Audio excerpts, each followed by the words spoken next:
those of you who were with us late last night, we were playing Transport Tycoon, and we just did a campaign Transport Tycoon. It's been a blazingly hot day, and it looks like it's going to thunderstorm. Esmir, I think, forgot to go to sleep,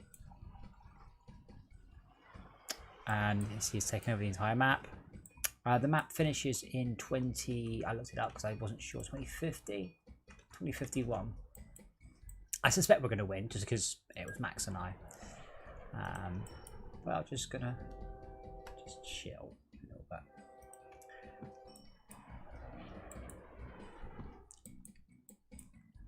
I did say one of the things I would try and do is I would try and work out why I like this game so much, and I don't know why. There's something really nice about this game. I just don't know what it is. It's just there's something. There's definitely something that's just right. Some other games like it on Steam. Shaka was suggesting Simutrans. I don't know. So it could even be just nostalgia. It just means that's why I like it.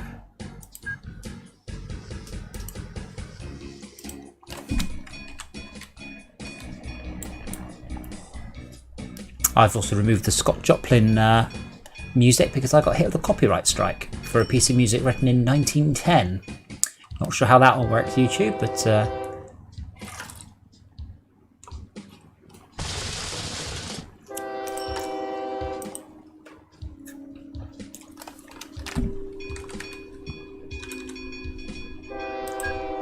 right. What can we do about our performance history? So we're pretty good. We're only doing 4 out of 8 types of cargo. I don't think we bother with any of them. Any of the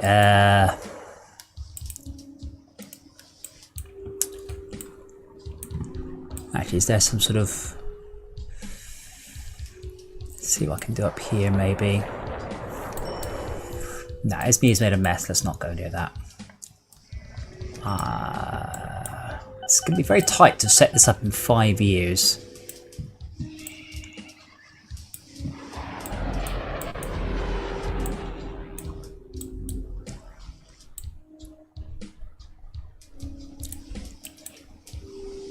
That's an iron ore mine. That's a sawmill.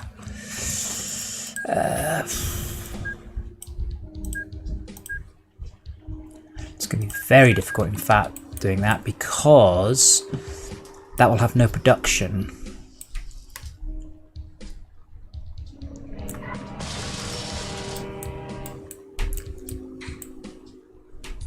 So I might have to go with this one. After all,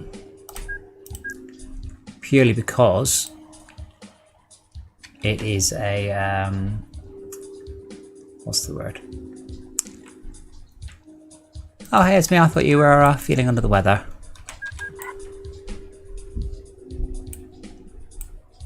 Now, where's the sawmill?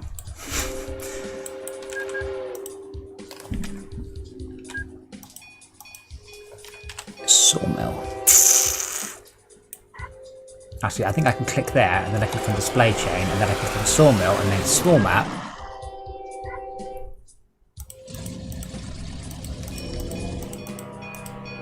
I like that I cannot see any sawmills anywhere on that.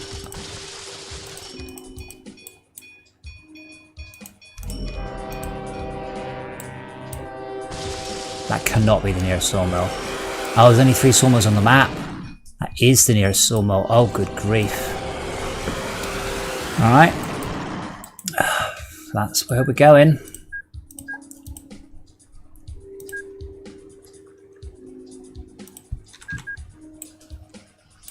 Oh, I guess it's not too bad. The hardest bit will be getting in and out of Esmir's little Gordian knot.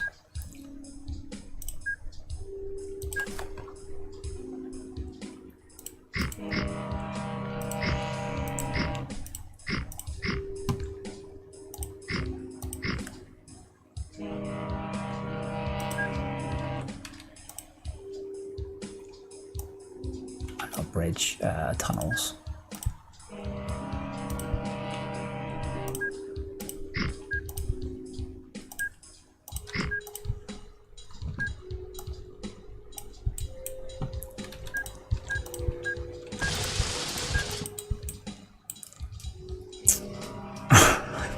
such a long way to go. I've got railway, but it's the wrong type. It's what's them call that? Oh, let's get a bit further. Shouldn't worry too much. These are really fast, and so I don't need to worry about hills quite so much. I did also restart the server due to a accidental power cut, so it's possible that I won't have to worry too much because I think realistic acceleration should be on.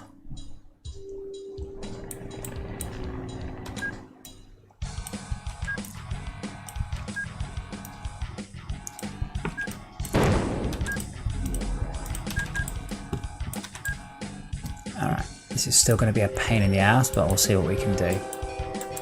I'm not even sure we're actually transferring goods at the minute, so this should help our racing all around.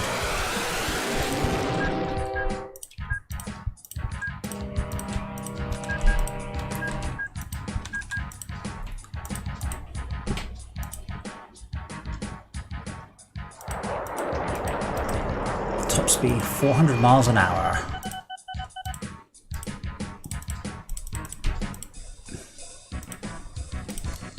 Go to there, full load,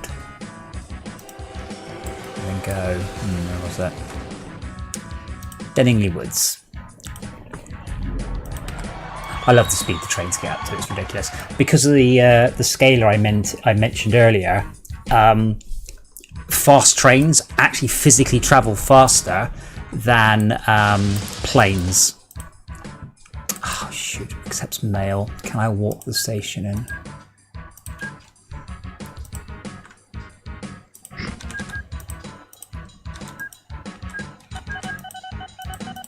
Yes.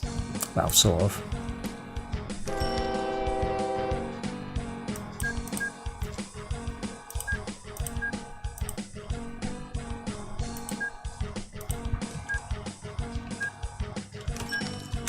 Now, is it going to let me build a bridge over a signal? Yes.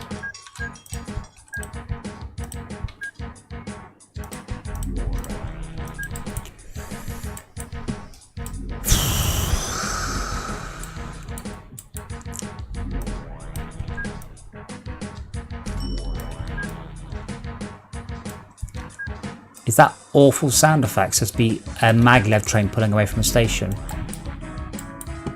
Thanks for adding it, I hate it.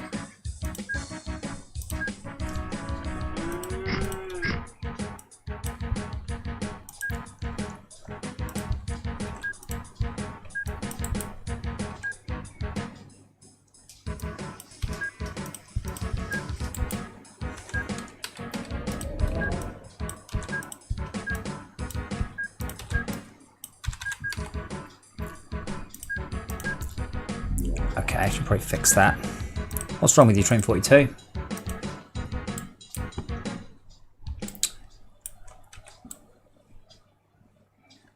Oh.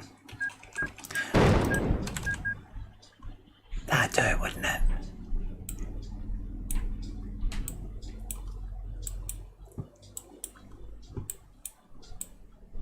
Yeah, so I've got realistic acceleration on. I don't understand why it's lost all its speed going up that hill.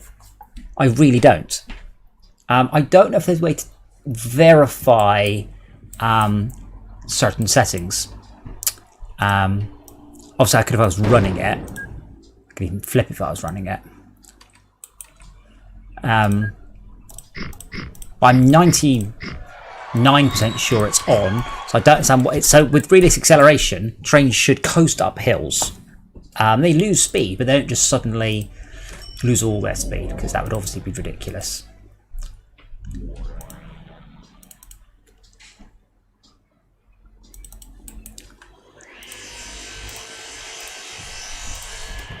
Well, yeah, that annoys me. They come do away with trains. Like, in reality, I guess I'll replace that with an Asia Star. So in reality, I mean, we in the UK, we still use trains made in the 60s.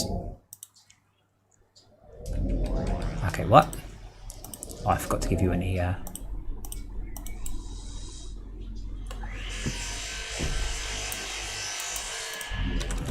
I'm not expecting any sort of massive throughput of these. This is just purely so I get the number of cargoes that I deliver up.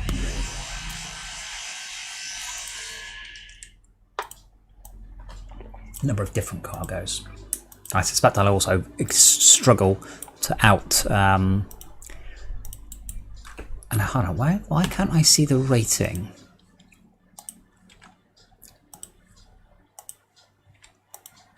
I thought I could always see the rating of both players. Or is that just 10 pools rating, full stop? Because I'm outstanding for some reason, and Esmir is appalling for some reason. Oh, I've just had a look at Tennington Pool. Well, I know why they think she's appalling. None would must hate me. Local authority, outstanding. Wait, why? Why do they think Esmir is a? Oh my god. No, I don't quite see why.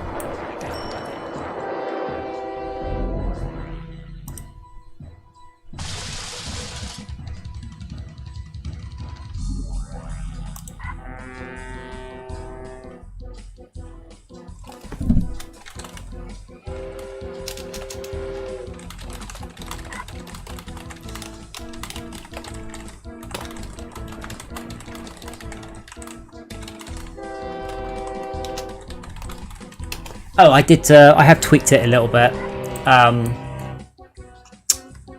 The thing is, I mean, I listened to a bit of my as far as my. If I bring this up, if I go hello there, that's just completely clipping, but it's also not clipping at the same time.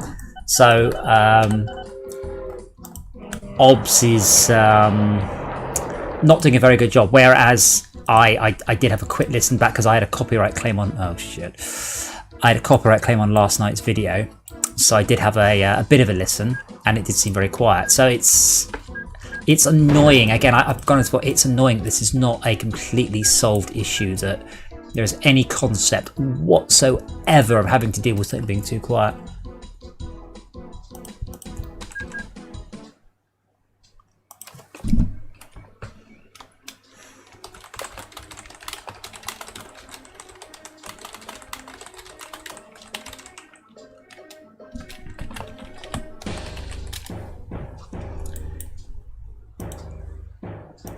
Oh. Can you turn around and...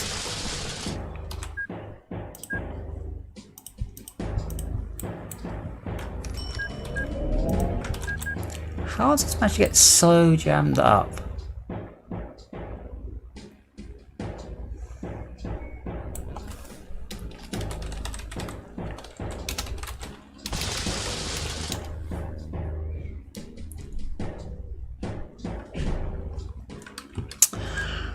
I mean, really, what I probably should have done is made this into a bridge, or properly sectioned the. No, a bridge is better, even if it's a really awful bridge. Turn around, train. Okay, you go first then. Wait, my coal mine? What, my main coal mine? 2016 tons of coal a month? So is that the out? Yeah, I haven't done this right. What I've done, Thunderworld, is Thunderwolf, sorry. I should be much more rigorous on making sure that I go up on the left and down on the right. But I mix and match all the time. So really, so the thing is, I'm coming down the inside, and then I'm coming down the outside. To be fair, I am terrible.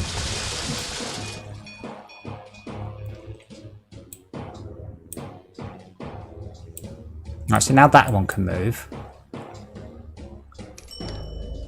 Oh yeah, now this one's broken down, because they might have been jammed here for 10 years. As soon as that one's clear.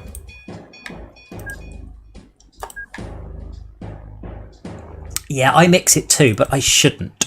I should be better than that.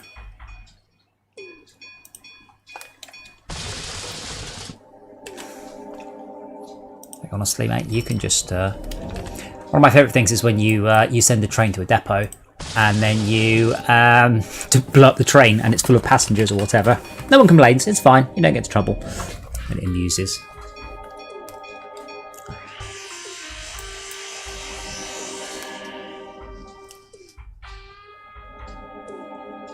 But yeah, I don't think realistic acceleration is actually on. I think that's not working for whatever reason. Or it might be that my client, which obviously does interpolate from whatever the server tells it, isn't doing it right. Because a full speed train shouldn't be losing any speed up a hill.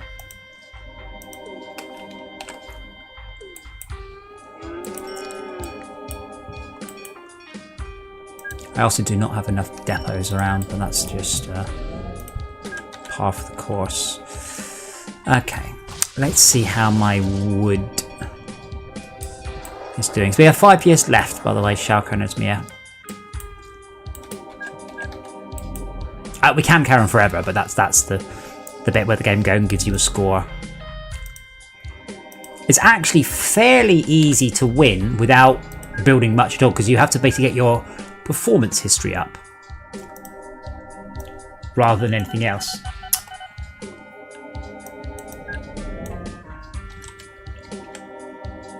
Yeah, but I can't change it, you see. I'd have to like create a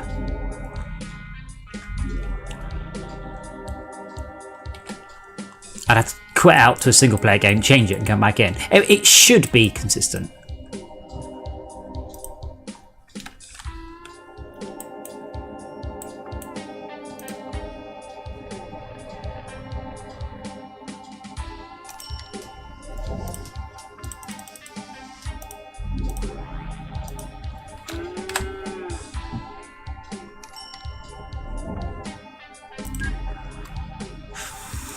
Right, so Long Distance Express was jammed up in the jam, and Long Distance Express 2.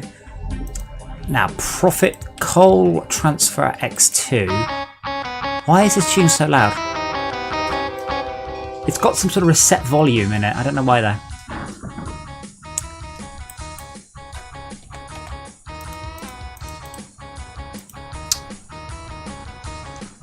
Why did you make so little? Ah, you've just arrived. So I purposely put 2 trains on this. Where are you heading to? Canningbury Mines. You should park up there.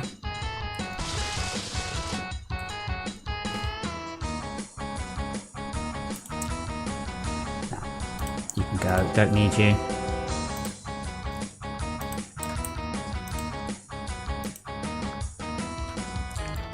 Right, Canningbury.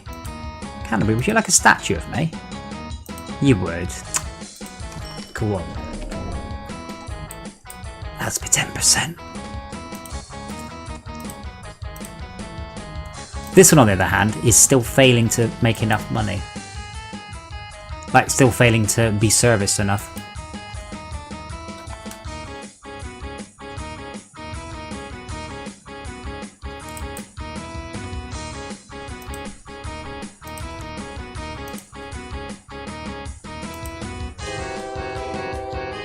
Like, this one could almost do with a 3rd train. Almost.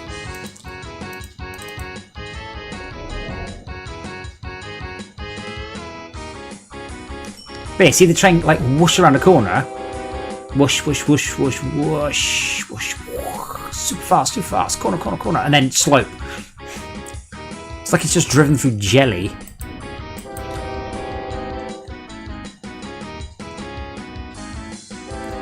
Gonna make sure these aren't taking a silly... Wait, heading for Bannington Mines? I'll transfer and do that. Yeah, that's fine.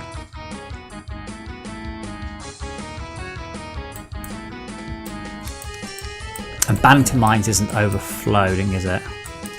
There used to be a coal mine here, you see, which is why this is so mad. No, but I do notice there's no one waiting here. Oh, wow. That is a lot of trains, my god. We have 1, 2, 3, 4, 5, 6, 7, 8, 9 trains servicing Bannington Mines, and none of them are here right now. I don't have like a perma jam up here. No, I don't think so.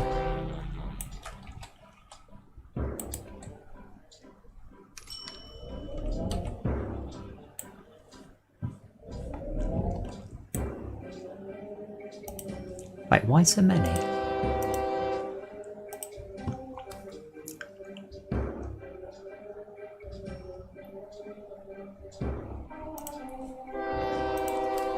So I would have thought this particular coal mine should have been doing better, because it has 84%. It should have been growing.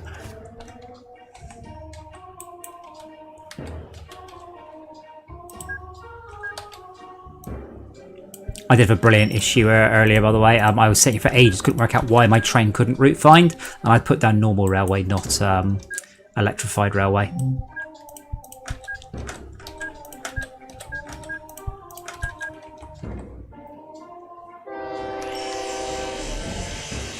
Okay, so who else isn't making a profit?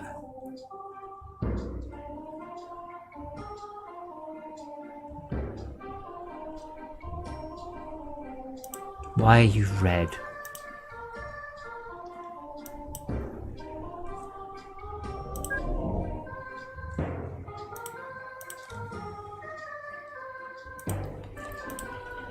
Alright, we'll replace you with the better ones then. That's fine. Ah, that's why my rating is low. These trains are old. So what I'm going to have to do is the scary button. I'm going to have to replace all of these single-headed engines with two-headed engines and keep my fingers crossed. The funniest thing is the Asia Stars are literally the Eurostar, and it's bizarre to think at this point in the game your best bet is to stick a Eurostar hauling a coal train. Because that's obviously, well, I mean, I guess it would work, but I don't think you're that rich. I mean, you know, no one could afford a Eurostar style engine to lug coal around. Train too long. Okay, I'm glad that's erroring, because that's what I was worried about.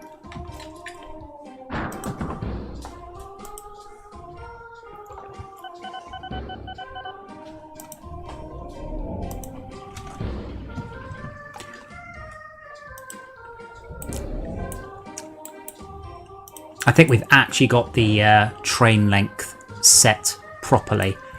I suspect the train length initially is very big, and I think I set it to a maximum of 8 to stop myself too enthusiastically making trains of enormous sizes. Because that's what I would do.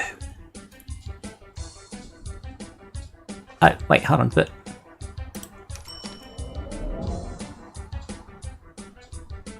I swear.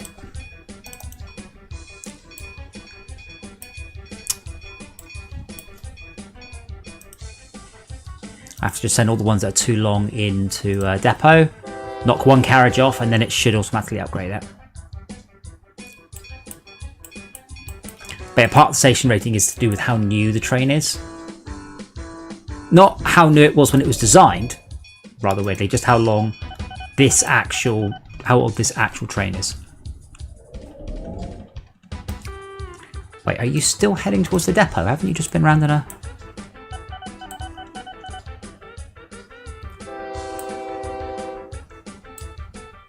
No, obviously you haven't.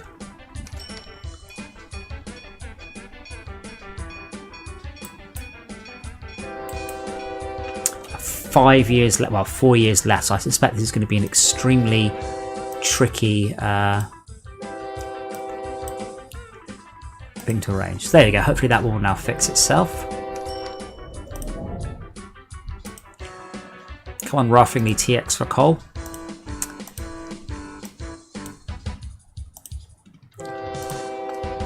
I can't be bothered to also upgrade the loco. It can do that.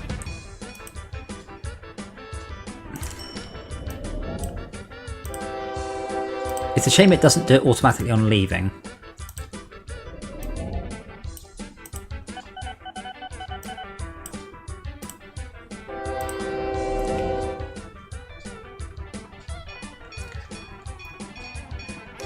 Alright, that's one of Brian's weird-ass double-headed ones. There are game modes where those are good, where you actually do need to have double-headed locos. This ain't it, though.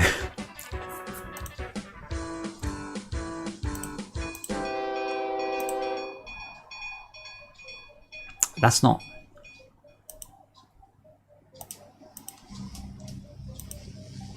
Yeah, it is that one, look.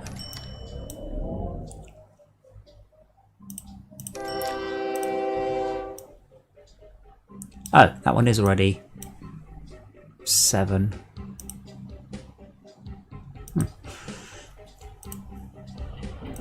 Oh, don't do that. I love it. Yeah.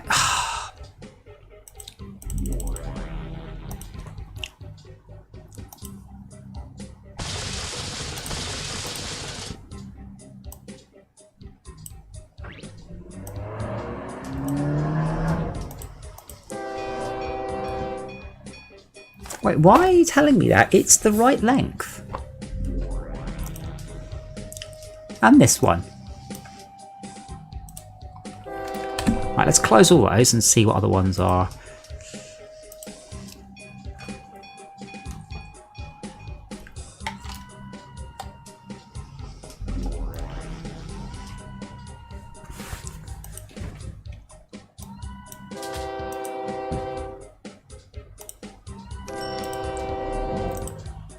Yeah, I forgot about this. This is why I usually make earlier trains I'm planning on using for a long time. I'm making these 6.5 long, so I can automatically upgrade them from a single header to a double header.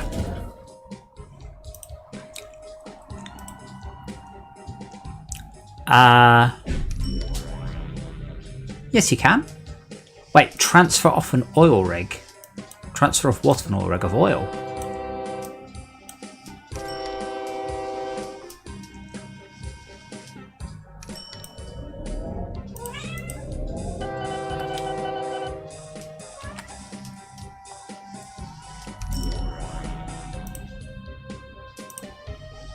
But you should be able to. Transferring... No.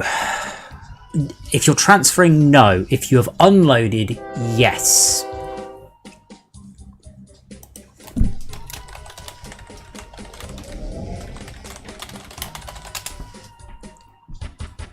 But let me finish all of these, and I will come and disagree with you more specifically. I'm pretty sure you're wrong. It certainly used to be the case, but transfer. Oh, I was saying I didn't know the difference between Transport Tycoon and Transport Tycoon Deluxe. Transport Tycoon Deluxe added in one-way signals as one of the things that was the changes.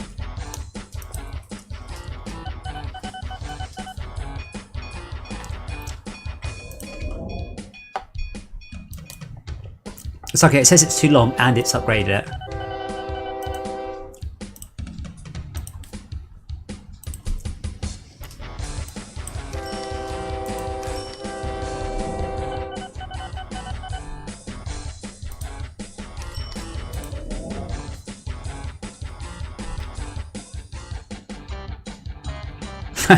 First people arrive at get to the chopper.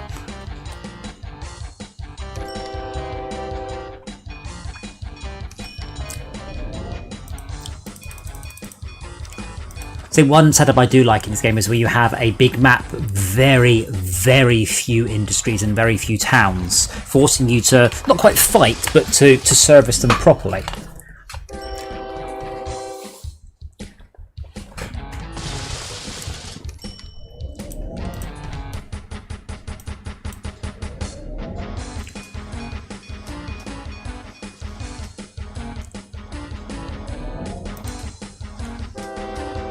Oh, I think it's just saying that as it leaves, regardless of whether or not it's a sensible message. Why did you not go into that depot there? Oh, because I have a signal on it that's wrong.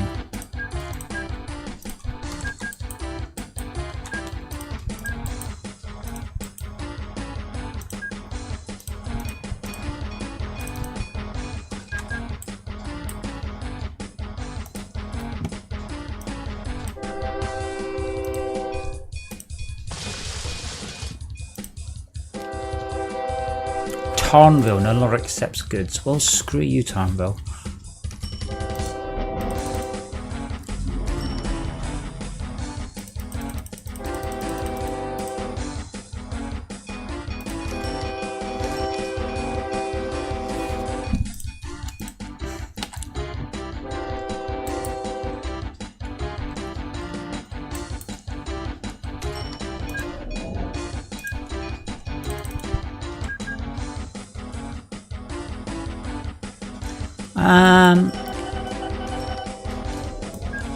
Esmir. So you've got Boaty McFloaty and Boomy McZoomy. You have the order transfer and take cargo. I don't know what that does. Oh, that'll take another way. Yeah, no, if you use unload, it won't. If you use transfer, it should. That's the purpose of transfer. Basically, you get the money for that hop, but the money is subtracted from the final hop. So you have to be quick all the way. It might be that you simply were taking too long. You can end up with negative money if the running costs end up longer than the trip. That can definitely happen.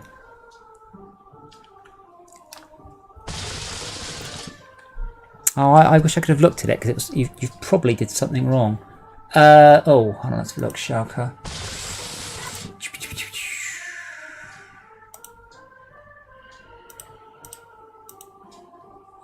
Say something.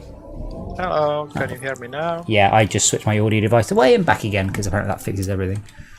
Can you hear me now? I can hear you now. Yes, you guys should have said that I couldn't hear you. Oh my god, I've been talking to you this whole time.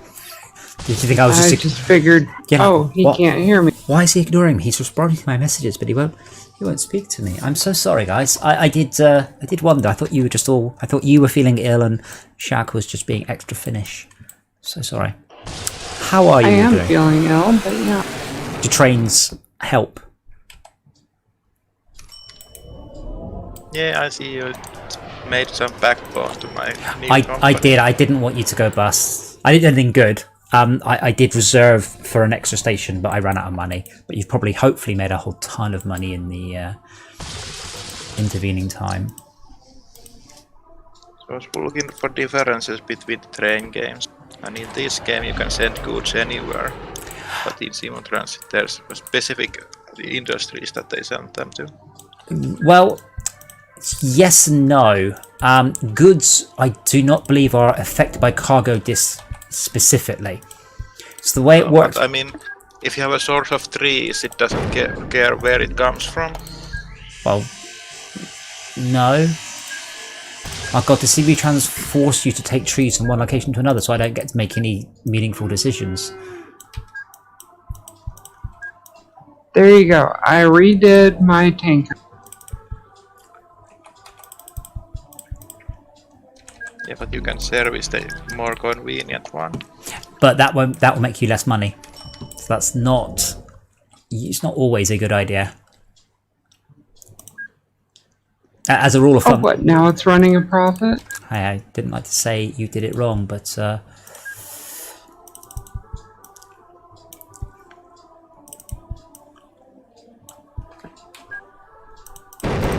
Yes, there were some reporting how doing stuff overseas and then transporting might be cheaper, but not exactly environmentally good.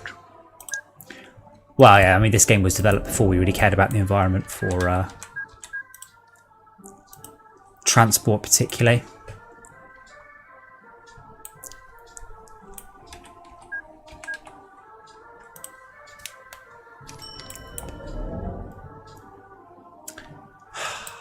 That's a single line. If I put a signal there, that's gonna mess me up. And you are going the wrong way.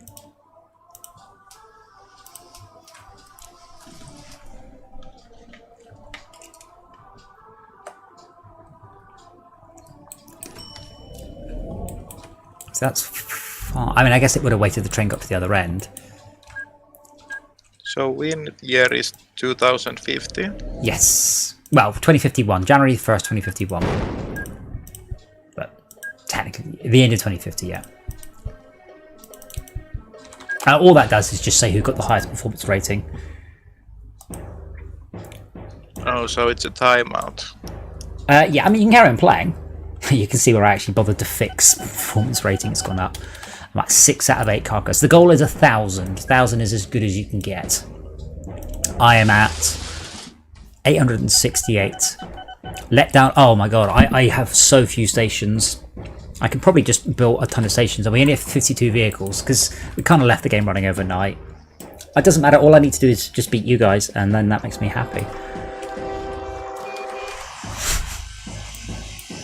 Yeah, Esme, I don't know why none would hate you so much, but they don't. Not none would. Sorry, I don't know why Tenfing Pool absolutely hates you. No clue, but they do. Well, I've learned my lesson. Don't no own your stations Tenfing that do like 1,000 things. What do you mean? What do you mean? No stations to do 1,000 things? Well, when I squeezed in that station next to Temping Pool, it was because it was right next to like 4 different things that. That's fine, but you have to design it as a hub, and with suitably large and fast inputs and outputs. See, I usually play it a bit differently to this. I usually play it so I have a central hub, and I feed all of the trains from all the towns to one massive hub, and then it's more efficient because right now, like my players, they might go from like New Manninghead up to Futberg, across the Grafenberg things, up to Tarnville, up to Turningby Woods, and then all the way up here. And sometimes they go down to the to the airport. So they're not very clever, the passengers. They can sometimes do stupid.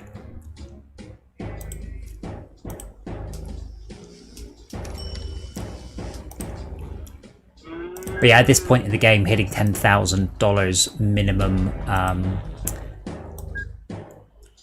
is easy because you just the trains, everything is so quick. Minimum profit, £10,000 in a year, which is very easy for anything other than a bus. There's so many oil because it's a weird shaped map. There's a lot of oil.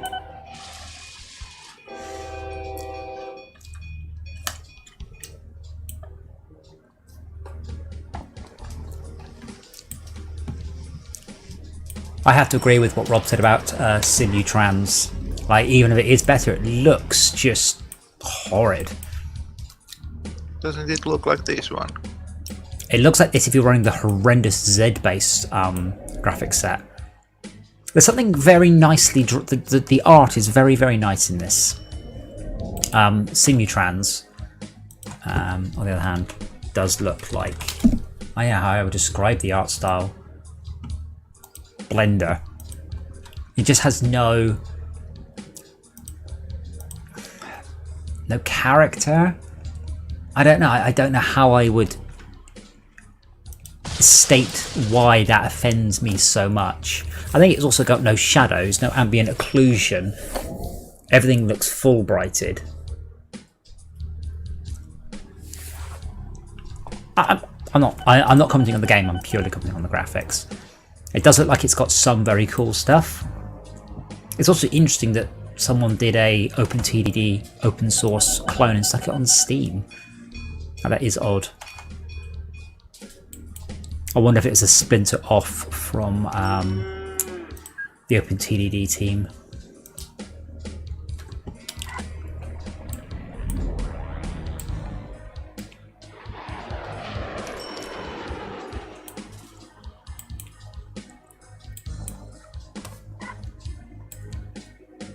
So I figured out what's the minimum distance between airports. The minimum distance between airports? Yeah, I have more planes than the airports can accept flying between them. Make a bigger airport then. But does that involve building a new one? Can I upgrade the old one? Unless Esmir or Thunderwolf knows different, as far as I know, you demolish the old one and place a new one. They can be very, very big, so be careful. Also ensure your rating is just superb. Or you'll delete the old one and they'll go, nope, and you go, ah shit, and then you have to rebuild it.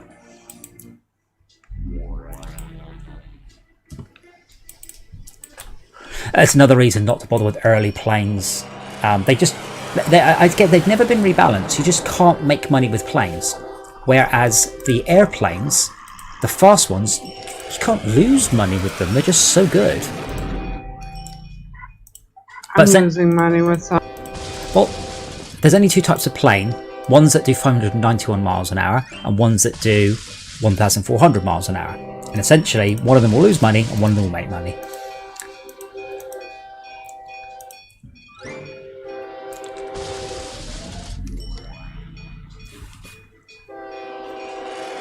It's annoying though because the Dinger 1000, which stopped being in active service in 2010, is the same speed as the FFP Hyperdart, which is the best one in the game, but carries nearly twice as many passengers.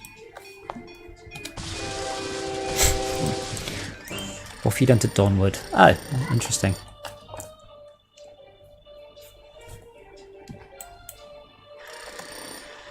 What I can also often do is I build an airport in the middle of nowhere and another airport in the middle of nowhere and feed passengers to the airport, because they will change at the airport to fly to the other destination, then get off, and then they'll take the train or bus at the far end.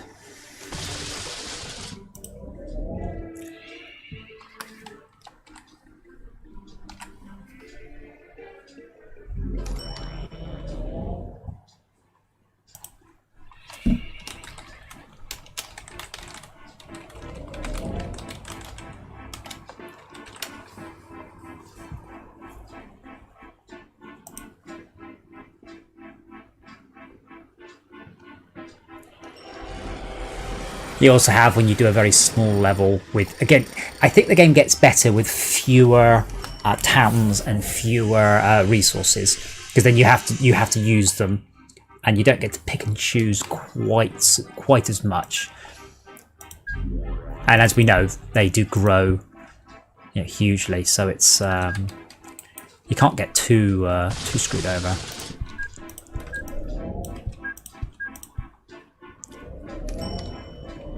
I really hate the maglev. I can never tell which ones I've done and which ones I haven't.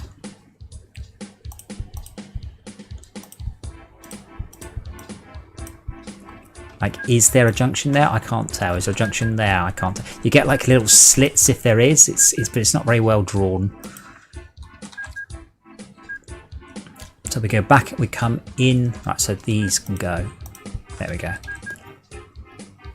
Don't know why they messed that one up quite so much, because they were messed up in the original Transport Tycoon and they haven't fixed it in because these aren't original graphics, these are redrawn in the original style.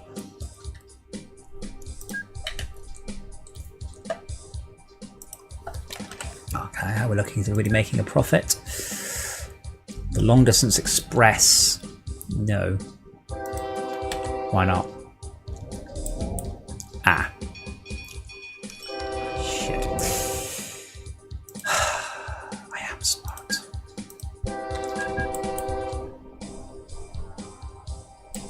Wait, you can't go anywhere. You still can't go anywhere. Okay. So trams never opened up. Yeah, I don't know what that's about. Again, I've played with the tram mod, and they're quite good because you build a tram depot on the road. So with the trains and the buses, you have to blow up the town in order to build your bus or train depot. And obviously, they don't like that. I don't know why trams didn't open up. That might just be a setting. What I was going to suggest is, in 3 years' time, I'll shut the server down. I'll rerun the server in non-dedicated mode and chat with you guys how we like it.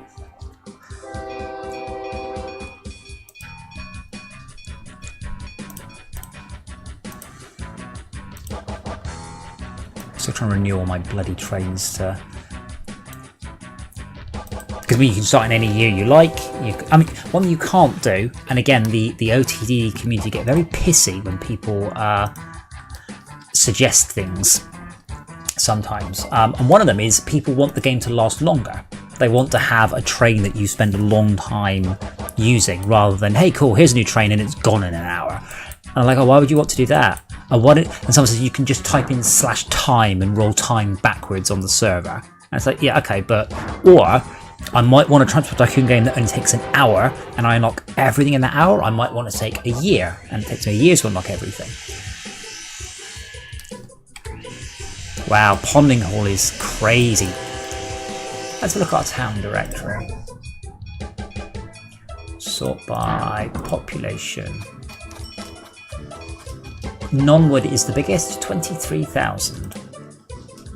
Wow, Nonwood is crazy. I love the way it generates cities, and again, that's something I'm going to have to look at. I haven't even started thinking about that. One thing I would like to try and do in my game is not have railway stations bigger than cities, which is something this game suffers from. Like Nonwood, it's big and impressive, but if you add together Esmir and my stations, you don't get that's my airport there, it's about as big as the city. But that's about as big as they get. 23,000. I mean, eventually it will get as big as you want. I don't think it's an upper limit. So look.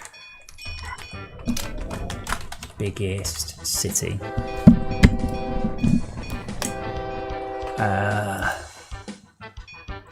Wow.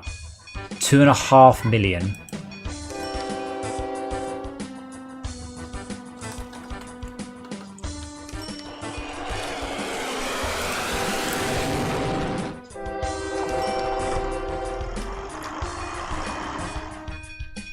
Wow. Oh my god. 2 million population city. I mean, that's it. I mean, to be fair, Nonwood is growing every 3 days. The rule of thumb is you have to service 8 stations not doing it properly. I mean, in Esmir's case, what she's done is silly. Because you should have really made that one big station with bits that count as the station. But because you did it like that, with Nonwood South and Nonwood Transfer and all these things, Nonwood is happy. So to a degree, you've got a choice, because you can drop off. There's nothing stopping you dropping off iron ore from one station and picking up in the same station. But if you do them as 2 separate stations, you incur a teensy running cost. But it does mean that the authority counts that as 2 separate stations, I believe. Or is it only delivery of goods, not removal of goods, that count? I'm not sure. They're both accepting iron ore. No, they both accept iron ore, but if you deliver iron ore to one and take away goods from another, that counts as 2 stations. Whereas you could take goods away from the station you deliver the iron ore to, but that will reduce the rate at which the town grows. That makes sense. Yep.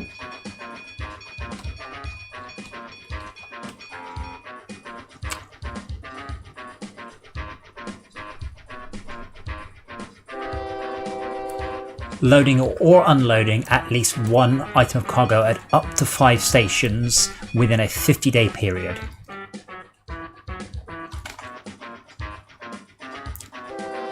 Yeah, so you have to have 5 active stations, which would in single player you could have probably collapsed this down to about two stations. In multiplayer, if you all decide to bundle onto one town at the beginning, that town will become a gold rush. I mean, Nonwood. We moved 1,000 passengers out of Nonwood. The maximum is 3,500, so we're not even slightly tapping the amount of money available in Nonwood.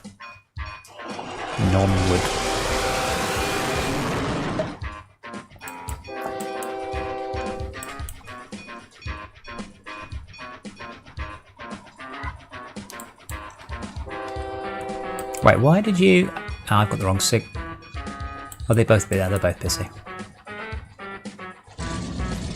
But yeah, if you look at Penningway, I built that railway station at the side of Penningway. Now the railway station is completely encompassed. So if I'm like, oh shit, I need to improve my throughput, I'm gonna struggle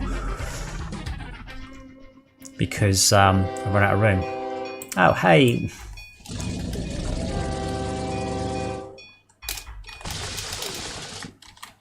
I wonder who that is. If that's Rob or Rebel. Someone just started a new company.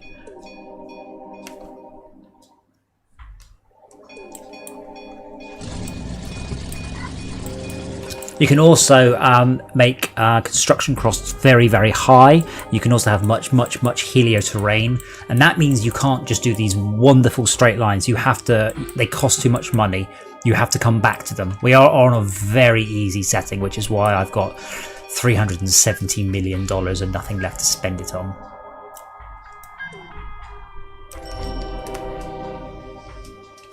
Pounds, sorry.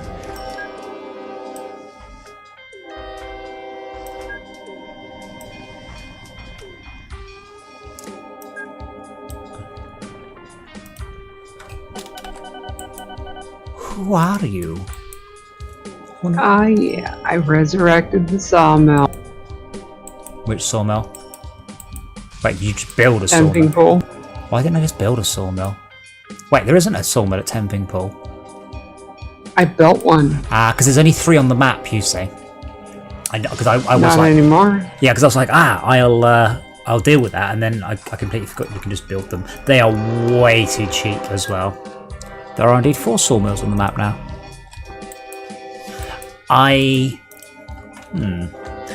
Open TTD, can player-built industries go bust?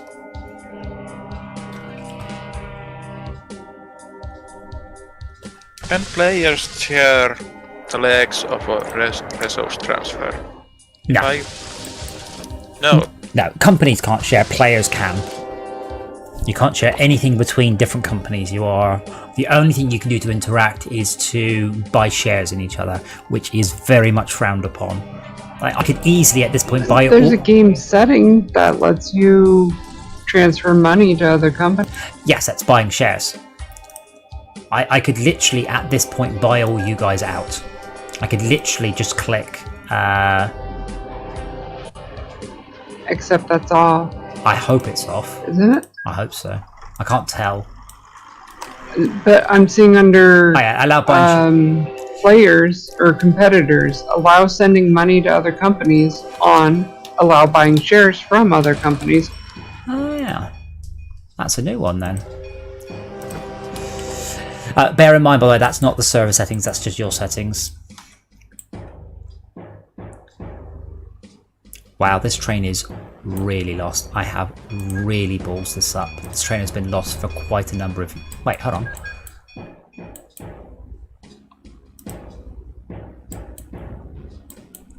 Why were you telling me you were lost, you stupid ass?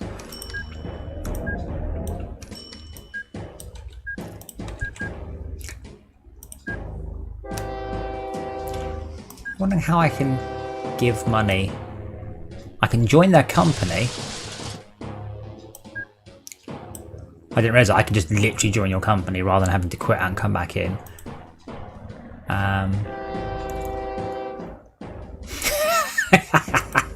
Player 1 Transport's face is astounding.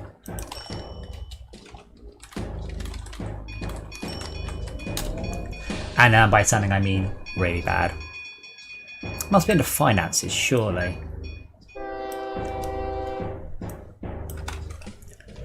Open TTD giving money to other company. How do I summon to other companies? Brilliant. Brilliant. How do I send money to other companies? There is an advanced setting, allow sending money to other companies. I have it on, but how do I actually send money? First answer, why would you want to give money to your competitors?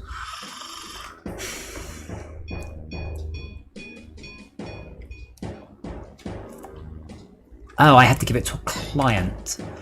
Click. I need to pen the company list menu. Ah, client list that I can give money to. Huh?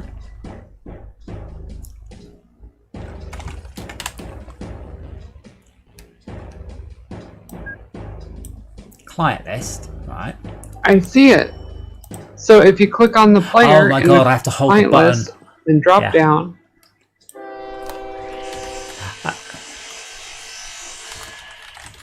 One of the options is speak to the company.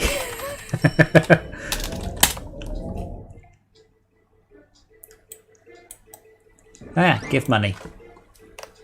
1. There you go. And that's at 300 trillion% interest. And just aware that we have 10 months left.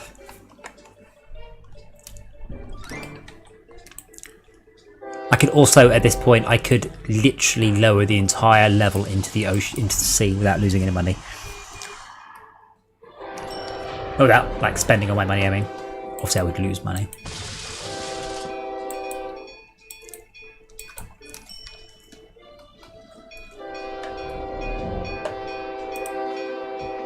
So what I'll do is I'll run the server in non-dedicated mode so I can actually look at the settings, because the train acceleration is really annoying me. I don't know why it's weird. But we are absolutely the easiest mode. You're allowed to reverse at any point. You can set it so you can only reverse at stations. So at Schalke, you asked why do you want to set near or far? Because you have the concept of trains turning around, so you can actually preempt them turning around at termini. Not being able to reverse, that's going to cause a lot of problems. Oh, yes. Reversing is how I fix a lot of my jams.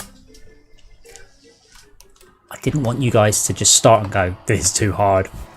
I mean, to be fair, I usually play on easiest anyway. I usually play on easiest and get bored rather than challenge myself, but that's how I like to play games.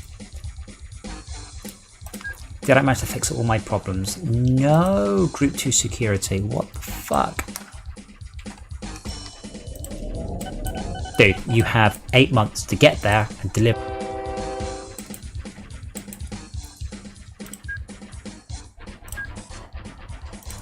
I would honestly kill for a 3D engine and a first-person view. So right now, if I'm bored, I can just sit here, watch it from inside the cockpit.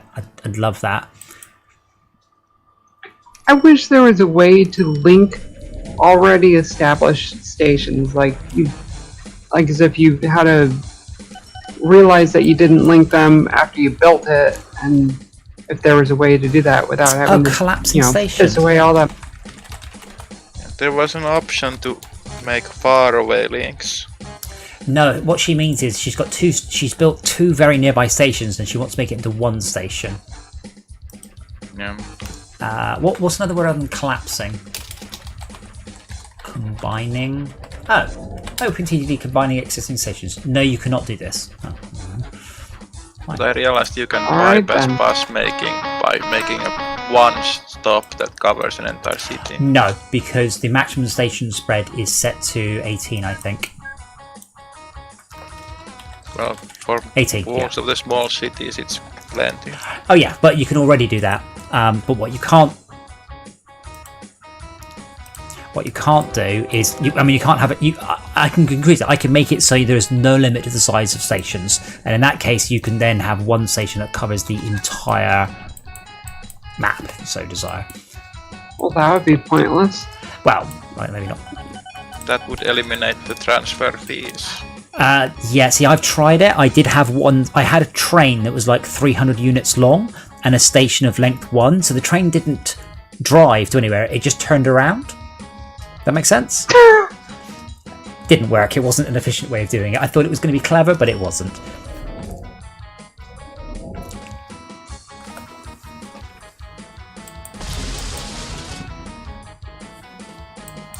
Yeah, and I really did some terrible design decisions in this. Is it possible to win before the timeouts? No, well, yeah, I mean, to get your performance history to 1,000, but part of the goal of the game is keeping your performance history at 1,000. That means you need to deliver 8 types of cargo every quarter. None of your trains can not make much money. Everything must be making at least 10,000 a year. But technically, yes, if you hit 1,000, you're done.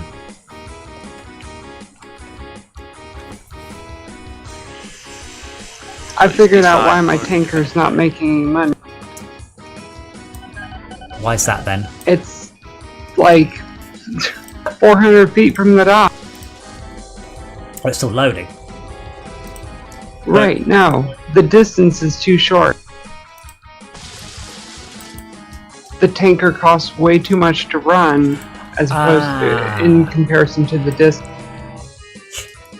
That shouldn't matter because Now, hold on. How's the money split? So when the train delivers it, does the tanker get the money? Because right now, that tanker's got 0 transfer credits. Unfortunately, I don't think it's going to arrive before we run out of time. In bright news, it's 2 years old. It will count towards your title. Oh, or whatever. Alright, so here we go. I assume you told it to skip orders. What's the difference between moving and income? Between what and income? I have green money coming in Transfer. and yellow money. Yes, so when you transfer money, you get some money for that leg. There you go, that got £3,000 in transfer.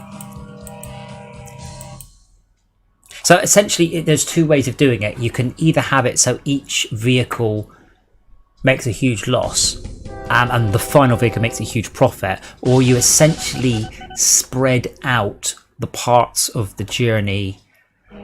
Now, the thing is, in this case, Esmir, I would say, and it doesn't seem to be the case, that your short hop, that won't make very much money in itself, but when the train arrives, it should, sorry, when the oil arrives, because you're then taking the oil a long way at high speed. Train just took it. The boat should get some money when that arrives, but I don't think it does, because the boat's got 0 transfer credits. Whereas your Boaty McFloaty has 2,700. So, do I need to make it so that it waits until the train is there?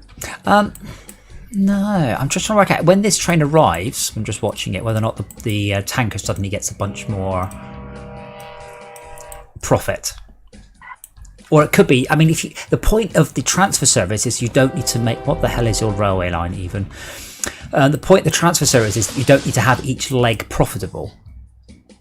The oil tanker's just arrived, the train just arrived. I had to do that loop because it was causing too many problems for them to be just not. New Manning Head Cross now accepts wood. Yeah, let's have a look. Open TTD transfer making a loss. Transfer losing money. Oh god, this one's from 2008.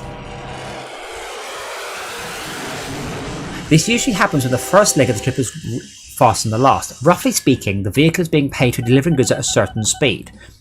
And if you slow it down, that kind of makes sense. Yeah, Thunderwolf, question. Esmir has a cargo ship. Now, as we all know, you get money for delivering stuff above average speed. So the cargo ship's only doing a small run, but that is a transfer. So, but we're not making tons of money when the train arrives. Is that right?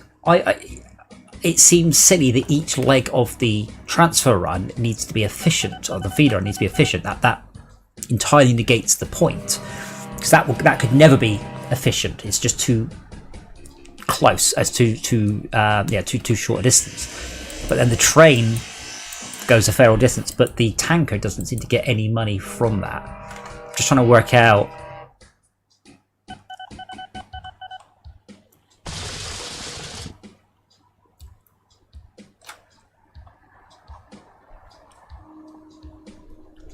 You won't get more money if you transport via a slow vehicle. I wonder if it's just simply that your train took too long to get there. No, I can't work out whether or not. I don't think the second part of the leg affects the boat's performance in any way, shape, or form.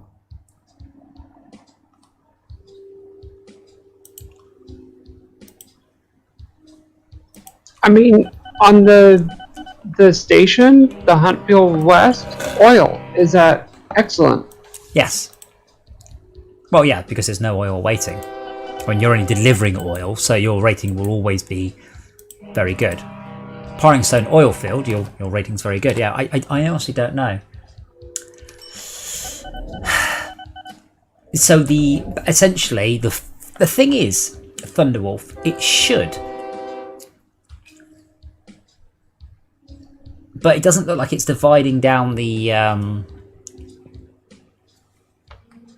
journey appropriately. Because, I mean, I'm using feeders for all my passenger stuff, and that's all making a glorious profit. I mean, usually with the boats, I drag them a long way. I mean, you're best off taking a boat a very long way. You're also best. This is a lake. Yes, it is a lake. But I mean, you'd be better off taking it to the far side of the lake, not the close side of a lake. I wonder if that's an option for that.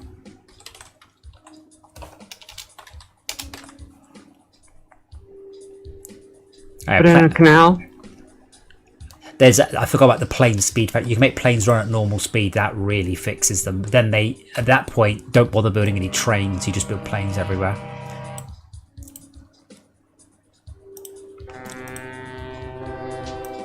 It's funny because the wiki says that that was only a problem in version 6 or something. Yeah, I thought that I agree. I thought that had been resolved. But I mean, your boat's about to make. You just got $3,000 pounds of transfer credits. Yes, you've just made £4,000 in transfer. Now, that will be subtracted from the train's where's it gone? Got it. Because the train will basically... Yeah, the route's just simply way too short. Yeah, but the train owes 2,200. I think the first 2,200 of your delivery will be too small. But that doesn't reverse... doesn't filter back down to the boat. The boat is already making bugger all money no matter what you do. Yeah, but that's no good for Thunderwolf for your company rating. Because this boat's making a loss. So Esmia's company performance history, she's now got minimum profit 0 because this boat, she's making a profit overall. The ship is the train is making money to make up for it. Is it? Let's just check that. Well, just. Oh yeah. Well, not really. Oily Boily's making 17 grand a year.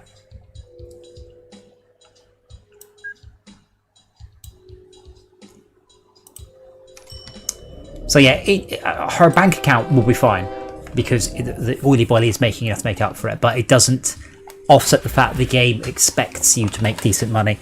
I seem to recall what I used to do was in about 2045, I would just delete anything that wasn't profitable in order to get my rating up. Yeah, that's what I was doing.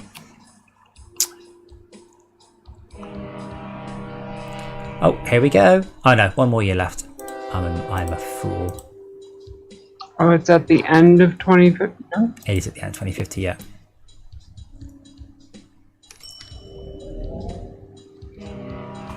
I generally, by the way, service oil fields with helicopters rather than... Yeah, but those can't haul oil. No. And you can't buy them. And they're so old that you can't even buy them anymore. Yeah, you can. You buy a...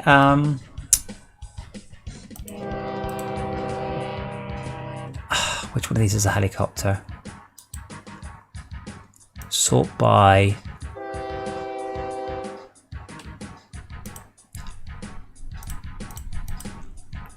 Smaller. Helis are not viable. It should list under vehicle size, right? Yeah. Phased out. Doesn't make it. Now there should be a future helicopter.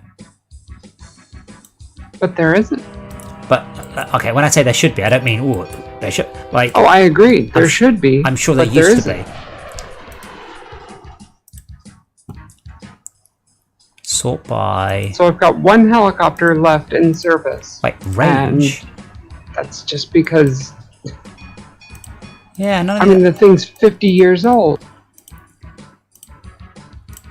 I mean, to be honest, by this point, you could actually run a train out the oil tanker. Sorry, you could literally just build out in the ocean. I've done that before. Yeah, That's probably my best bet, actually. Well, not in 10 months. True. But yeah, usually the oil, what I do is I end up with one oil refinery and then I just feed it further and further and further away. You've never looked at the company rating.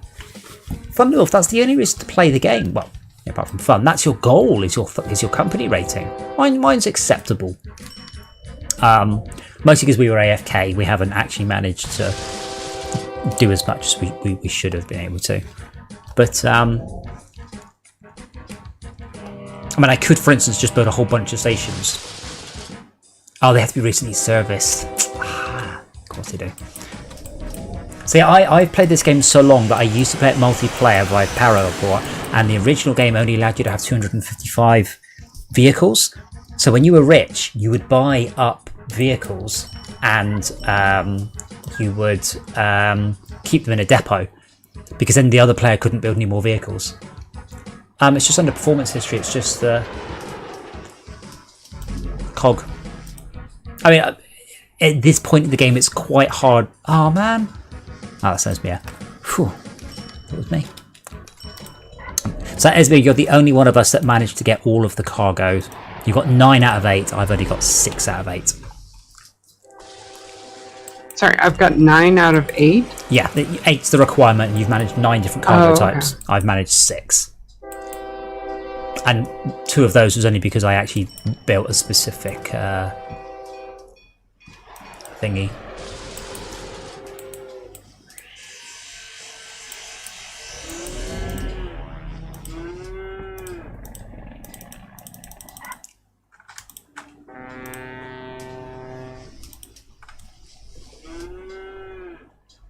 Right, I'm going to pop and grab myself a drink. And you can watch that train while I'm away. A glorious 30 frames a second. I'll just smash my microphone.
Oh, by the way, allow me to describe to you my day.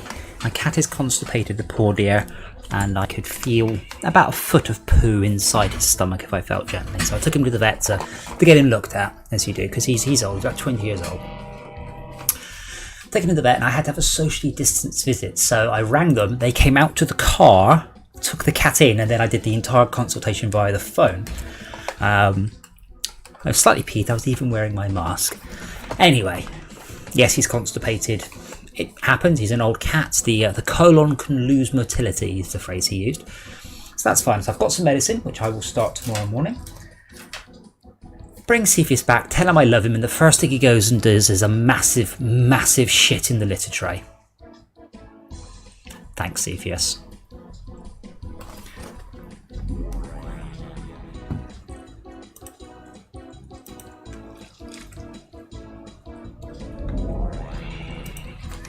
I love him, really. He's worth every penny. I will now have to put up with 15... What have I got? I have 15.4 servings. So someone didn't type the right number in. Yes, I'll have to put up with the cat with slightly excitingly unpredictable poo for 15.4 days.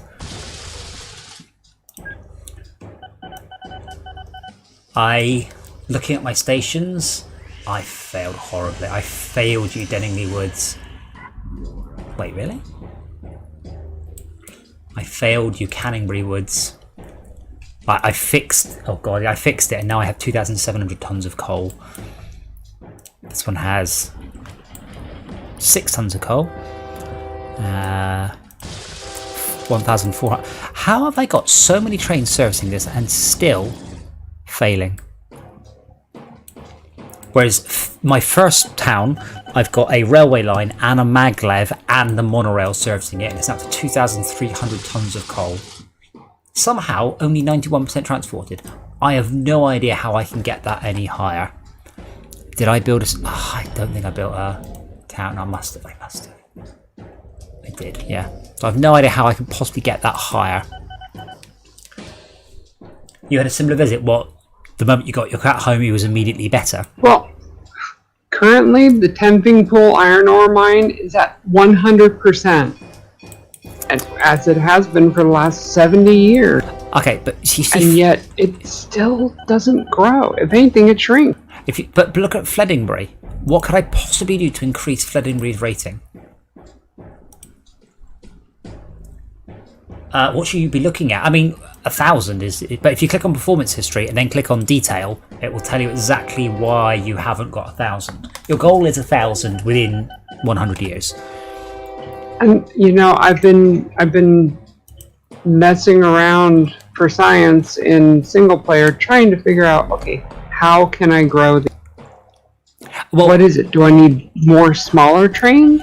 When you get your rating to 83%, the chances are, that's the important part. The chances are that you will grow the station.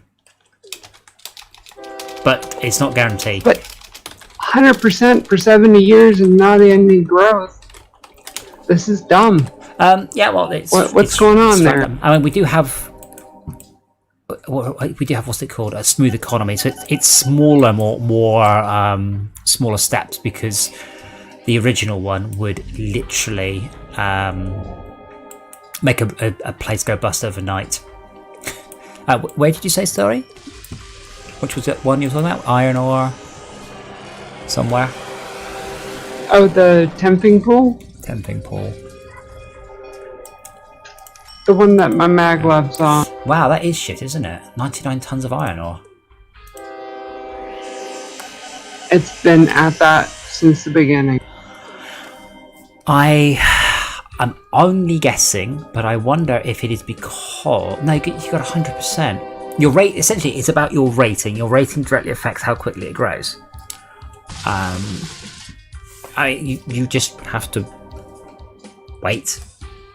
And I mean, my Mating Hall or Matting Hall iron mine, that thing has been growing, and that's only at 55%. That's a hell of a train jam you've got there. You have a chain gram all the way from Huntfield West down to Tenfinger. Oh, God damn it, again? Yeah, I know, wait, they've just decided to fix themselves. Did you play with the freight in Fortress Craft, by the way? I did, until it... I mean, every single time that I messed with it, it always just... something messes. Yeah, I wanted to get C to implement one-way signals, but we never did. I've got a cursed touch with a lot of things. Thunderwolf, it's... I mean, that's certainly a challenge. How quickly can you hit 1,000 performance rating? Open TTD hitting 1,000. I don't know what year you could achieve it by. It's very, very hard to hit it quickly because you just do not have trains that are fast enough. Just curious if there is any, you know, if someone's hit it by, 1953 or something.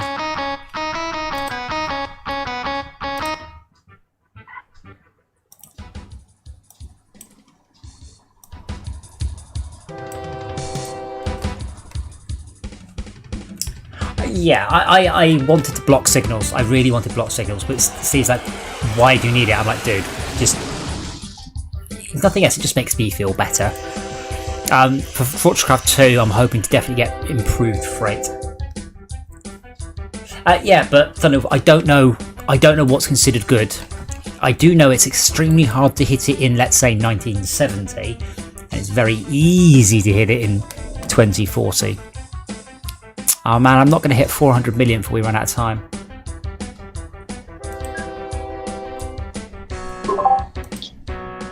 Hey, I thought it was a good idea to join in at the last minute and see if I can hit maybe a positive number before the end of the world. For some weird reason, you're not on the company rating.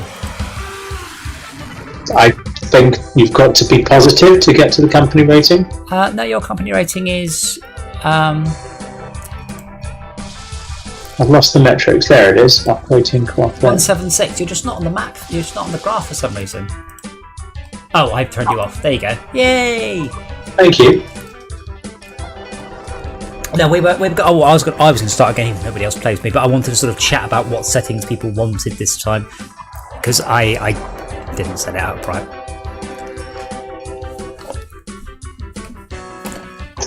I'm actually admiring the intricate work that Shaka you have done here around getting one station to have a bus stop, a station, and a helipad in the centre of the city.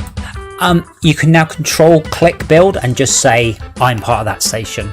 It used to be. Oh, really? You know, you had to. It used to be more fancy, like you had to walk the station across and then demolish half of it. Yeah. So what you had to do originally is you could only have one bus stop and one lorry depot. So you build the train station, then you build the bus stop touching it, and then a lorry depot touching the bus stop. Delete the bus stop, place it next to the lorry. Delete the lorry, put it next to the bus stop, and walk it. Booyah.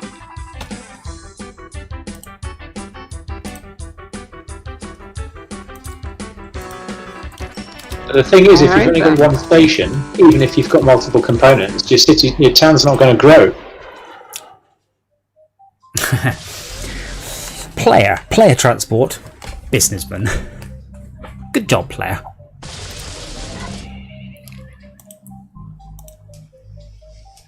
Okay.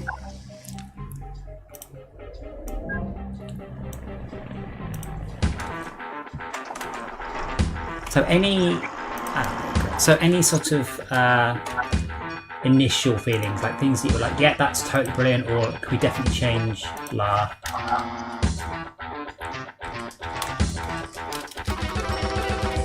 Or that's absolutely perfect, change nothing. Because there are significantly more difficult scenarios which you need to be, I'll say on the ball, but you'll just end up slowly dying. I need to go back. I need to go into a game to turn the music down. Open TDD. There we go. I'm running the server non-dedicated, so this means I actually get a graphic display, so I can rename towns. We also don't have to have such a silly level. You can have enormous levels with barely anything on it. You can have tiny levels that are jam-packed. It's Road is your oyster. What about the slope steepness for trains? That might help. Well, we're now set to realistic. Right, but that just changes the algorithm for determining how much of a slowdown based on the train and the weight and the speed. And yeah, so in the original Transport Tycoon, when you hit a slope, the train just slowed right down. It might be we can't change that one partway through a game, you see. That might have been our issue. Right. Yeah, it says only affects new game. Yeah, so we've also got... And I know that steepness is also going to be determined in the calculation. So it's like a multiplier. Yeah, but I have funny feelings. It's because it was set to original, which is poor. Yeah. Now, one of the interesting ones is weight multiplier to simulate heavy trains. Now, increasing that, combination with realistic physics, means you might actually have to care about slopes a bit more. Let's try 3. What else? What else? I can do everything.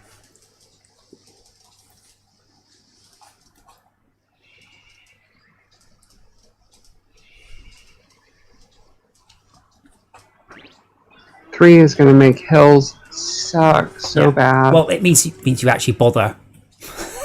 It also means double-headed locos become much I already interesting. do bother because the original acceleration model was... Here we go. Percentage of leg profit to pay in feeder systems defaults to 75%. So I put that to 100%. That means that you are taking all the money from that leg and you're not necessarily giving any forwards to the last vehicle. That might have helped your thing ever so slightly. So we Which had setting is that? percentage of leg profit to pay in feeder systems. We also had Where's that at? accounting. So we were also at infrastructure maintenance off, running costs low, construction costs low.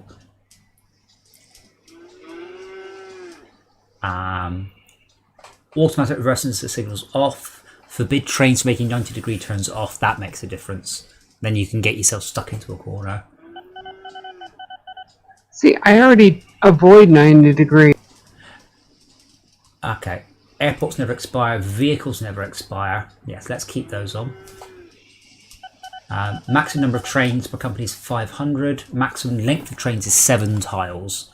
As I said, I can crank that up, but it tends to get a little bit exploity. No, Shark, that's why I'm chatting to you about what you want changed. You haven't said anything. No one said anything. I'm just kind of reading out various settings in case you go, ooh.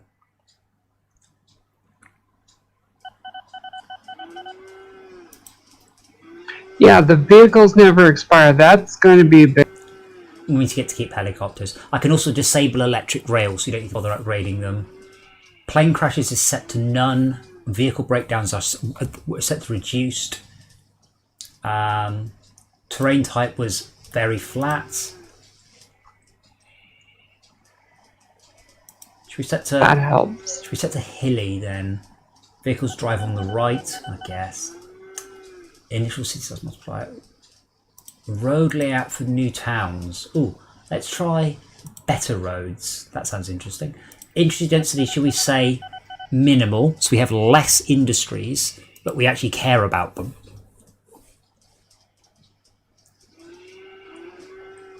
Sounds somewhat sensible. Allow town controlled noise level for airports.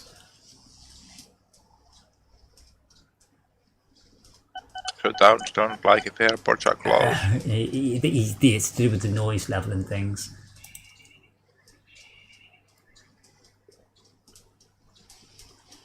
There's also, that's interesting, so our town cargo generator was set to linear, but there's also a quadratic option.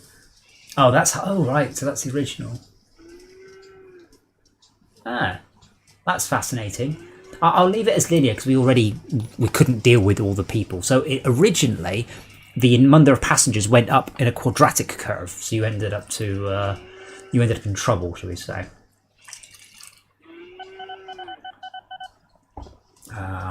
Distribution graph stuff. Allow game placement of trees, yes. Competitors, yeah. So any other? So I'll do another map.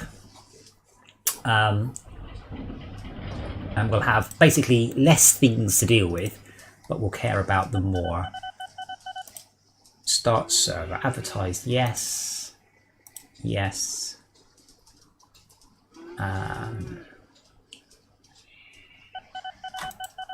Right. So what about the map size? Just a big square map? Or a very big square map?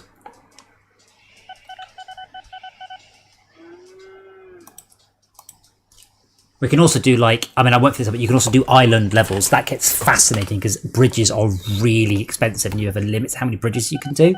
Like the length, so you have to raise up parts and then have tiny junctions on tiny islands. Ferries everywhere. What, everywhere, sorry? Ferries. Yes. We've also got variety distribution. Very large square sounds fine. Variety distribution. Selected medium or high creates a more realistic landscape. Right then, variety distribution, high.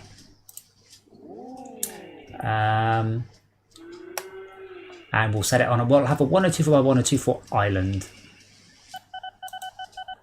So I hope the server should be up now.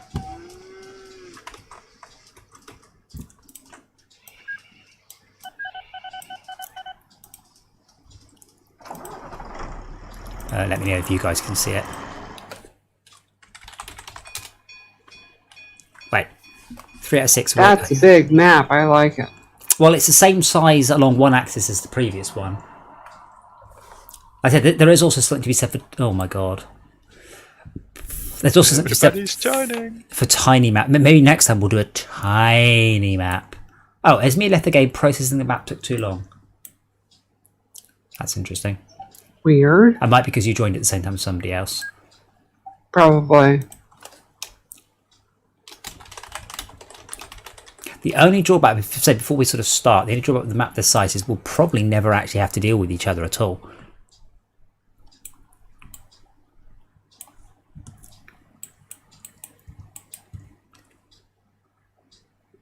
I'm getting a dial-up speed of downloading.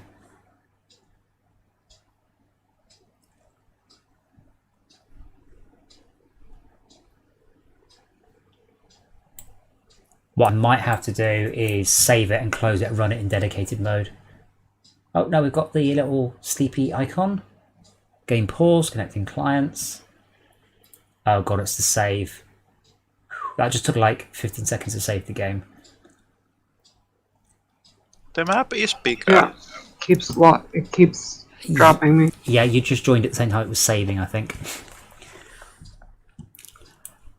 But yeah, do we actually want to go on a map to like, shall we? Or we could do a tiny map. Do like a tinsy. I'll give it another shot. So we do a tinsy tiny map, and of course we will be fighting over all the resources a lot. Game pause, connecting clients. Nope, same rate. Okay, then I guess we. No, this is even worse. Let me just check CPU usage on the server. It's not even listing, it's using so little CPU usage. 1%. That's fine. I will abandon that game. Multiplayer. Start server. New game. We'll go on a small but not tiny map then.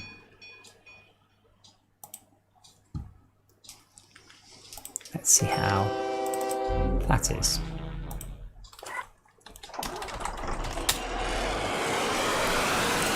Oh, that is tiny, but should load without a problem. Time to download setting. Yeah.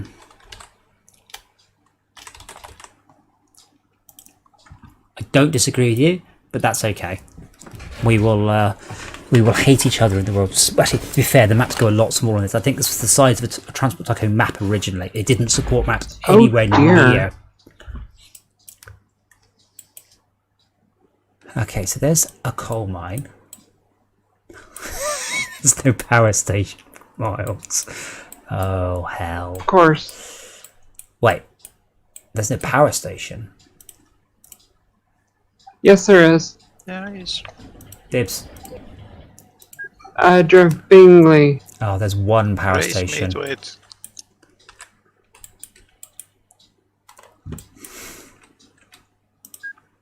Sorry, is that the only coal on the map? Yeah, but we can always fund more. As we have discovered, though, you've got the advantage, not quite the right word, that you should. It should grow extremely quickly because we'll be servicing it. I'm going to assume we don't all have to.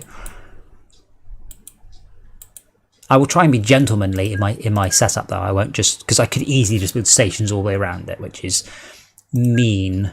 But I won't do that. There we go. I'll go around the back. Should be. I'll leave plenty of room for all of you. Lovely gentlemen and ladies, and then in about 3 years' time we'll go, God, this is awful, let's make a bigger map. That's Thunder. awful. I haven't done anything yet. Thunderwolf, if you know where that setting is, I'm happy to change it, but I can't see where it is. Which setting? The time to download, the timeout for clients. Couldn't see anything though. He said it exists. I just can't see it. Like, I believe you that it exists. I just can't see it.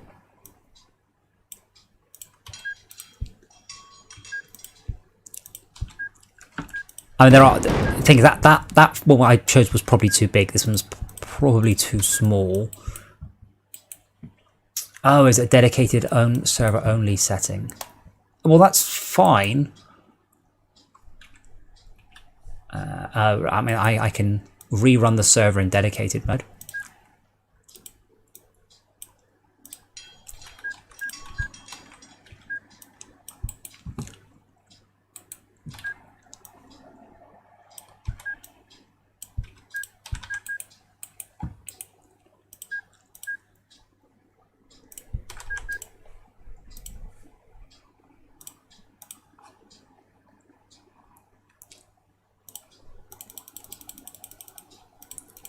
It's the same as Fortresscraft. It's literally just a command line, and then it becomes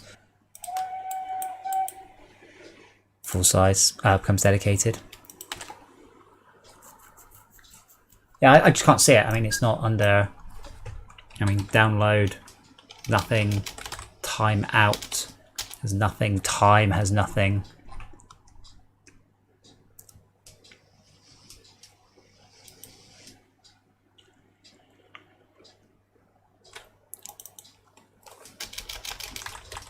I love where the game has a pot. If you double click on a string, it pops up a keyboard, so you can play it on any platform. I love that.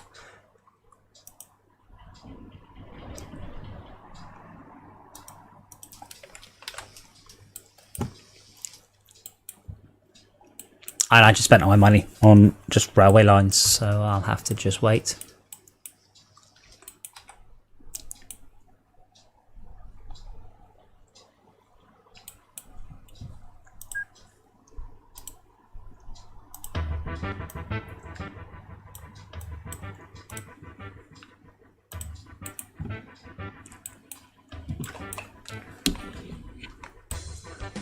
So you can also crank the construction costs up, and at that point you really need to start reusing infrastructure.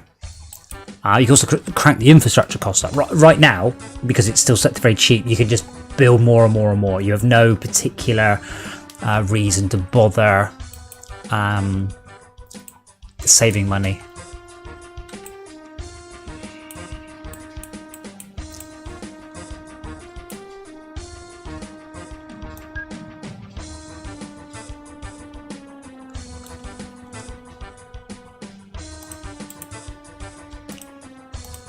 Go on, train, go.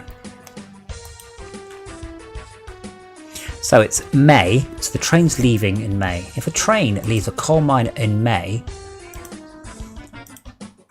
why is that not? You've got to be at the right zoom level to track it. That's very odd.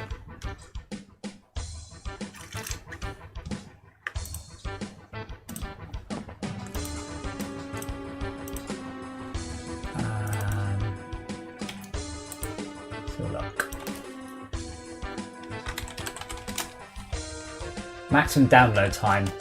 Alright, I'll make it 10 seconds. You also have a limit of...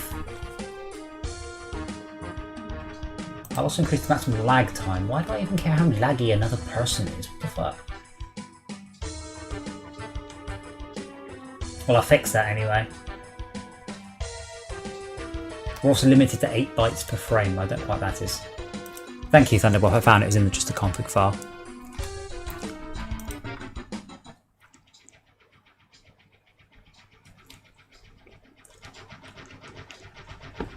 Choo choo.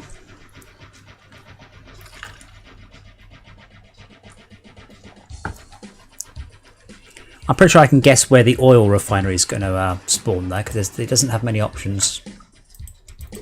It's all the way out on that island. No, yeah, but I'm very sure that the oil rig will spawn in that inlet.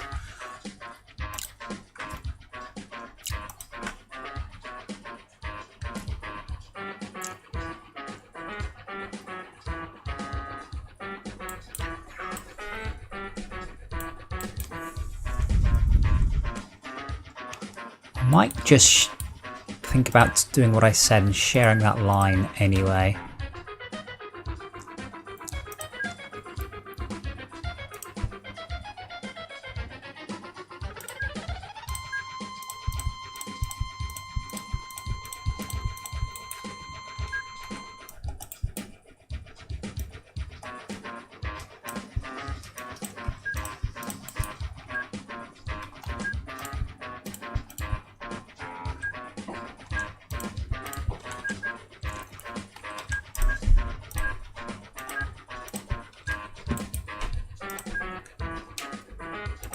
This will do for the moment. I think I just need a path signal there. Oh no, I just need one of those. I'm gonna try. I believe that means that trains can.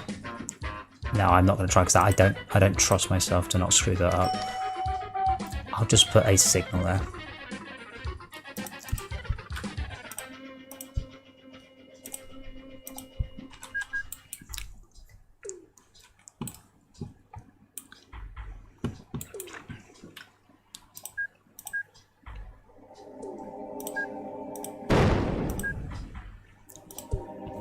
The best one is where you manage to screw up your reputation with a town you haven't built anything in yet. So you have to build like a single bus stop and hope that they forgive you your previous transgressions. Sometimes they do, sometimes they don't.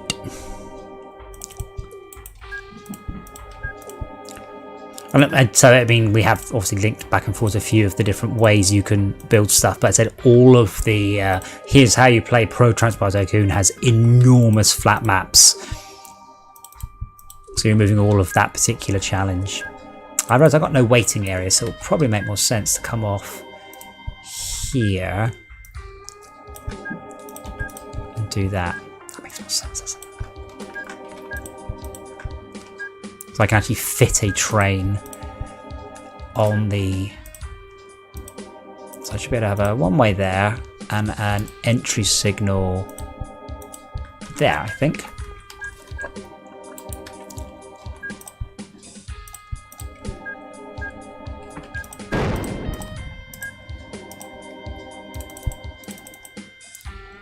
Oh, here's player. Hey, player. Player should rename himself. Manager name. Good, just checking. Company name, just checking. Player says, hey, player.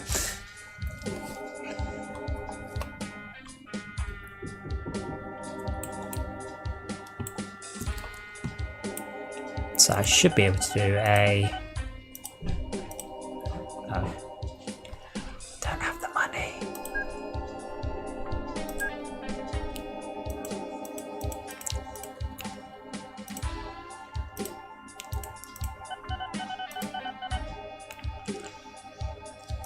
I don't know whether or not I should have a smaller train. I guess I want a smaller train initially and to make more and then scale them up. So one of the things I am concerned about for my game, I don't know how I'm going to do the go-to stuff, because in Transport Tycoon it relies on you hitting go-to and then scrolling around the map or popping up a dialogue box to deal with it. I don't really want to do either of those things really, and I haven't as yet come up with a better solution for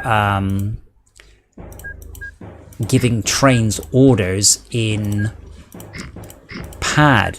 Now, Fortress Craft, on the other hand, didn't do that. Fortress Craft did it in a different way, which I might adopt, where you actually just said, this station is doing coal, I'd like 3 trains to service it, and then 3 trains would essentially go over and service it. Oh man. And I think that might be the way I go. And it worked quite well, because you could just say, hey, this thing is being serviced a lot, this thing isn't being serviced a lot. So you made higher level decisions, and then the network sorted itself out. So I might take that code out of Fortress Craft.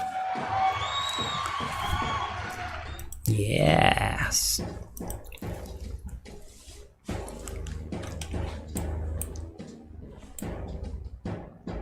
Little Winter. So I can rename the towns now. So if any of them are particularly difficult to pronounce, I can rename them on the server, which is just on a second second computer over there.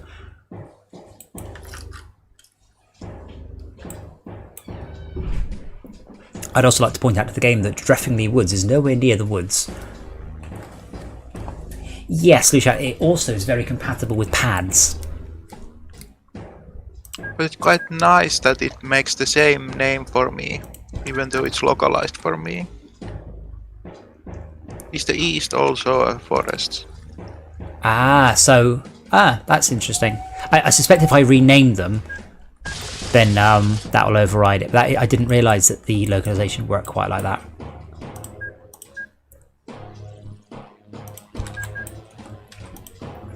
You even accept goods. Oh my god, I'm gonna make so much money.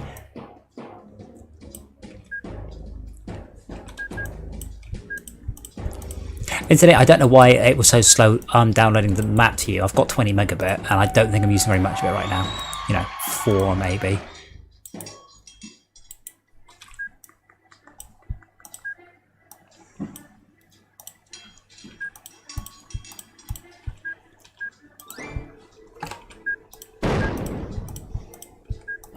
You notice you can refit as part of a train's orders as well. So you can say to a train, drive here, and then refit this to a different thing and pick up some stuff.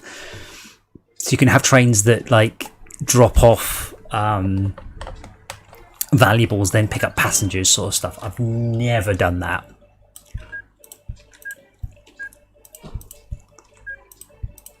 Yes, Lou, I'm glad that gets a thumbs up for me because I think it's the only way. I've still looked, there are no pad equivalent Transportopian games anywhere. There just simply are not any.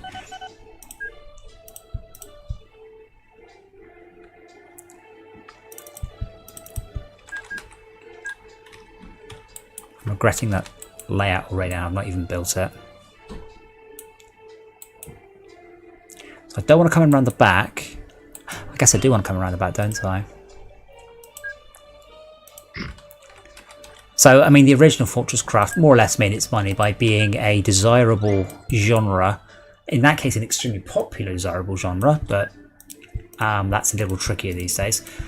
In an environment where it didn't currently exist. And I love this sort of games, I do. And it's kind of surprising there's never been any. Maybe in part because it's really hard to do it on a pad, I don't know. I don't need signals, do I? I'm wondering whether to make this into one slightly inefficient loop or to have a dog leg back and forwards and a second dog leg back and forwards there. Guessing 2 dog legs is probably going to do me better at this point in the game.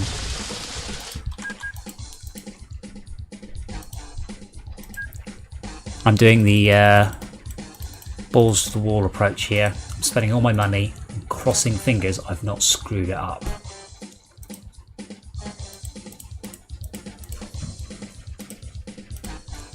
Yeah, I mean, I haven't even started. I mean, that is far, far beyond where I am. I mean, right now I've just got trains doing moving along track.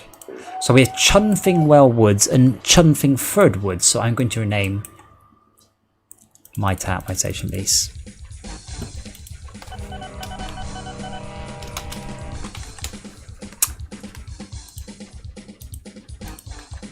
Yeah, I mean, it should mean, though, Lucian, you can essentially say on a particular station, you can set its demand. And I think that will be good enough.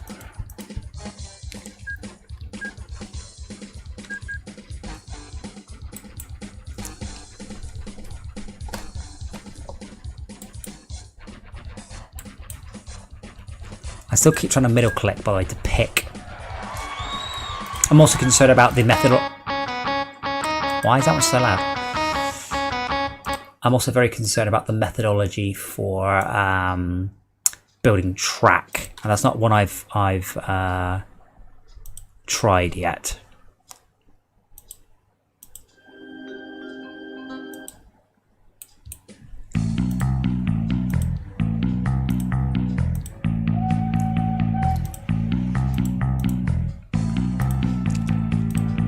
I guess there's probably also a specific way in which you should design I guess in the early game you want more smaller trains, and in the end game you want more larger trains. So here I want a small amount of money now. Later on I have so many things making money it doesn't matter so much. Something will always make me some money.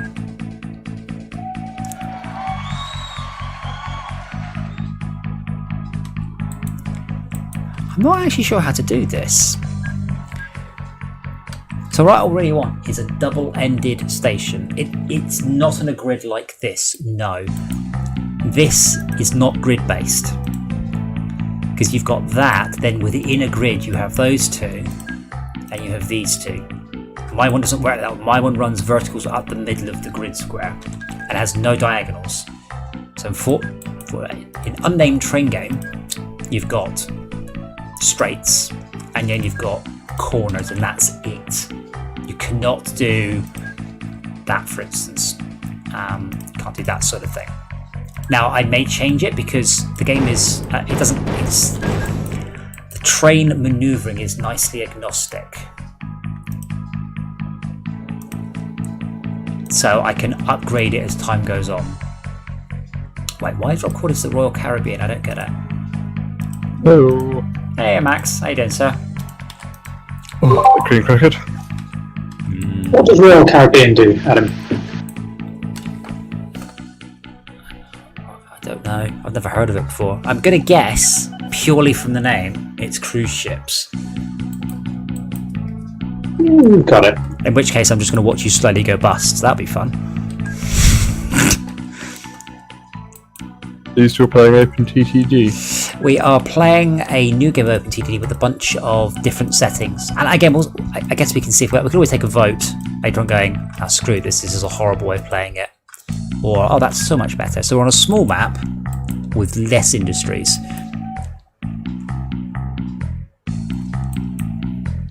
Fewer. Less. You can't quantify industry. Sorry. An industry. Sorry, fewer industryisms. So, oh my god, are you actually using canals? Oh my god. Oh no. This may take some time. See, I would probably make sure, by the way, Rob. Oh, is he making a profit? We don't know. It just broke down. How can a boat break down? It hasn't sunk, so that's a bonus. It has an engine. It's like And I'm still on my first run, so I haven't actually picked up any passengers yet. I like the way the planes they break down in this, but a broken down plane just means it drives slower. Right, why are you waiting? You're waiting for the coal train. So I need to.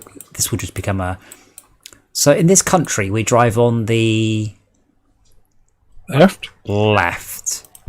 And sit in the right side of the car. So I will try and make my trains all drive on the left. I'll fail quite quickly, I'm sure, but I will try.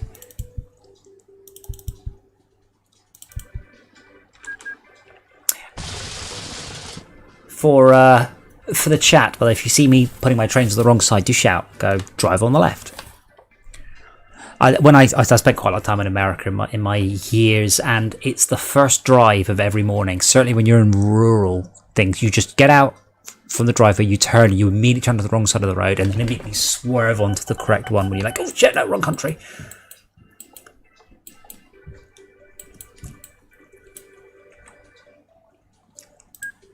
Right, that should airlock off that. Ooh. The maths behind an AI generating an efficient path between A and B.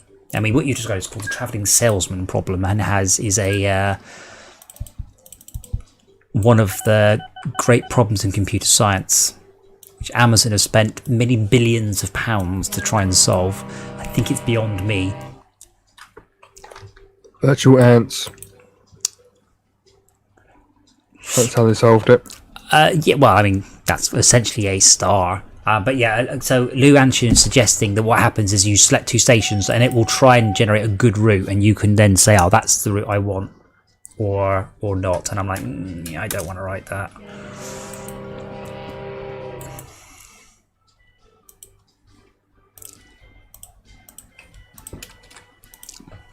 So I do like the way that the more trains, the more we service a given station, the more money it makes. So the more we service a coal mine, the more coal it makes. The more we service a forest, the more money it makes.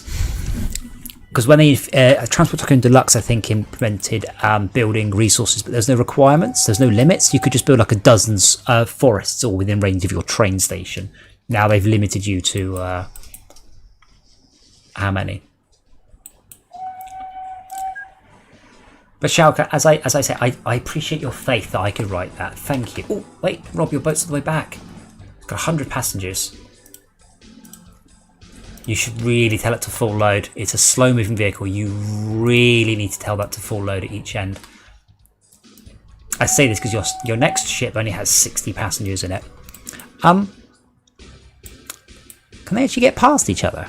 Have you ever made much? So you should also set up a feeder network. So if you connect, let's say, Ginding Hall to Bunningpool, people will take the train or the bus from Ginding Hall to Bunningpool, get on a boat, and then get off at Pletborough Market. I think if I force unload them, then they don't count as dropped. They don't count as delivered or something. You don't need to do any of that with passengers. Just literally just full load at each end. Okay. Well. And then you can. But if you then connect the same station, Bunningpool Docks, up to, let's say, a train or a bus network, and then run a train to, let's say, Ginding Hall, passengers for places on that route will start to spawn at Ginding Hall.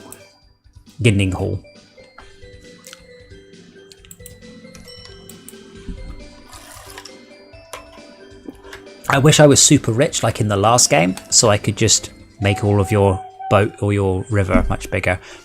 Can boats go through each other in this game? As far as I could tell, they could, yeah. Okay, I was waiting for a from Rob there. Never even considered it. Anyway, we'll have to find out. How much were the boats? How much do they cost? Oh, I can just see the value. Oh, I can't see the value of that. Oh, value 16,000. So yeah, it will take 19,000 to buy a boat. Okay, well, you're going to take about 20 runs. Okay, we'll see whether or not your boats crash now, go through each other, or stop. The tension is high. Oh, and they're going to... Oh, good. Through each other. How lucky for you. Alternate reality boats. They don't actually have to pass in the same plane of existence. I'll switch on boats. Just like real cruise ships, I'll have you know. I'll switch on boats can collide with each other. Why? Is that an actual option? Are you seriously clicking the let's break Rob's game option? I'm curious actually if it is. I know there's ship. The only option is the maximum number of ships, default service interval for ships. That's it. Yeah, that's actually reasonable money because you sent them a decent distance. But yeah, you should definitely. I mean, you've got the issue that's like buses are quicker than that. So your boat's doing 20 miles an hour.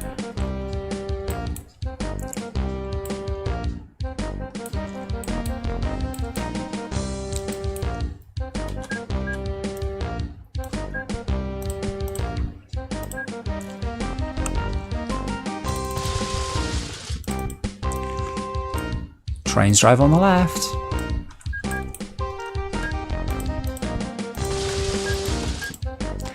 So I don't know if any of you pay attention to my Twitter drama today. I got a copyright strike on my stream last night. And specifically my copyright strike was against the use of a piece of music by Joplin or Joplin, I'm not sure how you pronounce it. The piece of music in question was written in 1910. Now, I was playing a MIDI rendition of it, so I have absolutely no idea how Warner Music has managed to get copyright on that, because they really shouldn't have been able to.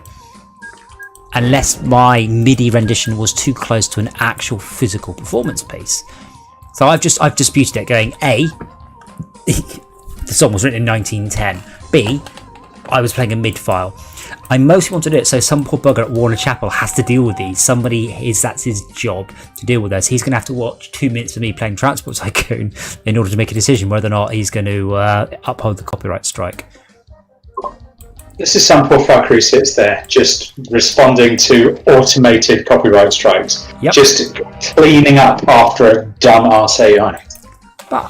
Well, no, he means But somebody... here's the thing: YouTube doesn't actually require them. The onus is on the claim. So if they just sit there and go, "No, we don't want to allow you to dispute this," then YouTube will. If they don't bother to dispute it, I believe it goes to me. If they don't respond, they assume that the copyright holder doesn't care. It goes through to me. I've had disputes go through in 30 seconds before. I think there is some sort of wobbliness to the algorithm. But yeah, it's very silly. There's under no circumstances should that tune be copyright. I didn't realize there's actually a very famous tune called a Stomp Time Rag, and you have to stomp your foot on the beat while you play it. It's literally in the musical notes. It says stomp, stomp, stomp, or stamp. Sorry, stamp, stamp, stamp, stamp.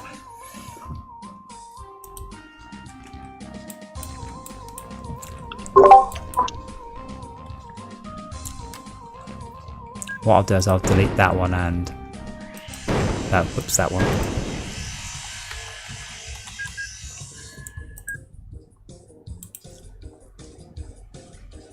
So what I can do is I can have a two-way entry signal and a one-way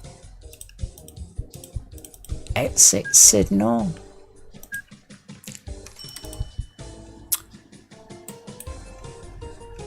Schalke, have you been following the Astroneer So an log update. thing? Yeah, the new update, June update was for a game with so many bugs and flaws and bits missing. Adding in a creative mode just somewhat boggled my mind.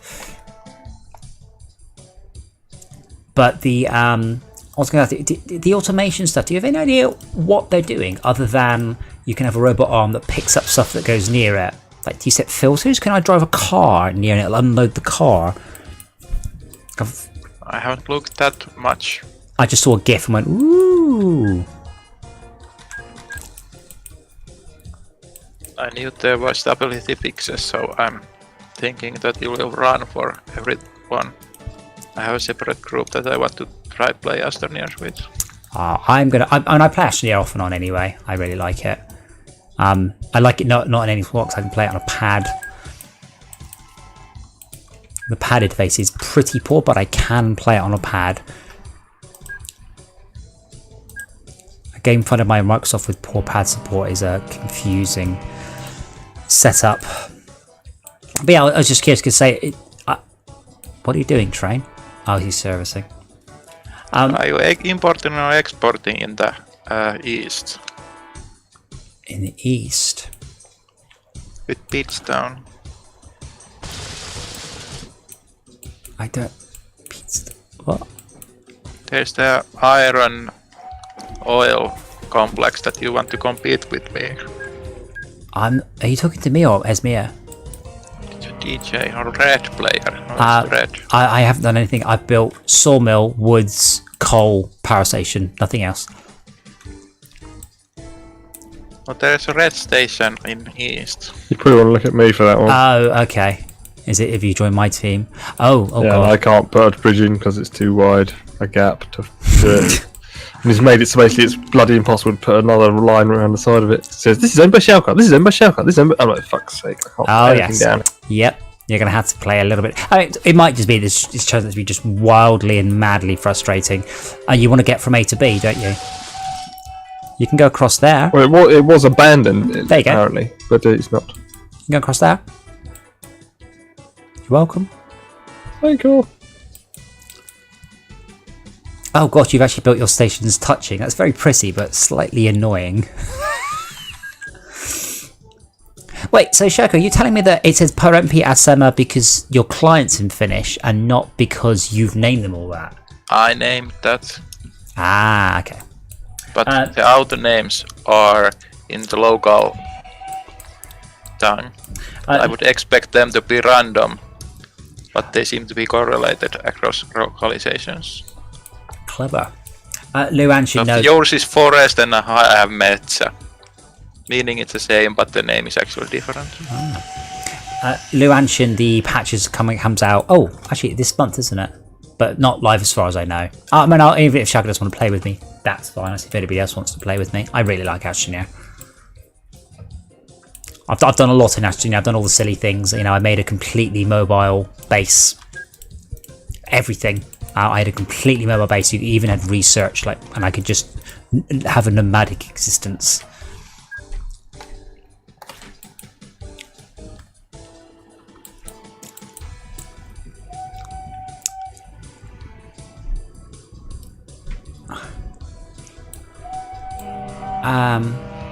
Max, are you taking that to Duntborn East?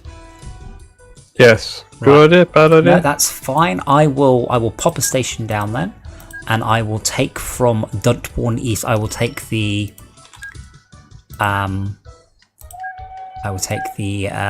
goods away because I have a place for goods. I was lucky. I was so lucky. Sometimes you can't find anywhere that's for goods for, you know, hundreds of miles. I will also demonstrate, if any of you wish to look at Duntborn, I will also demonstrate a slightly neater way of doing... Oh, we're out of money. No, I won't. So, Max, did you manage to spend all our money and not actually achieve anything? Yes. Excellent. Standard. I'm sure we could do better than Schalke. So. Well, let me just say, bridges are fine. There's no problem with bridges, but they are rather ugly. So what you can do is what I'm about to do is you can have a, let's call it an inverted bridge or a tunnel. Okay, my sawmill is just loading up. Yeah, we're gonna have to wait a little bit.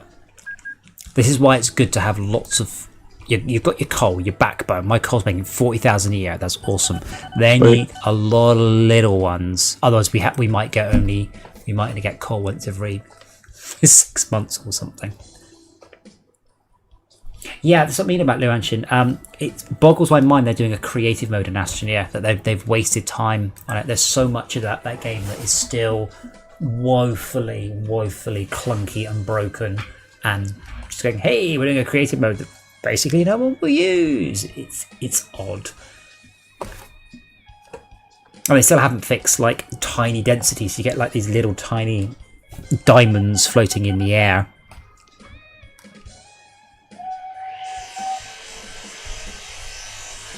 Okay, so you can see what I've done there.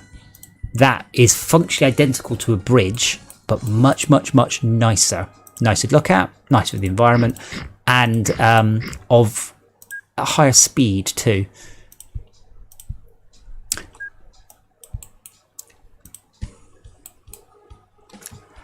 Well, I only play Astroneer on a pad, and it's all right. It can be extremely clunky, and a lot of it is that weird sort of virtual mouse cursor design. It's not perfect. A lot of things you're clicking from one side of the screen to the other. A lot. There are some shortcut keys, but nowhere near as many as there should be. So it's not a perfect game by any means. Oh man, which choo-choo?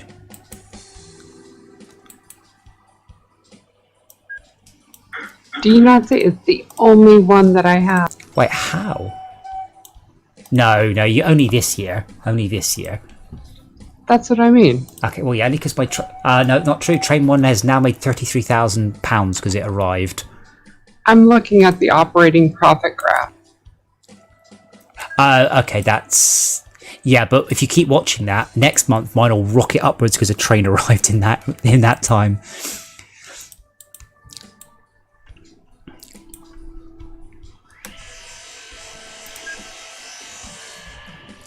I'm going to continue to optimize the coal trains route because that's what's making all of our money.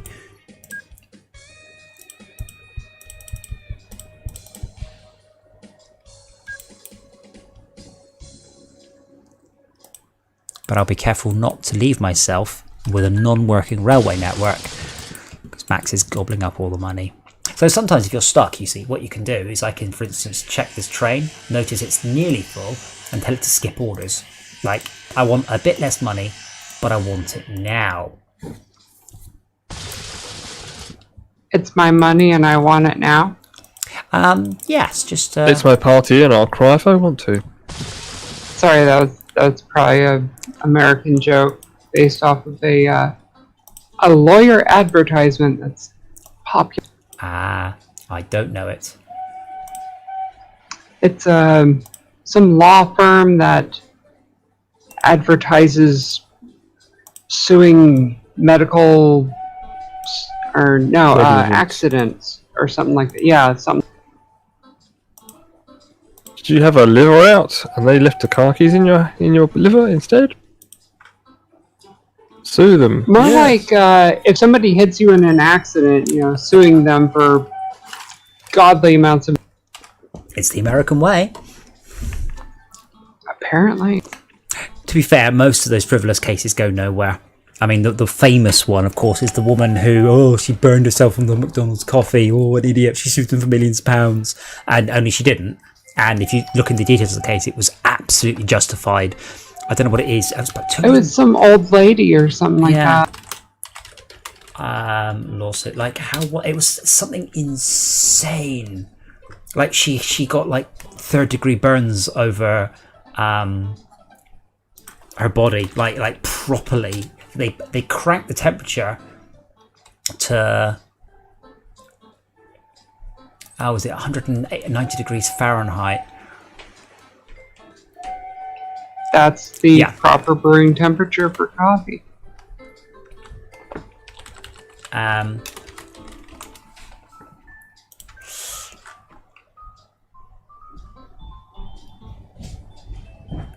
Yeah, essentially it's so hot that she burned. I think they may have actually, didn't they crank it up? No, it's because the operations manual requires the franchisee to hold its coffee at 180 to 190. And I had to say 87 degrees Celsius is a good way to burn your coffee. It tastes like Starbucks coffee. Can't stand McDonald's coffee. It's the most burnt thing ever. Quick Max, we have $400. Spend it. You're going to have to build the cheapest train on your network, by the way.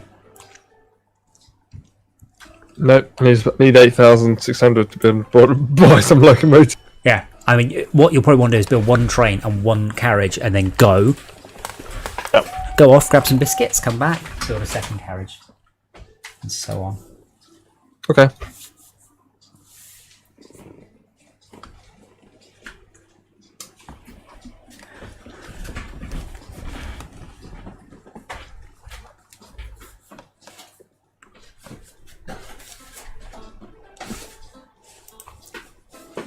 I'll continue trying to speed up the coal train a little bit.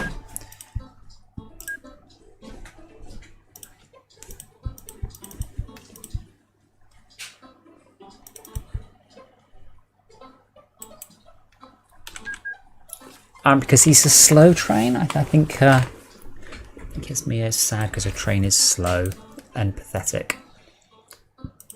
How is the speed, like when they hit slopes? Yeah, they're losing speed at a much more sense. Like he lost 5 miles an hour, and you'll gain it going down the hill. So I think it was because it wasn't changing halfway through a game.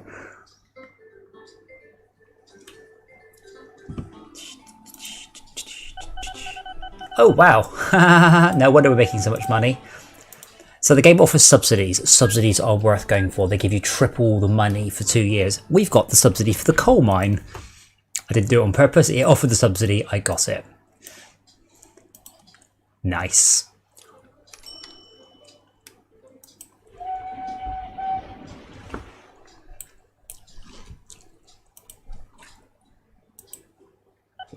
I would highly recommend that one of you also help on Draffingly or Tremfing Way, or I'll come and help at Chunfing Well. These names. Growing a town is really important. And getting in early on a growing town is also important, because otherwise you'll struggle to get in there later on.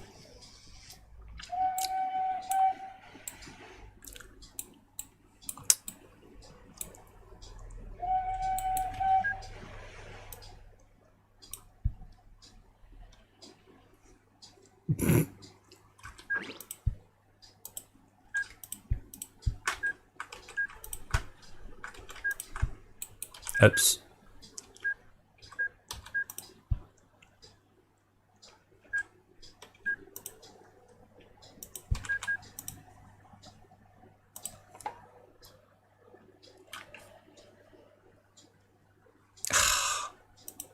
Can I say reverse? Yes, I've just forced my train to go through a red light in the wrong direction. No Futberg. But I can rename the towns, so I'm actually running the server on non-dedicated mode at the moment. What do you mean? Yes, there is. Look in the east. Is there a Futberg?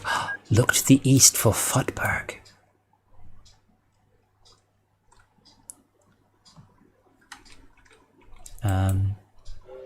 I see a Rontfield, a Pinstone, a Jinding Hall.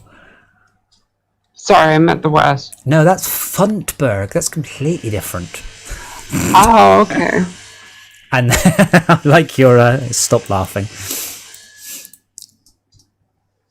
I'll tell you what, I might join you in the Funtberg fun.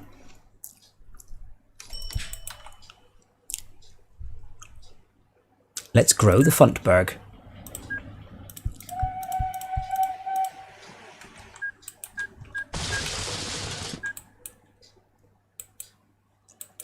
What I'll... Oh, I haven't got any money. Loan is maxed out. But yeah, when this train comes back, we will receive just crazy money. 97%. I guess I'll upgrade the engine. It's expensive. You're probably better off sticking a second train on the same network, following it in the same direction if you can, depending on how you've designed it. Like if it's a big loop, make it a one-way loop. Well, I eventually intended to make it a loop. Given how far he's going, you might, but you might also be better off keeping the engine and reusing it if you can afford it. Depends on your money, because you do lose money for selling engines that are no longer brand new. I am also going to optimize this a little further, so it's going to be quicker now to leave than to come in.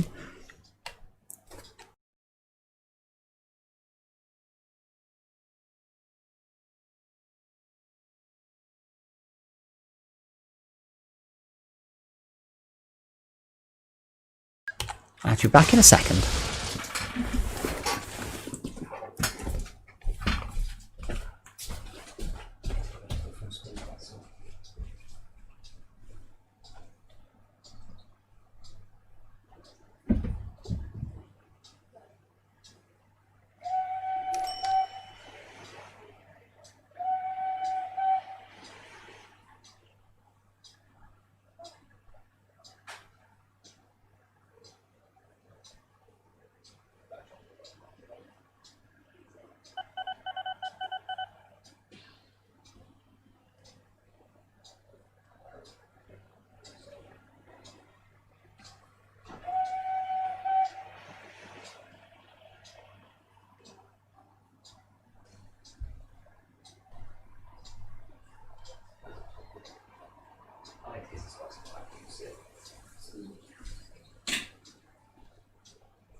Yes, train 5 is lost.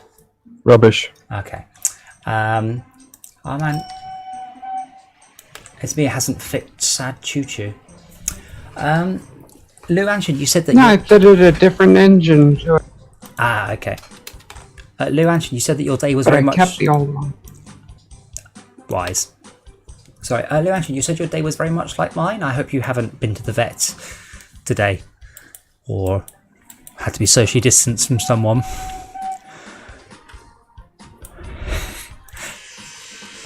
Max, did you genuinely build that train from a depot 20 or 30 miles from where it needs to go to start collecting?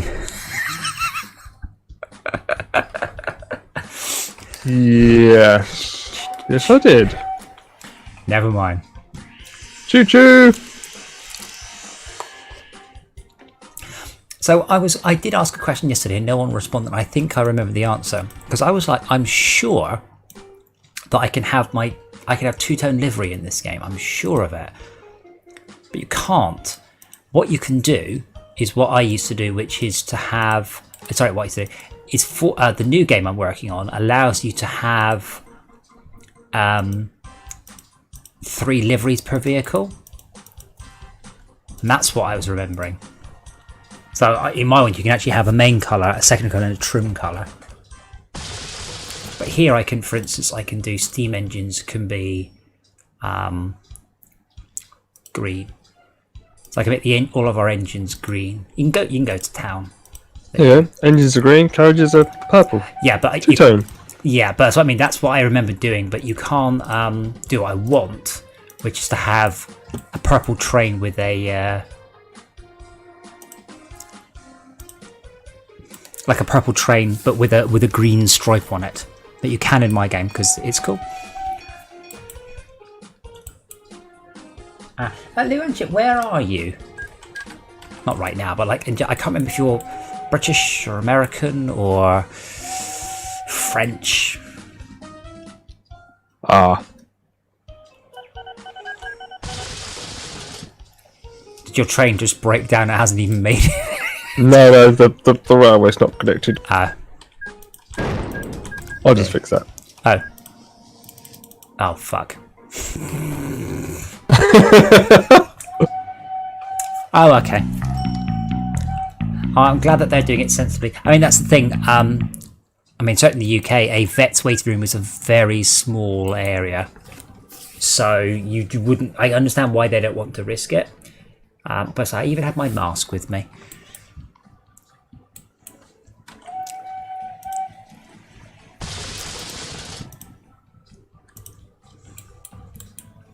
Now, let's see how Rob's doing. In fact, what I might do is I might join Rob's team and pay off all his loan.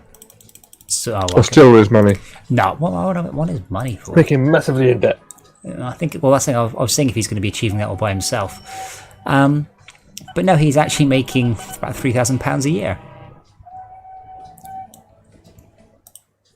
A year. Yes.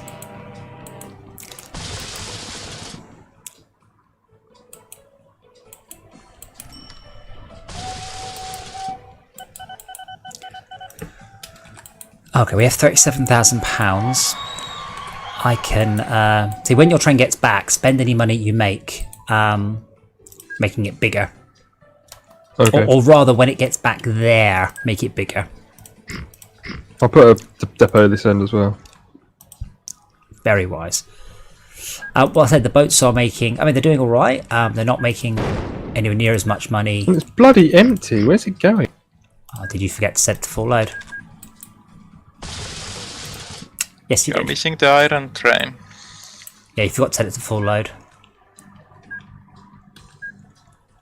Done. DJ, can you hear me? Oh, sorry, what about your iron train? Your iron You're train. not doing the iron train. I'm not doing the iron train. I don't understand. The competition we are having in the east. The trainway is built, but nobody's... That's not mine. Max built that. He's on my company for reasons. Nepotism. That means we're in the same family. Meh. Shit, are we related?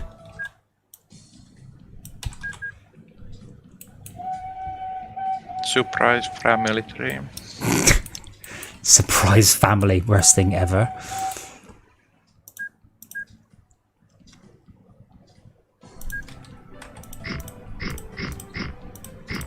Oh, I'm spending a horrifying amount of money on terraforming.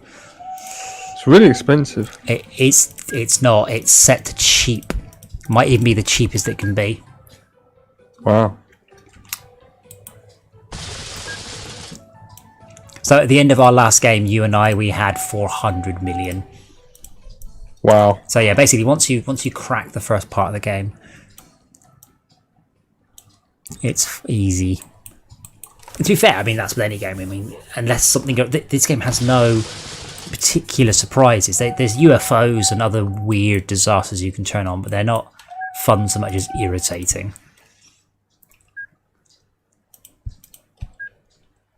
Actually, why don't we come?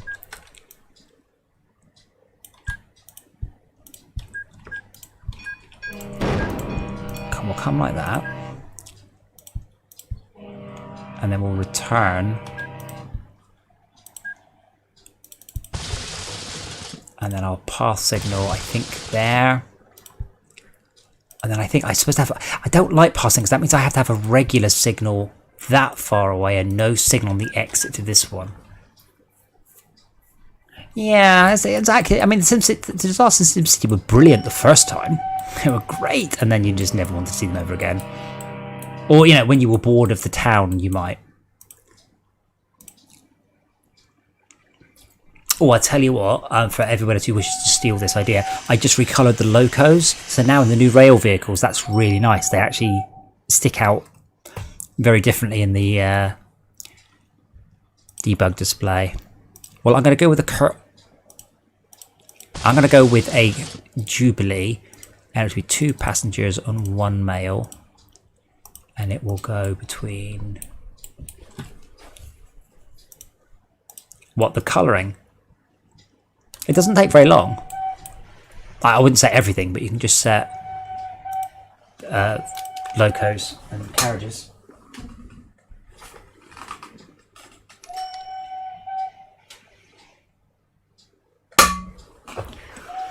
Sifu must hate me. I keep squeezing just below his spine to feel his colon. He keeps me there. He's so skinny. I really wish I could fatten him up. I genuinely do. I just can't. I wish it to be just another fat cat between me and feeling his insides.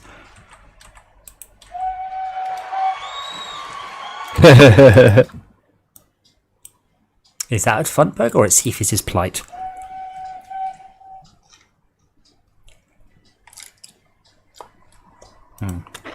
Frontberg. Well, that's screwed up, isn't it? Where is train 4 going? Why is train 4 going to Sawmill? That's fine. Why is train 4 going to Sawmill but trying to go through another... Oh god, it's all broken. How is you... Wait, did you... The fuck? I haven't touched any other trains. No, this is entirely AI going, I found another route. You have, but it's not valid, so don't. Back.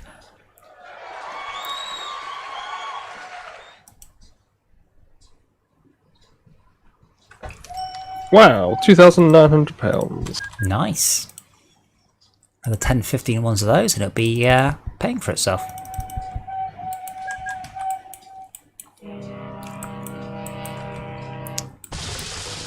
It breaks down on the way to the depot. Of course it does.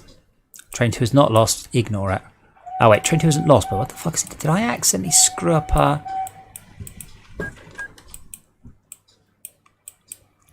What I've done is I've made an idiot choice in not doing loops, and I'm regretting it very quickly. Hello, cat.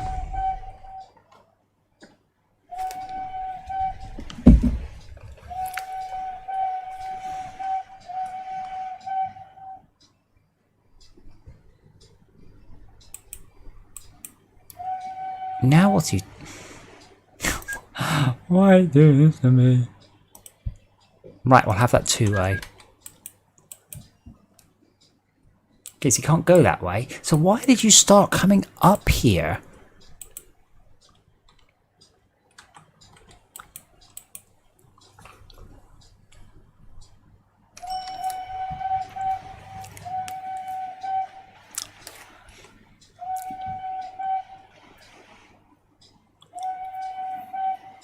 And the irony is, this is with the vastly improved AI route finding system that was written for this game. And they still that train. I don't know. Maybe it was just trying to go to the depot, and then for some reason chose the same route as the other train. I might just start turning all of these into loops. That just doesn't happen.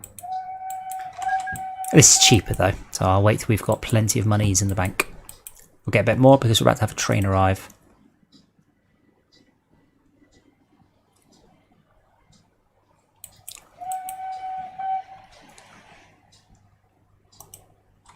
Uh-oh.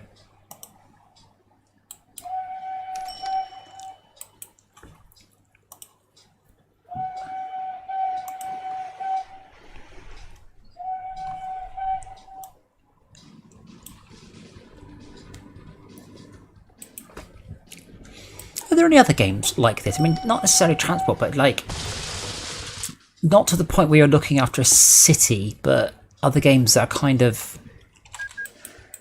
doing stuff on a big world map with multiple people. Oh, wait, wait. Oh, shit, yeah, okay. Sorry. Fixed. I forgot to... So now the train goes in and then it should start its journey by going all the way down that big hill. But yeah, other games where we can, I said, be on a world and do stuff together. Like Terraria, Starbound, Mindustry. Well, there is this game called Scripts. It has idle game aspects, but it's also a programming game. Right, you're going to have to spell that, because I think you might have meant scribes, but you could also meant scribs, which isn't a real word. Scripts. I'll type it. You made it less understandable by saying that. Scripts. The problem I have with a lot of idle games, they're brilliant fun to start with and rapidly stop becoming fun. Like, yes, it's cool, this is cool. Alright, this is literally just the same thing forever. Script is an open source MMO RTS sandbox game for programming enthusiasts. Yeah, I think that's gonna be out for most people.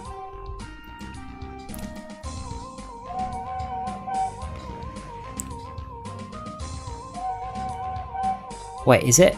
Oh god, it's subscription. I've never seen a subscription game on Steam before. I really wish Fortress Craft EVE was Online's on subscription. Steam. EVE Online's on Steam.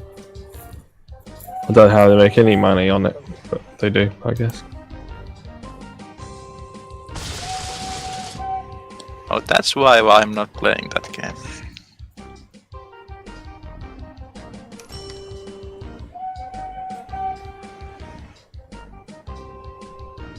Ah, fascinating. Although, to a great degree, I'm happy to run it on my own PC. No, they only offer it as a... So it's kind of... Yeah, I mean, something like Factory Idol, but multiplayer would be awesome. Your train's arrived, Max. Oh, you are. Okay. Wait. What the oh, you did it on the way out. Okay, because it's half empty, half full. Yeah, I'll put some more carriages on it. So Thunder Wolf, I used to play a lot of Warcraft, and I have heard from people. Max was one of them. Very much the, well, why would I pay money every month to play the same game? But when you're playing them, it becomes very different. So at that time, Warcraft sub was, let's say, £5, and you look at a £40 game going, I could play Warcraft for 8 months for that. So you do end up with a very different sort of view of it. I mean, in Warcraft, you're primarily paying for the GMs. You're not really paying for... You're paying for ongoing development, you're paying for all that, but you're not really paying for the server time or the storage space or anything like that. It's the human elements that you are, you know, just to run the game all the time. Keep the servers up and serviced. Yeah, I mean, I think in this day and age, sub-based games have kind of run their course to a great degree. I can't think of. I mean, I don't think I've got a Warcraft subscription. Like, I probably need to start out for a month. I don't use my guild, but I can't remember a lot. There's been very few sub games I've ever played. Because Lotra I played for free because I worked for Cody's. I think of anything else. There's issue with players demanding that Quantum League will go free to play, which is kind of weird. Oh, you but I get guess it happens. every single game I've worked on in the last 10 years. I always if I get someone straight, or someone goes, this game free to play. And my response is always, don't you think I deserve to be paid for my work? That shuts them up.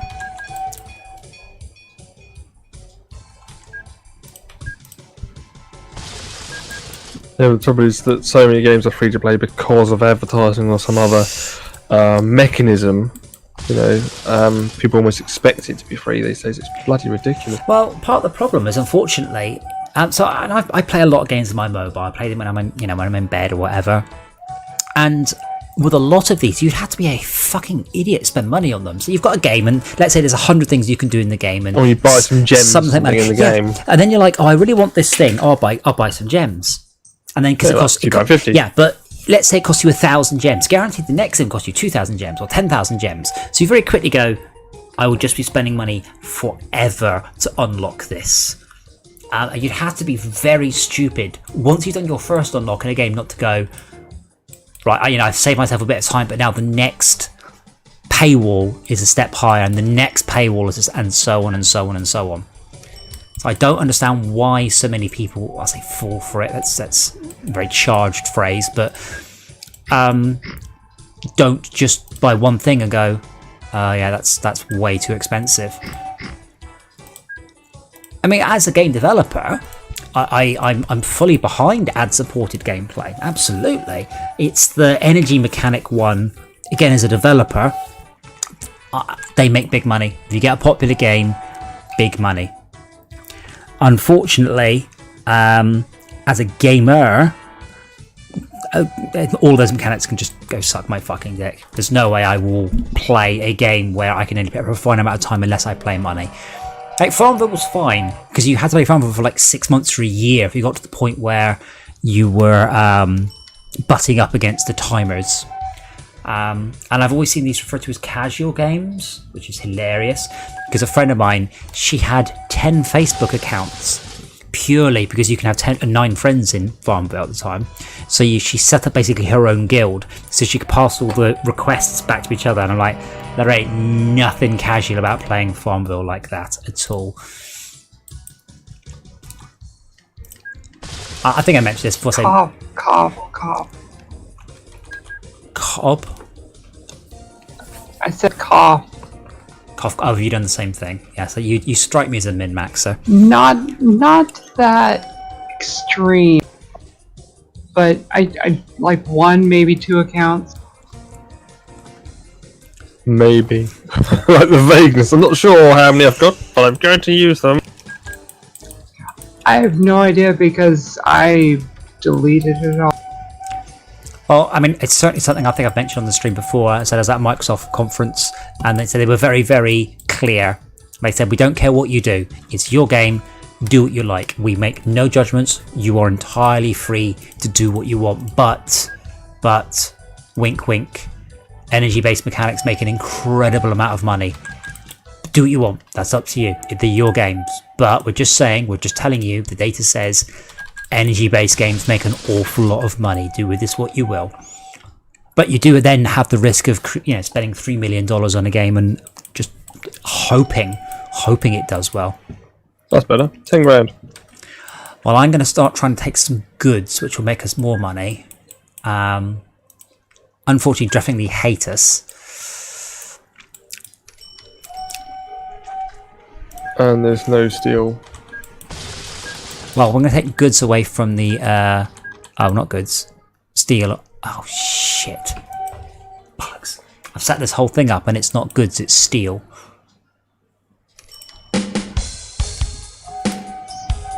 Gotta love it.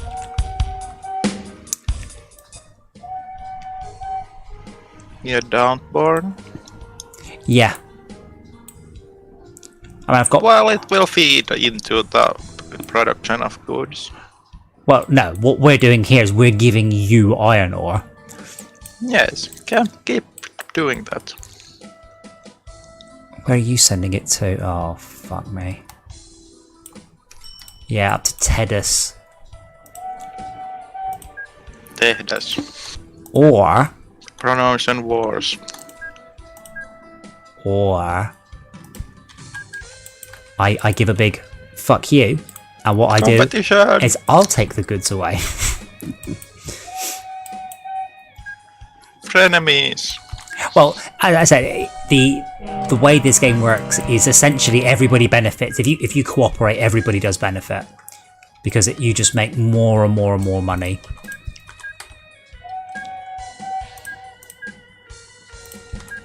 I was just about to ask were there some goods.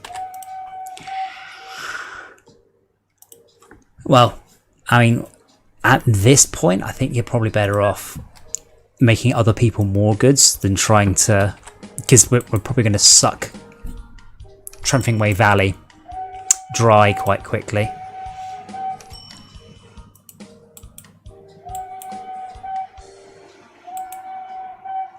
And I'm aware our rail network is a bit yicky, but it will fix. I'm not. Oh, I see. I'm just not going to spend 10 grand organising this into loops at this point.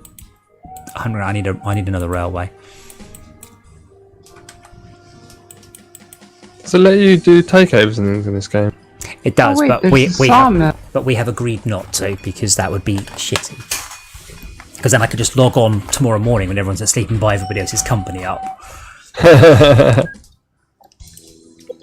mean, both times that Schalke went under on the last 2 maps, it gave me the option to buy it up. Oh yeah, yeah, that's it. You can invest in a company, buy shares in them. I think we might have that turned off. Oh, the shares. No, Yeah. I was talking about like complete sell-off, like company fail. Oh yeah, that's different. Yeah, I love that. Hey, this company's gone bust. Would you like to buy all their infrastructure, which definitely doesn't make a profit? Like, Got my own problems, thank you.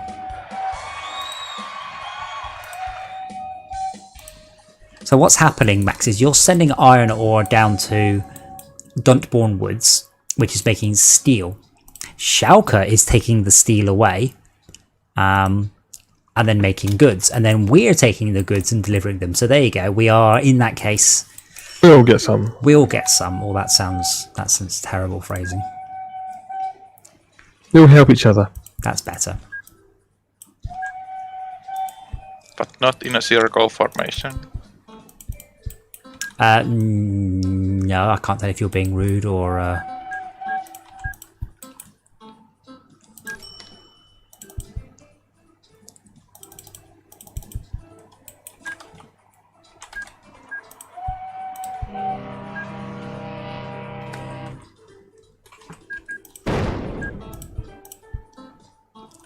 Well, since there is a new train available, I will do a public service and increase the amount of inputs to goods being developed. Well, as I said, competition is good in this game. It really is. I mean, also, we've only got 1, 2, 3, 4, 5, 6 towns not used by anyone left.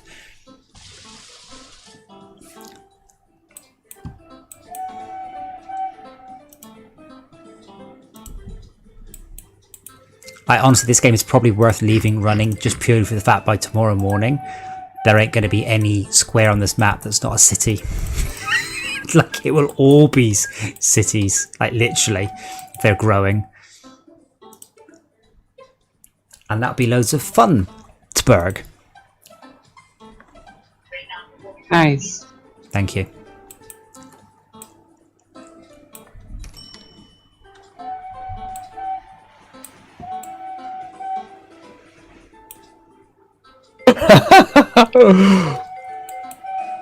So, oh god, I don't know how to pronounce that. Has broken down at Pinstone at the station. In fact, it's broken down on the level crossing. Oh, there you head when that happens. That's hilarious. Can you not pronounce that? No, Matt Kaluvita 1? It's probably a soft L. I'd probably say Matt Caillou Ita 1. No. Schalke? Train what? Matt It's the mail train. Yeah, but how do you pronounce Matt Caillou Ita?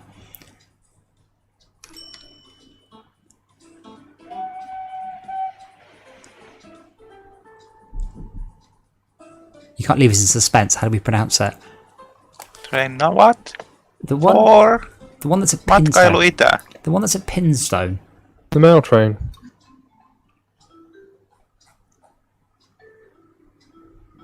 How do I tell what train number it is? Matkailu Itä. 1. 1.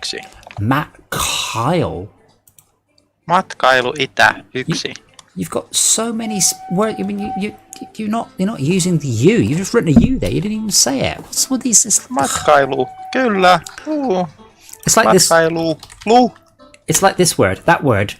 You pronounce the first letter and all the rest is silent, or all the rest are just waiting their turn. It's the English pronunciation that's straight from the course. In the vowel shift and all the things. Really? I pronounce it how it's written Really? because of a younger language. But that's you must have a orthographic language then, which is like Spanish.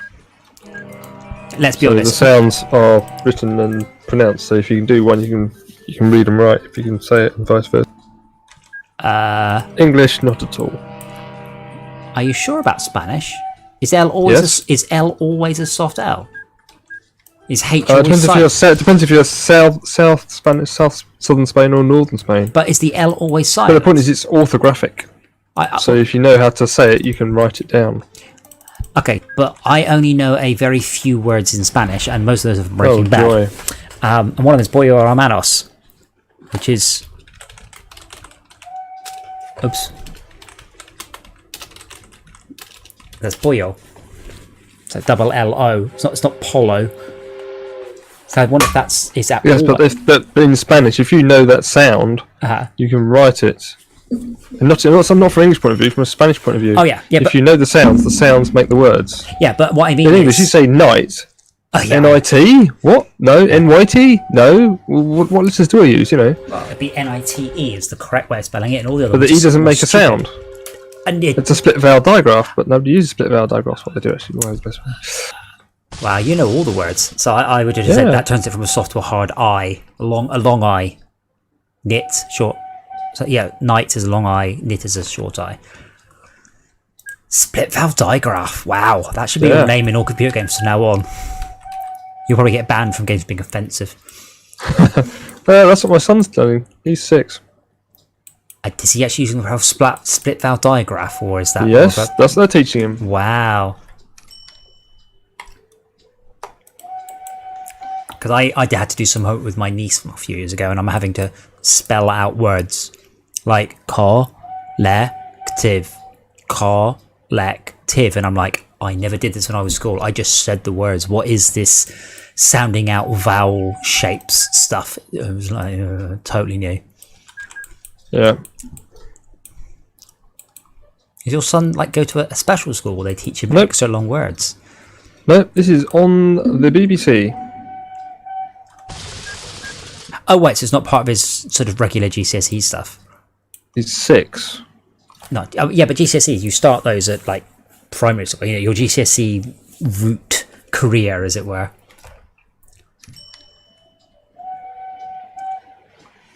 Like, is that on the UK? It's on the curriculum. syllabus? Oh wow! I'm just surprised. I mean, you should know these things, but I'm not sure I was taught them at age 6. And I'm still not sure I knew about split vowel digraphs. Yeah. Yeah, it's horrible.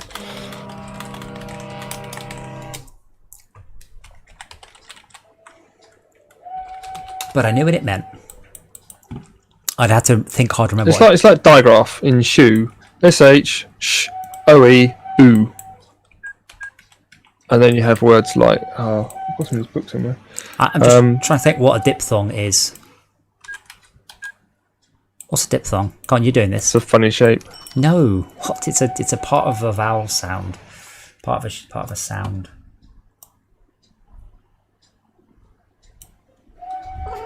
Hello, kitten. And here I am thinking. Blame of her the for the dip crisps, switch. by the way.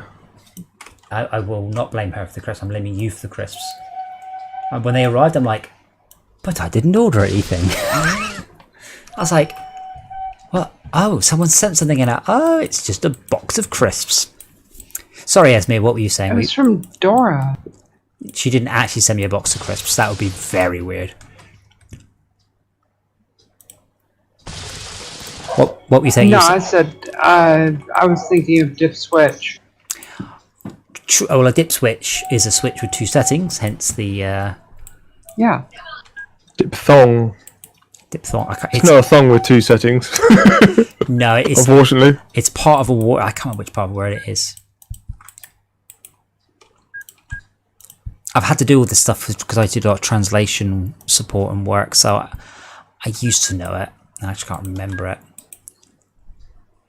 My railway network is not perfect here. My trainer had to go and hide in a depot in order to actually progress. It's a Magic syllable depot. with 2 vowels on it. Like, can you give me? A, O, I. Man, you sound like you're in pain. How do you say hydraulic? How would I say? How? And that was aimed at Schalke. I Oh, want to say hydraulic. That's an English word, you would say it in the English way. There's a corresponding word of hydraulica, but that's an Anglism. It's based on the English word. I'd be shocked. I like the hydraulic press channel because it says he's got a very thick accent. And Does he say? just amuses Does me. he say hydraulic? No, it says hydraulic. Hydraulic. Yeah, he's Question. Different question. Change the subject. What are they made of? Like, what are the presses made of? Why haven't you press if you crush a press with another press? Why haven't we seen It's that? just oil and a pump. Right. basically. Okay. Oil in the pump. What does the oil in the pump do? Push. What does it push? Oil. What does the oil push? A ram. Why is the RAM Cylinder. made of a stronger material than everything else in the universe? It's not. I've seen the videos. Yes, it is. It's made of steel. Then why is it crushing things very hard? Because it's made in a specific way so the end is very hard. Because the crushed mean, items if you are small, and the hammer is very large. Okay, but like if you're crushing a ball bearing and the ball bearing is stronger than the RAM, are you not just going to end up embedding the ball bearing into the end of the RAM? No. Yes, you would if it's stronger than the thing the RAM's made out of. Steel ball bearings aren't stronger than the RAM though. Okay, but You'd have to have like a titanium ball bearing, for example. titanium. Then it wouldn't crush, obviously. It depends on the material. I mean, again, you can't just go it won't crush because it depends on the material makeup. Depends on the mass, the density. There's loads of stuff to take into consideration that you can't just it's just easy to go will it crush, stick it in, find out. Well, I said 50 tons of pressure and find out. I've watched a few of them. The answer to will it crush is yes. Always. Yes, it's hilarious. I don't know if you've they go. Ball bearings are the worst actually because they explode. They explode, yeah. I was just trying to think something that was hard and small, and I didn't want to give the obvious. Oh, crushing glass foam they called it. I'm like, what the hell? Have you ever seen the? Wow, 20 grand. Whee! Have you ever seen the? It broke down immediately. Will it blend? It's that. Yeah, that's so dangerous. Yeah, well, yeah, but the one where he blended marbles and going, this is glass dust, don't breathe this in. Like, sorry, this is, oh my god, no, do not breathe that in. And he's just opens the lid and has it exposed to his face. I'm like, what do you do? No, he was wearing protective gear nearly always. Like, if it was dangerous, but that would have been in a filtered environment. Esmir, as a motorbike owner, I have paid attention to sacrificial jaws.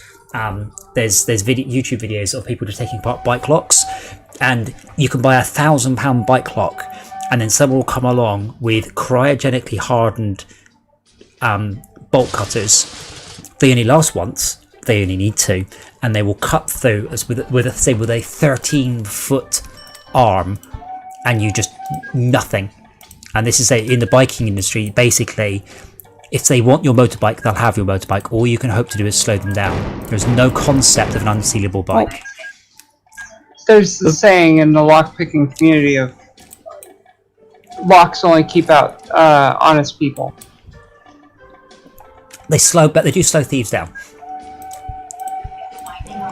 They can, yeah. Also, to be fair, it's quite difficult to walk around with a 13-foot lockpick in public without getting maybe a question asked about what you're doing. But a friend of mine had one of his bikes stolen, and they literally drove a car up to his garage, attached the car to the garage with chains, and drove off and tore the garage door upwards, and nicked about £3,000 worth of bikes. Totally not worth it. And £500 garage door. Well, yeah, they didn't keep the door. They just keep. Yeah, but that's how much it costs to replace the garage door. Yeah. Oh no, they cost way more now. Well, depends where you go. No, you see it in it. Okay, Esme, I don't think you understand UK. I'll show you a picture. See, what you think of as a garage is not what. There you go. In fact, almost exactly like that. I'll pop that in the Discord. That is what. That's, maybe 50 quid. Yeah, worth of that's what I'm talking about. That's maybe 50 quid. But yeah, that's basically what they did. They just tore it open and took the bikes out. And then, you get people with ground anchors and all sorts, but if they're determined... I can't even buy an interior door for that cheap here. Where do you live? San Francisco? Close enough. Oh.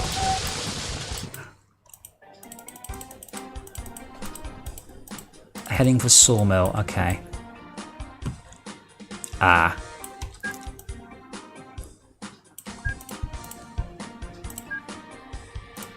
I'm one wayifying a lot of this track. Is that a real word? Maybe. Unifying. One wayifying.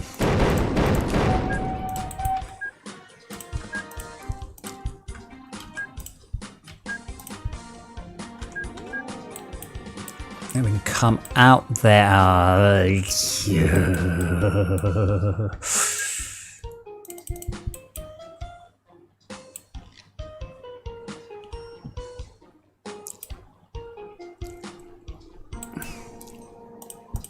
Basically, I'm telling you, some of the trains might have to now go around in a longer route, but it's always in one direction.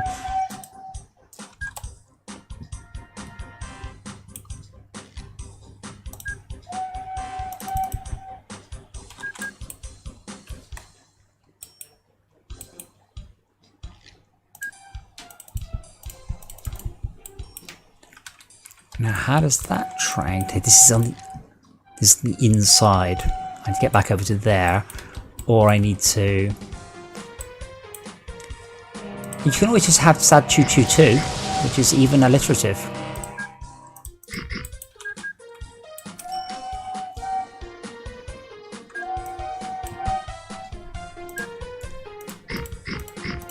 You can also just, you know, the old, this is my axe, I've replaced the handle, I've replaced the head, but it is still my axe. You can just keep having a new train called Choo Choo 2, and you just keep updating it. True. I've had that before. I've had an entire computer, and all I've kept is the case for like several computers. Oh yeah, I still say that this is the same computer that I've had for forever, even though nothing in it is the original. Well, I usually find it's when they change the motherboard layout, so I can no longer use the case. The ISA slots. Well, no, 'cause it's when you change the motherboard. That's when that's when you usually have to switch cases. If it's been long enough, because cases no longer fit. Oh yeah. Nowadays, it's down, it's yeah. not so bad because cases are enormous. It's not quite such an issue. We just have to make sure that things fit ATX. Well, you say that. I had a full-length video card. I will wager, it's possible, I will wager you have never seen a full-length video card. I had never seen a full-length video card until it arrived in the post, and I went, oh, I see. It was the AMD 7970, I think it was, and it was enormous, because what AMD would do is they would just literally jam 7990, so two 7970s in one case. Yeah, that one, absolutely enormous. That's a full-length card, and you don't see very many. My case was supposed to take full-length cards, and it nearly did, so I had to buy a new case and then take a Dremel to it. But that case, that good card, but you can see there, just look at the aspect ratio, but it was just huge. Whereas nowadays, you look at the 1060 cards, and you can see it's just sticking off the motherboard in both directions. Whereas the 1060s, which they're just beautiful, they're so tiny. I think that's the one I had. May have even been a triple height, a full length card. But not a full height card. It was triple height. Or do you mean top to Height, as in not PCB, as in how far out the case does it stick? How far out the case? Yeah, I mean, how from the motherboard, how high does it come out? How far does it come out of the case? From the mouse read? No, I don't. You can go any higher than that, because that's the full length from pin to screw. Like, if you come out any further, you're going to bang in. I mean, you already needed room to get the power connectors out there. Like, you mean in this? I don't know if you're watching it, but you mean in this direction, like outwards from the screw. I don't think you're supposed to go past that screw. That would be then, because you say, if you look at this picture, you already had this massive power cable coming out. Not a sensible video card by any means. Yeah, triple height, full length. I'm not sure. I think it'd be the depth you're referring to. I don't think I've ever seen a video card that gets much deeper. Like my current video card, I've got a aviation grade. I love that phrase. Aluminium bracket. Aviation grade, as far as I know, just means just aluminium. No, aviation grade aluminium is aluminium, vanadium, and titanium. Well, it's corrosion resistant. It's also anodized, so I don't think it'd be an issue. As far as I could tell, what I could tell is they're all aluminium, aircraft grade aluminium. So the phrase stopped meaning anything quite quickly. I'm like, all right, okay. This is horrible. This is so horrible. I'm so sorry about my mess. Fill height and half height. Oh yeah, that's just half hardly. height. Yeah, there's no Half length. height's really a small. Yeah, there's no length. 'Cause, as such, isn't there? Yeah, the half height's just so you can get a small card into a really small chassis. Some sessions only have half, except half height. But what I meant was, with for Maxiviz PCs, they had really big cards, really big. I don't know what format it was. Cubus.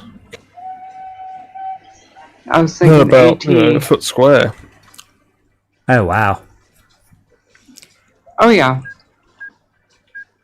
But they would that would be like 4K of memory, or a 4-port serial card. I suspect those were not VESA standard cards, though. Back when you bought the chips and you had to put them into the slots on the card. How old are you? That's You even. never ask ladies age. That's rude. Let me rephrase. How? What? Where the fuck were you using those? Like even I mean, I know what the turbo button does. That's how old I am. But even I never Oh yeah. put chips onto the board. Really? What you never No. CoPro? upgraded your video card with extra V? No. What video card was that? Are you All of them had kidding? sockets. Yeah, back in the 90s and stuff. All of them had sockets for it. I remember changing the timing chip on my motherboard so I could go from 25 to 33 megahertz. Oh, the crystal. Yes, I've done that. Yeah. Didn't solder it in. It was just a bit of tie wrap. I don't. Now, I'm trying to remember. I think I had a Paradise video card. I think I had a 1 meg VESA video card. Oh, well, there's one for sale. No, I'm good.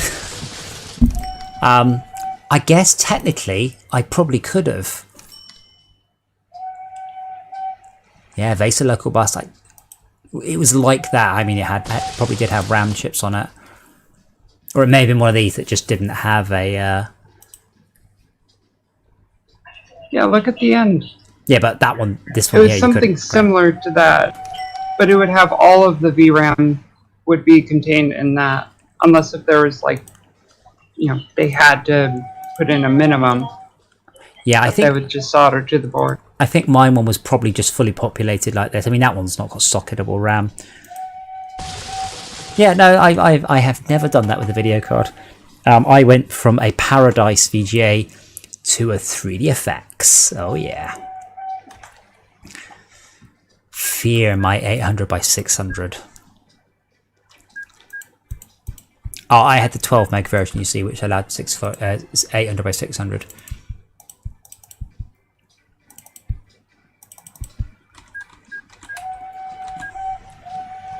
So that's down there.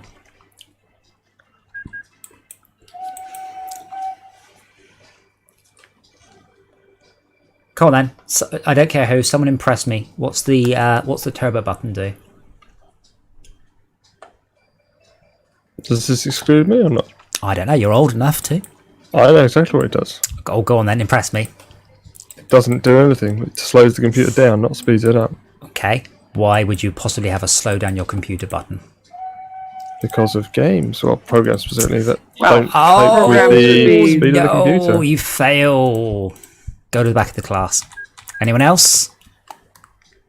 It's beautiful. It's the most archaic thing. I happen to be Isn't taught it- to college. Isn't have to do with, I know it has something to do with the clock. I can hear you googling. You're cheating.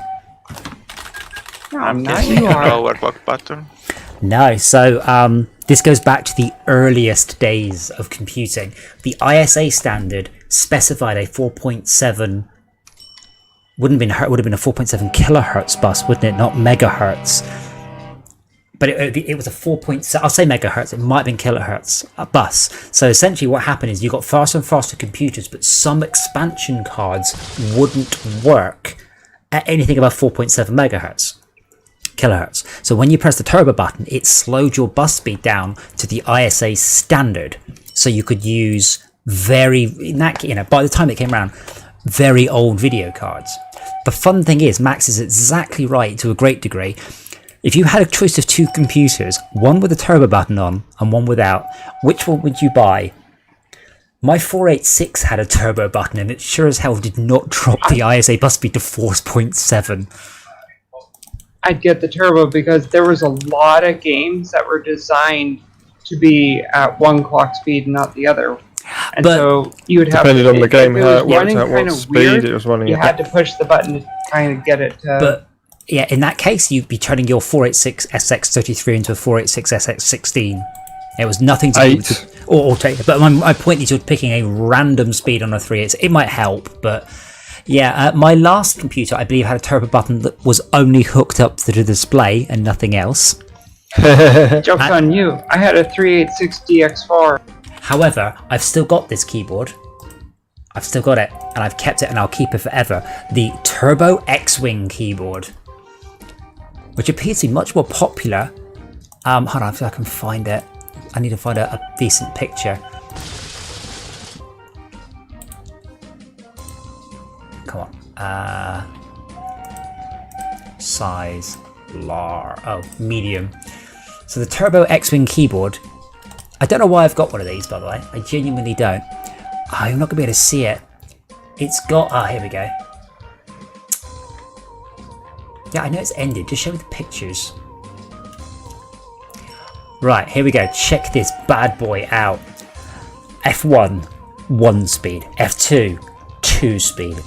You could go up to 7 speed if you had a Turbo X-Wing keyboard. I've got one. I don't know where it came from. I've no idea whatsoever.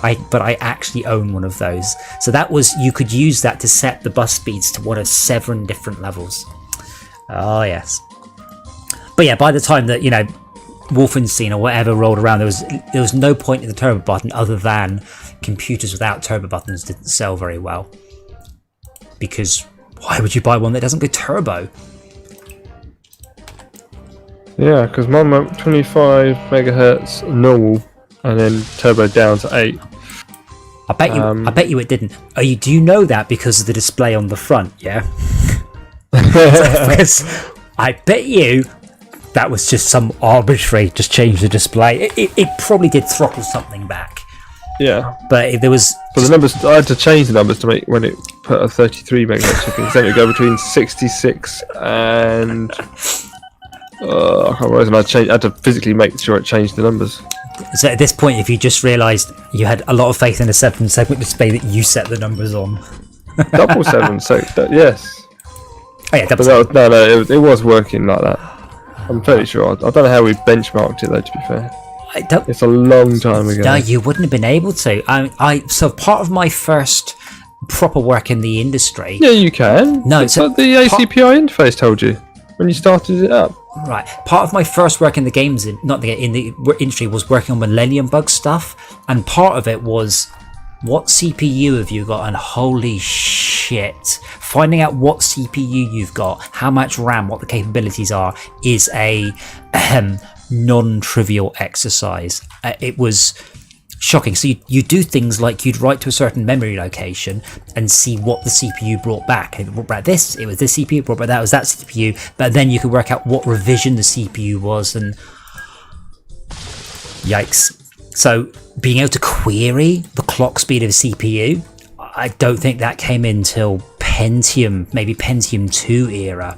The BIOS might know, but no program could get at it. Doing it through software. Yes. And then there was me. I had the PC Technician's Pocket Bible? Oh yeah. Little black book, tiny, like 3.5 inches tall. Listed every single part and told you if it was obsolete or not. Included pictures, descriptions, everything. A book that was obsolete before you even bought it. I might mention on my 486 I was overclocking my Cyrix DX4. I was overclocking it from 100 to 133 with a cooler on there, like a little passive cooler, but a big one.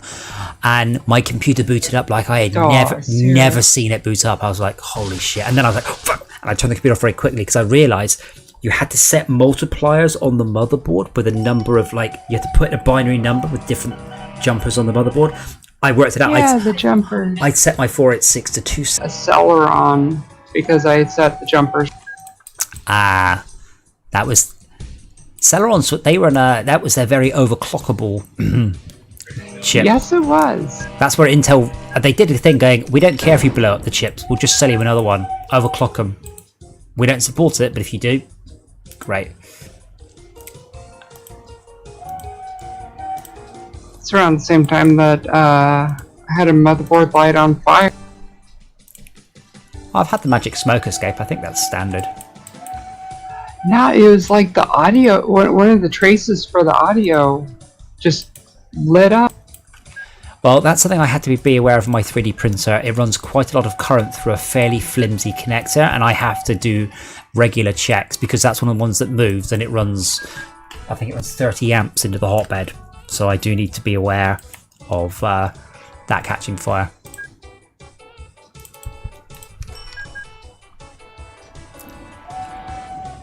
But impressive you managed to manage it on an audio track, which probably would have been 3.3 volts or some such. I'm still seeing ×3 on my... Have we just got loads of subsidies going and we're just grabbing them because we've got most of the... Where's subsidies? I haven't grabbed any subsidies. Okay, but if you click on train 1, 30 tons of coal from Kedhattan mines, brackets ×3. So what's that about then? I've no idea. But it says here, services subsidised, none, subsidies on offer, none. Might have been an old one. No, I mentioned it before, like 2 years ago or something. 5 years ago. Oh wow, I'm hurting on the incline. So we've turned on high inclines, so now multiple trains are actually quite good. That train goes up the hill at 8 miles an hour, but downhill it should get to full speed, and then it's an unstoppable coal-filled juggernaut of death. Hopefully not too much death. Oh yeah. Is there cake? There was probably just going to be death, I'm afraid. I really wanted the chicken. Or the pasta arrabbiata.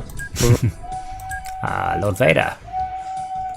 I'm not even seeing subsidies listed in the news. No, it will only list subsidies that haven't been currently used, I thought, which is why I was surprised we were getting this ×3.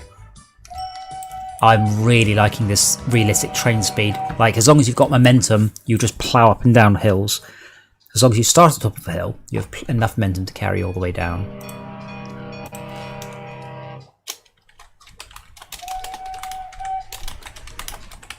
Right, I must go to bed.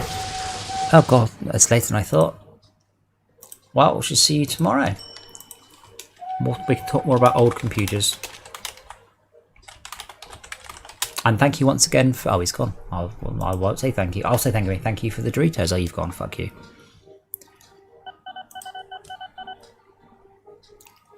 Oh, fuck off. Coal production at Kedhattan mine decreases.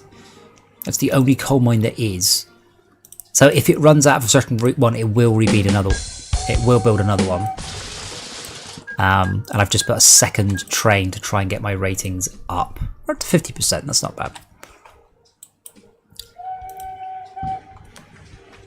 Right, I shall wish you a good night. Oh, Max, welcome back. Thank you for the Doritos. You left for us, I can say thank you. You're welcome. I will scoff them all and not save any for you.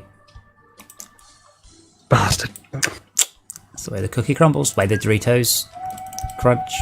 Yes. But we'll Right. see. Right, night.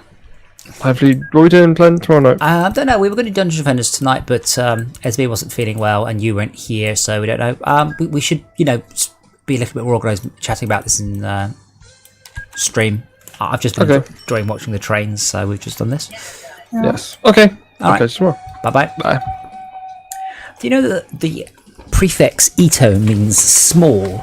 So that means that the Dorito indicates the presence of a much larger Doro.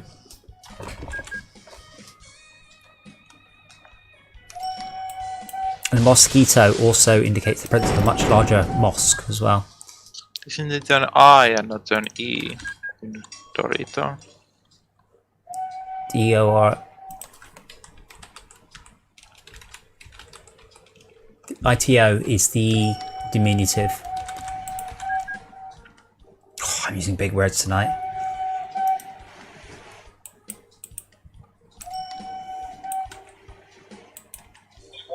It's probably really telling just how not well I'm feeling, judging by my progress in the game. No, this Kind of built this map is nice, casual, scenic loop, and I'm happy with it. Just watching them now.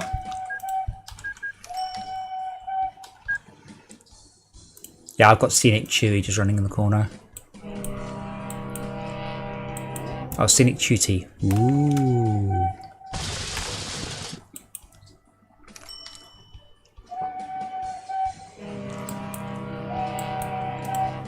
Funtberg rating poor. I'll keep Funtberg. Is Funtberg even growing? Town is not growing. Okay. Right. What can I do about Funtberg not growing?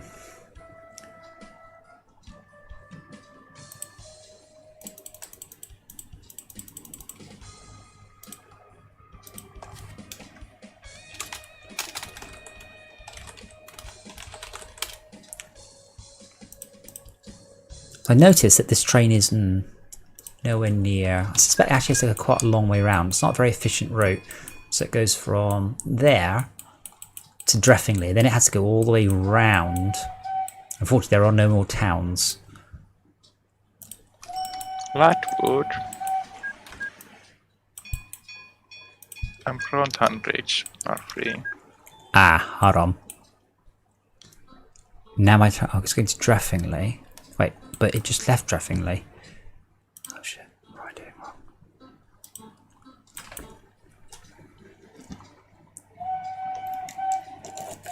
I'm like actually generating money. I might not go bankrupt this game. I should hope so. I said all you really need is one profitable service, and that can sustain all your messing about to a huge degree.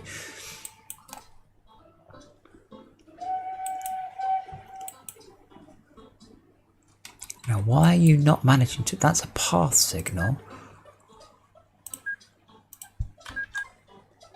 Where are you heading for? Chunfing for wood. So why didn't you route around? Is that a path signal? No, that'd be why.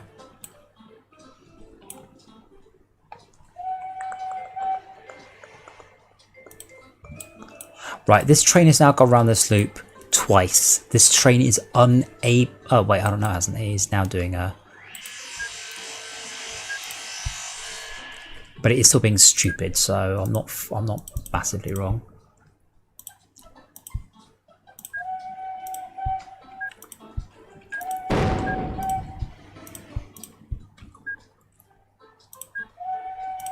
It starts with the original Transport Tycoon, where trains would go down unfinished routes a lot.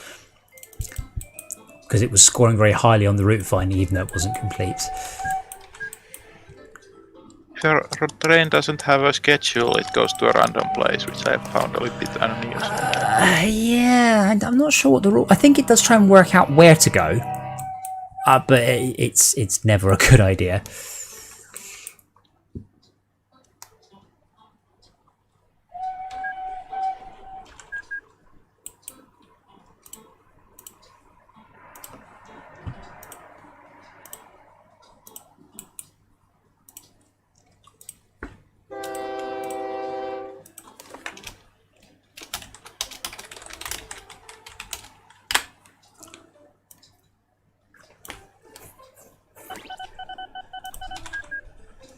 I'd love to have a VR version of this game, and all I want is the exact same game, but I can drag off each of the windows into virtual floating panels.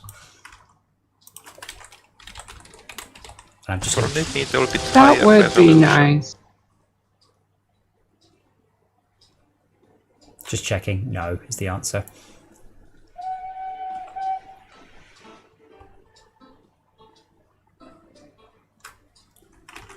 It would seem to be easy to make an app that would take a flat screen game and then be able to place windows on a The greedy space. the hard part is that Transport Tycoon would need to be able to talk to the VR interface for the tear-off windows. You could run multiple copies of Transport Tycoon in VR, no problem, dead easy. I just love to be surrounded by all of these little train windows. I mean, realistically, it'd be fun for only about 10 minutes, but I still would like it for those 10 minutes a lot. My rating is excellent now. Well, I suspect that's cost me a fortune just to have 2 trains servicing it. Yep.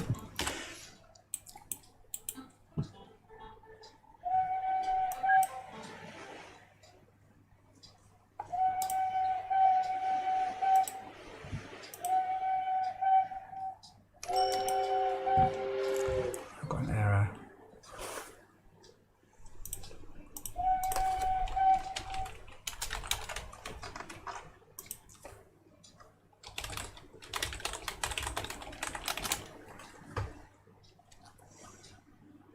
Come on, future Diesel. Where are you?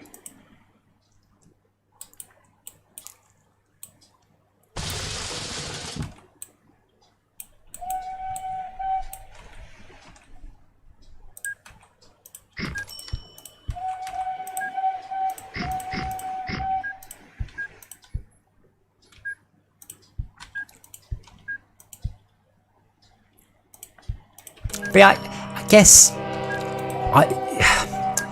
I'd like to find more games where you've got the concept of, oh, I logged on during the day and I got us a bunch of uranium. Oh, I've sorted out our carbon fiber upgrade system. Oh, I've optimized our collection of helium or whatever. I just don't know of any games like that, sort of collective effort games.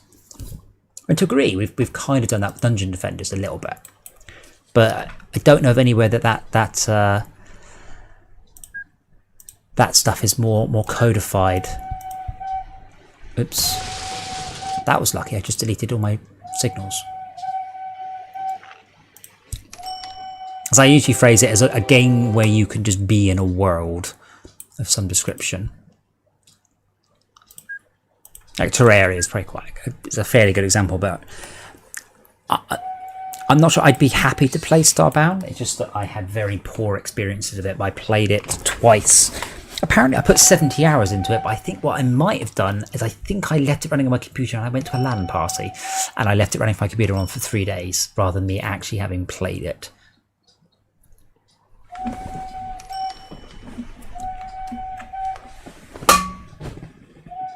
Come here, old man. Yeah, there we go. See if he's feeling a bit out of sorts as well, because he did get to go driving the car. I took the roof down. I took the roof bars off, so he was in a little teensy tiny open top sports car. So he got all the sunshine and the smell of horses, which I suspect he likes, being a cat. But he's now like, please love me, father. And yesterday he got to have, we had steak, so I cut all the fat off and gave him the steak, which he didn't eat so much as just inhale. Lou Anchin, is this Starbound? Starbound, see, when I first started to play Starbound, it was just a disaster of a game. They did not understand what it was about Terraria that made it good. They promised the moon on a stick. So like they say things like, oh, we'll add pets if we hit this Kickstarter goal. And I'm like, right, but you've just said, yeah, if we make $100,000, we'll add pets. I'm like, right, but you've not stated how much longer adding pets will take. So you're telling me you're not going to hire more people? I thought the point of Kickstarters was you would hire more people to cope with that, but apparently not. So yeah, I was not very happy with the game when it came out. The fact you have to chuck away your base was just ridiculous. Like, constantly, every time you level, chuck away your base, start again. But I think they have resolved a lot of these issues now. Who's a pusscat? Who's a pusscat?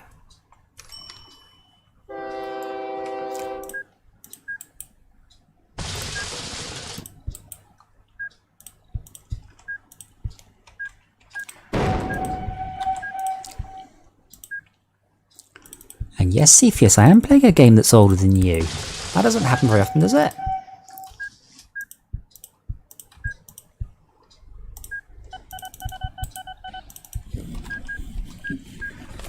Should you rub your face on the microphone? Well, I said it's. I think they've continued to improve it.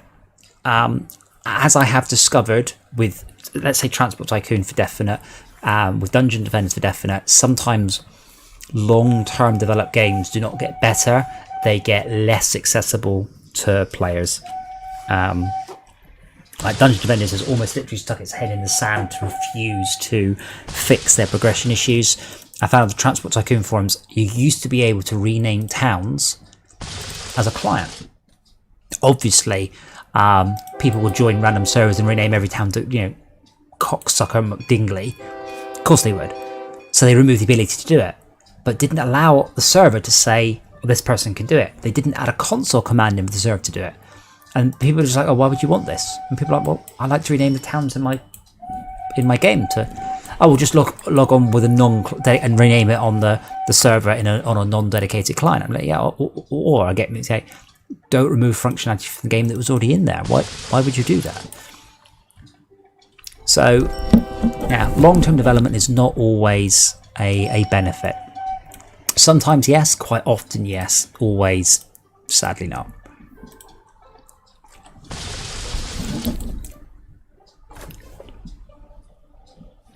It's me. Are you also an expert on Starbound? Nope, never played it. Ah, let's play that then. Blood Rose has though. She's not invited then. Yeah, so Starbound. Yeah, we'll see. I would say it's Terraria 2. I mean, they've got two guys that wrote it are really very rich now. They made enormous amounts of money off Terraria. The two guys, very, very, very successful. Yeah. So Terraria 2 has been cancelled like twice and then restarted twice. I think it's still planned though, but no particular release dates. I wouldn't like to try and compete with Terraria though. Like the amount of content in Terraria is just huge.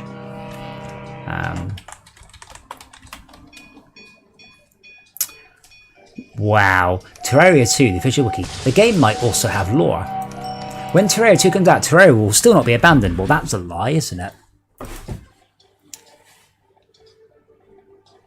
What the fuck? Oh, was Terraria... Sorry, chopping little west. And then there's... What's Terraria Otherworld? It got axed. Because it was shit.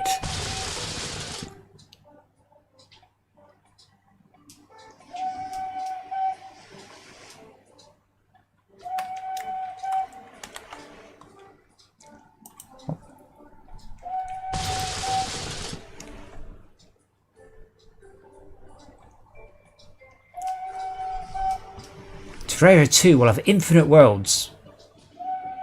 Okay. Yeah, Terraria 2 was confirmed in October 2013. Won't hold my breath on that one. So Shauka, you've played Dig or Die a little bit now. Do you see what I mean? It's a game with wonderful promise that just suddenly runs out of game or turns into a really tedious sort of grind. I mean, you actually made it up to the Sky Islands, which is more than I could be bothered to do. I couldn't work out you need to have carbon fiber blocks and then alloyed, and so they don't collapse. But it's one of those, once you worked it out, it's trivial, and before you've worked it out, it's really very, very awkward. It had nice properties. I don't know whether the promising properties are that promising, but the game had glaring flaws.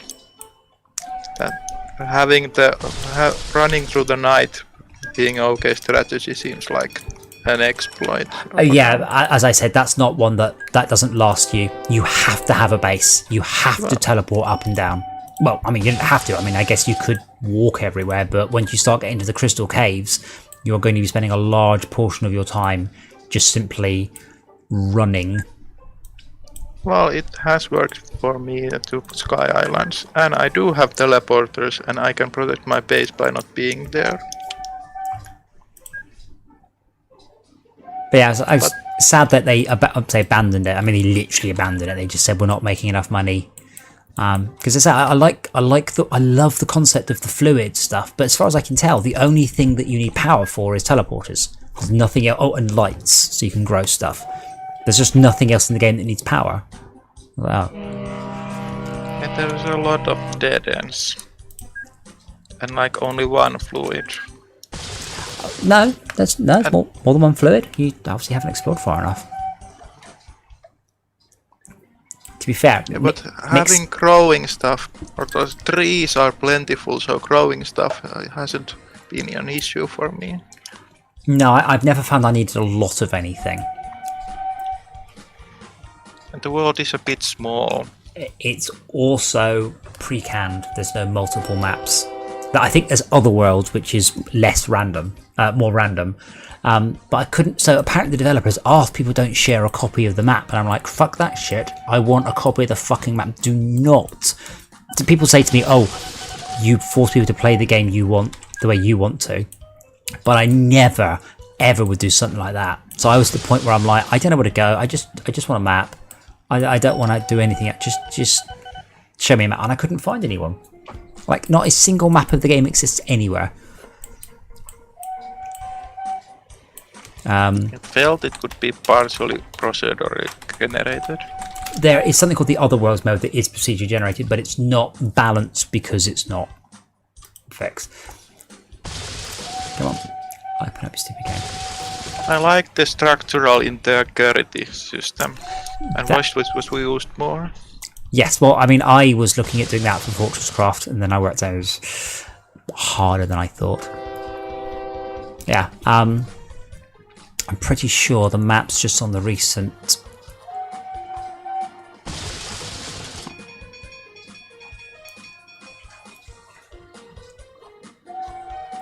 No, I can't find it. Oh, it's going to be under screenshot thing.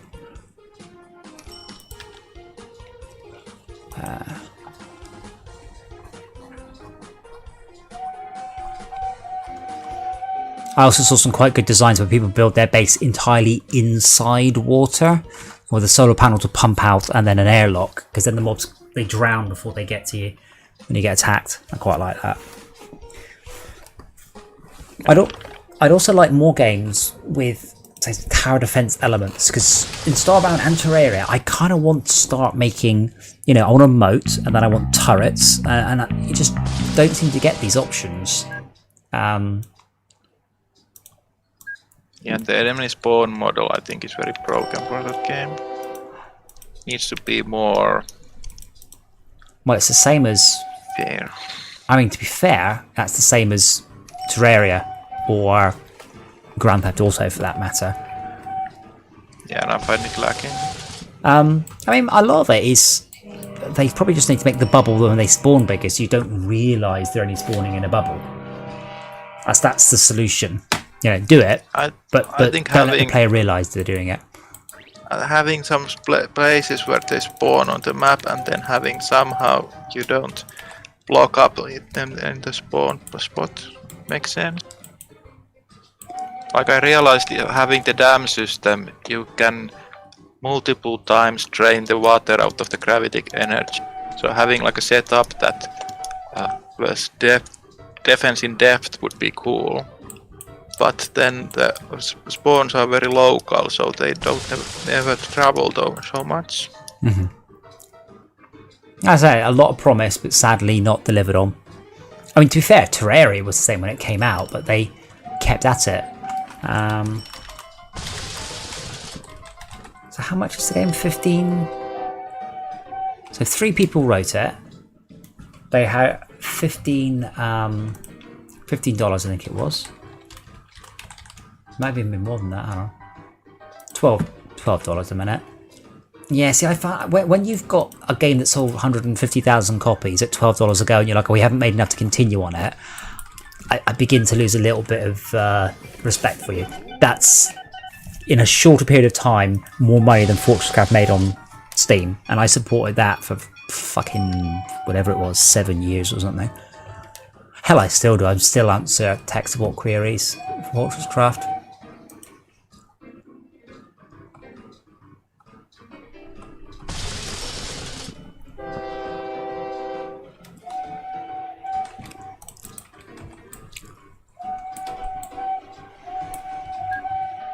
then you have to answer the question: what is a reasonable income, and what do people deserve?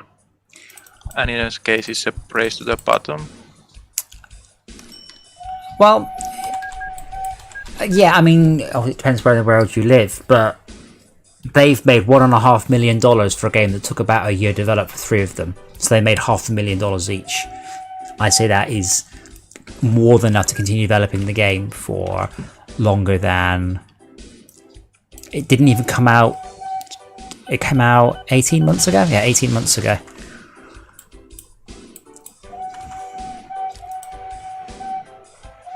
That's the only game they've got.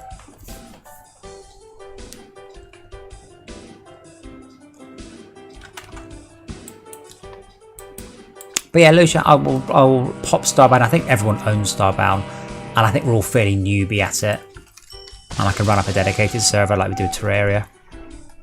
Because there's no concept of Hallow or Blight, so you don't have to worry about that so much. And I really have no idea how the progression works. All I really remember about it is it shipped with just the worst UI, and I think it got very slightly better.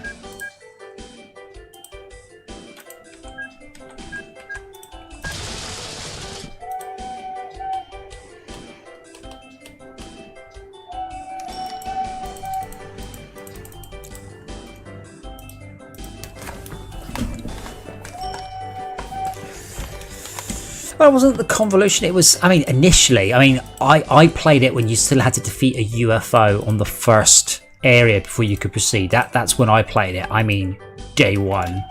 And you just didn't have the tools available to defeat the UFO, it was horribly hard. And then you got sent to another planet, and at that point I lost interest. I'm like, but I want a base. And even the concept of modifying your ship misses the point. In Terraria, our Terraria playthrough, we have a base. It's amazing. Blood Rose made a massive unmade crypt to store all our gravestones in. But in this case, her spaceship will look amazing and mine will look shit. So great, that's brilliant. You know, you need to have a game like that. You need to work together. It needs to be a cohesive unit. Let me pay off some more money. Wait, you can't do cooperative in that? Yeah, but you each have your own spaceship, as far as I know.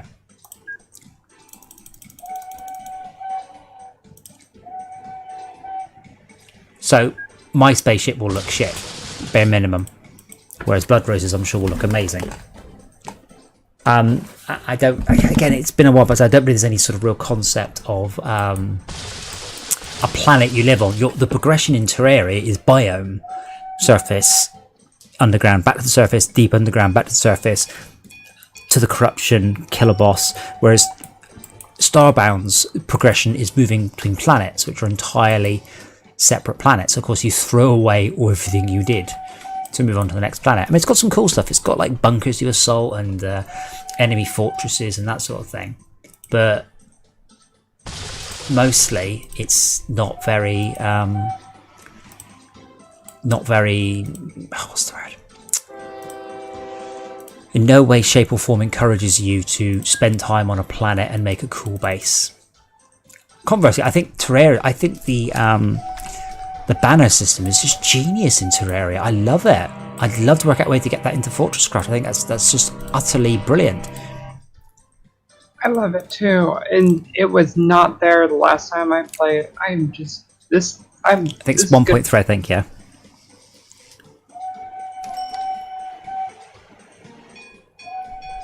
The Voidback, that's the game changer for me. I haven't got one of those. What's that? You just take some scales, some jungle what's it do though? And, it's another one of those personal inventories, but what it will do is, if your inventory is full, it will... anything else will get automatically put into that. How big is it? Until it's full. It's the same as the piggy bank in the vault. Okay, so it's just like, but so it's like so it's like a piggy bank that actually acts as part of your inventory. That's cool. Yes.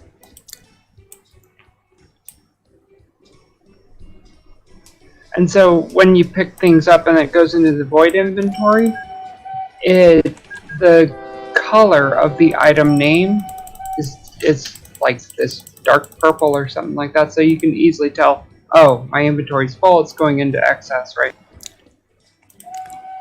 That is cool. I've not got one yet. Oh, you said jungle spores. Is that why? Is that Plantera thing? No, Oh, the okay. jungles, you could have made it in pre-hard mode. Well, then maybe I should have done that. I didn't. I might have an extra. I might have made a bunch for everybody. I am pretty sure one thing I do have is jungle spores, though.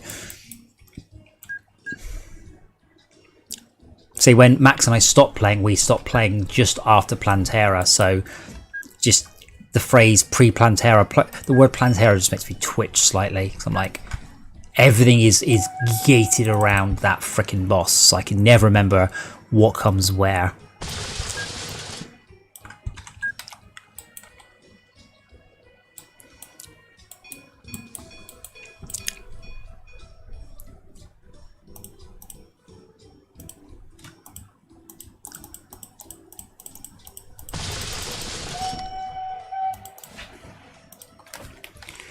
Right, now how can I make this from a one train setup to a two train setup?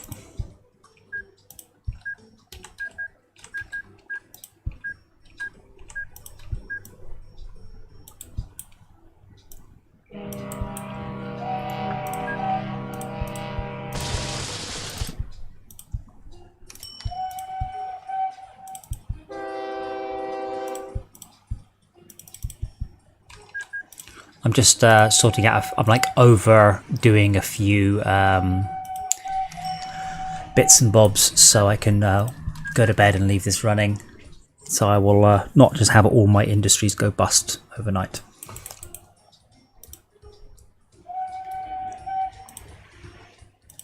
Oh God, why? No, Brian, why would you do that? Don't do that. Brian put go to depot at the beginning of the orders. Should be the end. So it starts to do its destination. Oh, okay. Yeah, no, I see why he's done that. Never mind. I shall leave that. So in theory, it shouldn't break down on the way. Ha.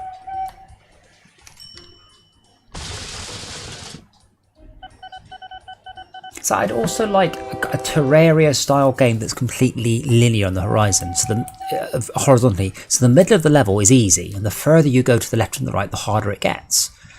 So your goal is to progress as far as you can.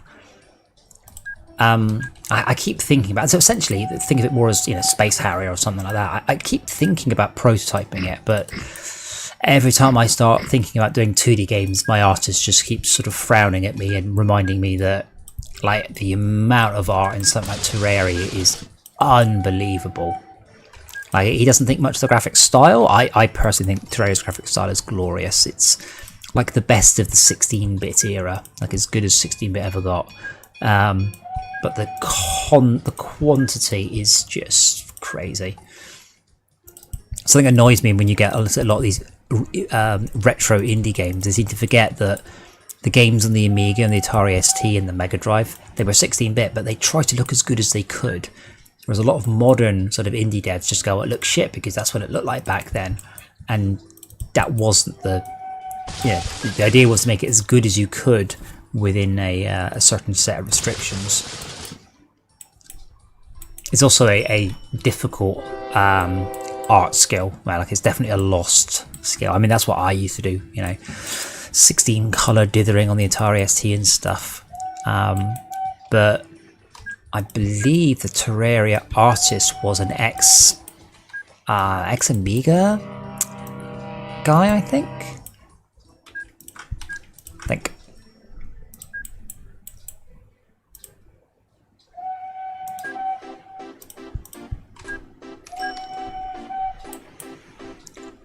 Let me just check your orders, sir. Go to Pinzone Train Depot. Okay, that's cool.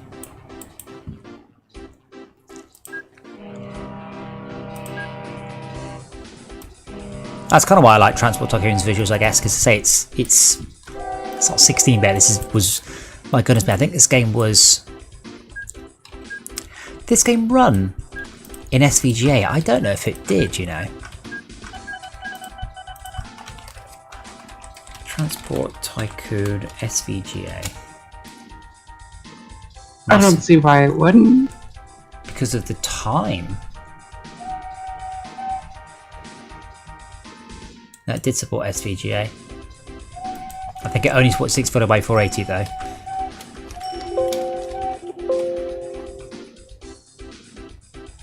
I mean, Civilization 1, that thing ran on some of the most basic of hard. 320 by 200 VGA Civilization. I do know that one.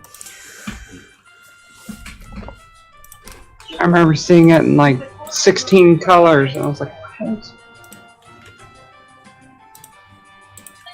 It's like SimCity. Alright, there's a picture for you. I'll pop it in the Discord. That's a picture of Transport Tycoon. That's Transport Tycoon right there. Was it Deluxe? I can't tell. And then there was Transport Master, which was the... That looks better than these graphics. Well, yeah, those are the ones we can't use. Because those are the ones that are the original. And we downloaded the... I mean, if you've got the disc, you can pop the disc in the drive and you can use it. Like, I've got the cover. I'm not sure. I don't think the disc's in it though. I think the redraw ones, they're very similar. I think they've done a great job of making it look very similar to the original without potentially getting into trouble. Like, MicroProse even exists anymore. Like, I have no MicroProse. I'll tell you what though, if you want to, there's the Transport Tycoon shareware version. Hang on, I could probably use the original graph file.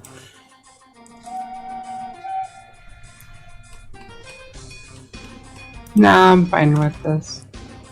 I'm just curious because I think it might actually be... It's just so much more vivid and lively. What graphics are you using? Default? Open graphics?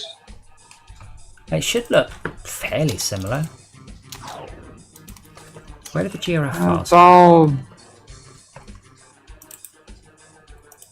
base set apparently.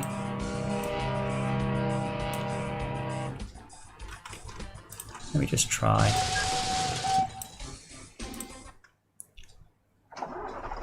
Settings, is it already picked up?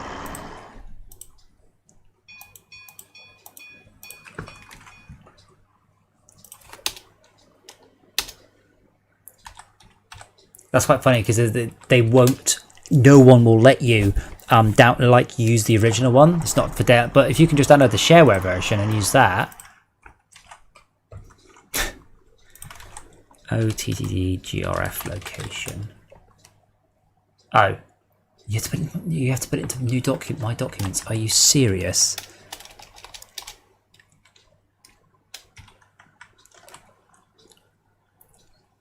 Documents. Yep, documents. Open TTD. New graph.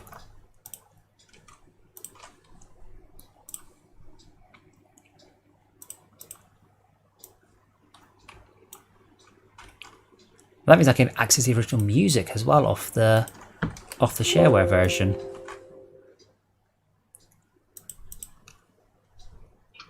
I've just realized with 3 trains running around doing passengers and mail, this might actually be a good time to start trying out time.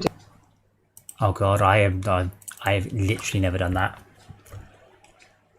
Well, I noticed that one of them, it's not making a profit because it's just tailing the other.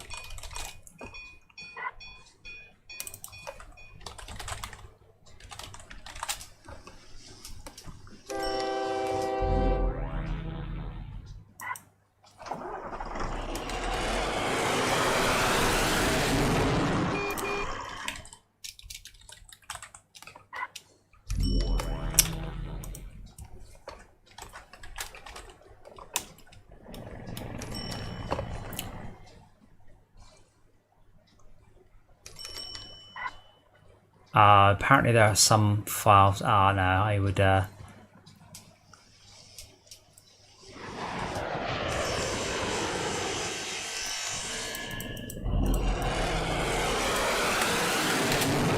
Is there a way to require a specific kind of cargo to be filled full. A specific kind of what, sorry? There's an option to make any cargo or all cargo, but I want to fill only goods. If possible. What, so you've got like a passenger train and a mail train, and you want to leave, and valuables, and you only want to leave when valuables are full? Sort of thing. Something like that, yes. Off the top of my head, I don't know. Ah, here we go. Maybe if you select it, it might give you another drop down to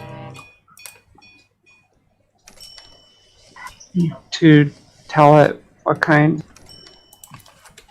Here's the download button. God.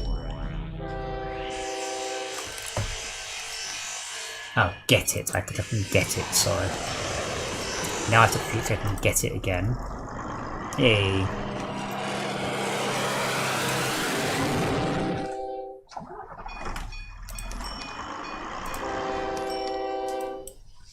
I'd just like to point out for the record, I absolutely own this on CD.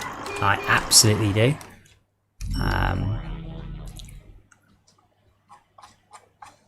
It's just the GRF files I need. I mean, I had the CD once. I still have it. Genuinely do. I found it. I never played it. I think it might have been left in a drive of a computer I fixed, and the person was just like, I don't care about that. No, I found it the other day. I wasn't looking for it. I just happened to come across it. Come on, I want to run the original graphics just 'cause I can. Yay! Original _ Windows. I know. Oh god! I forgot how bad the girders were. I'm also 90% sure this screen runs at. Oh yeah, the mouse cursor runs at 60. That doesn't.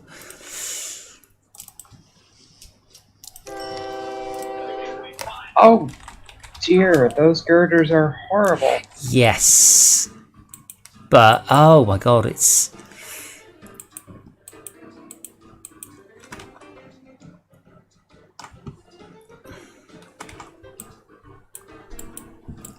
It's a little cleaner though. It's interesting. So I think honestly, I do think the new graphic sets are great. I mean, that's horrendous. Whatever the hell they are, those rocks.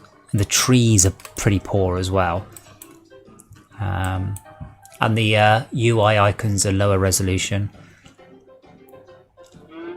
There's like high resolution versions of the trains. I mean, you can just download them obviously locally, and high resolution trains can look really good because you can zoom right in and they look sweet.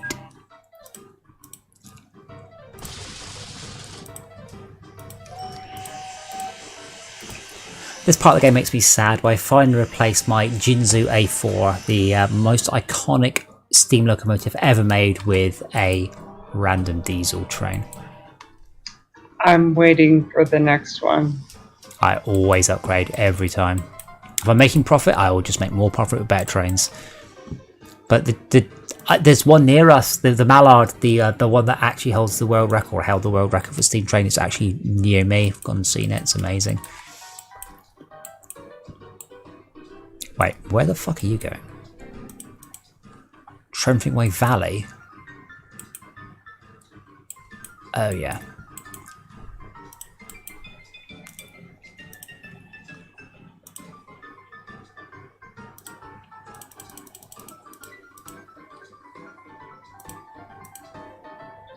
It's that Floss 47, that thing's coming out in what, 3 years? Don't know. I just always upgrade. It's easy. I mean, in this case, it's just a button to press. What is Schalke doing with his signals? I read up on them, and now I can think that I understand what they do. I think I take it back. I think that's correct. You've got an entry and an exit. I don't tend to have two-way exit signals. That's just me personally though. But think what you've got is actually fine. I have to say that that new graphics set is surprisingly authentic. So I've got on my second monitor, you see, or sixth monitor, I've got a copy of the game running on the server, and that's using the standard video set, so I can very quickly... Oh, that's very interesting. The scrolling's broken on the right mouse button. But I can very quickly look at the same thing on two different screens, though this screen I played the game on is a lot better than that one. So I can actually just A/B the graphics immediately. And, you know, I might almost say the open ones, they're actually better. The trees are definitely better. These trees look like they escaped out of space area.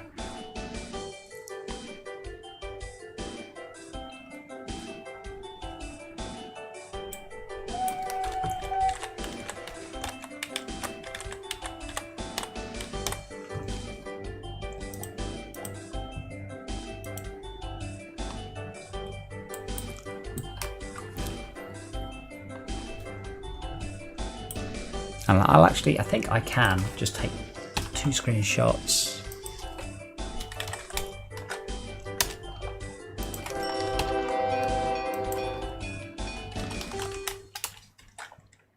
That should be more or less the same location.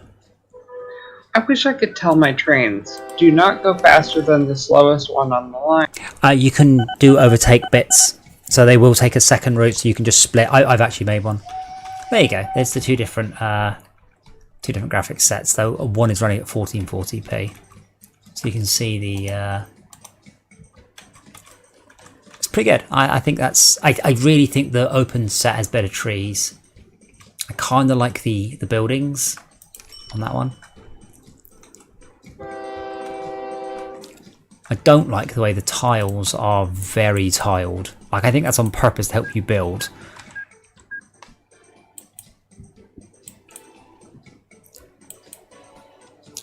A little bit of nostalgia for you there.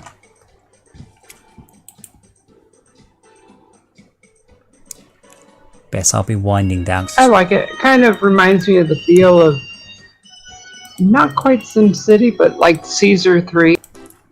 Yes, well, it's that sort of era. It's just the girders that really I love that game so much. It was so good. I'm so glad that they actually put it on Steam. Even though, you know, I still have the CD and the manual and the box.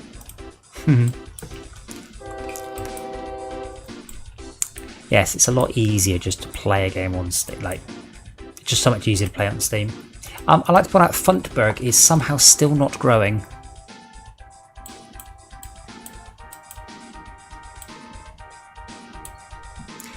I'll tell you what I'll do very quickly before we go. I will build a... I will probably build a station I regret at Chunfingwell. That sounds funny. Stop laughing, intentionally curbing the growth of Funtberg. Chunfingwell sounds just vaguely like someone farting.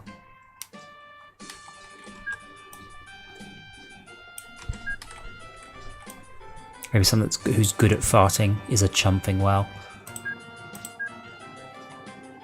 I have to say, I absolutely prefer the icon for landscaping in the original asset pack.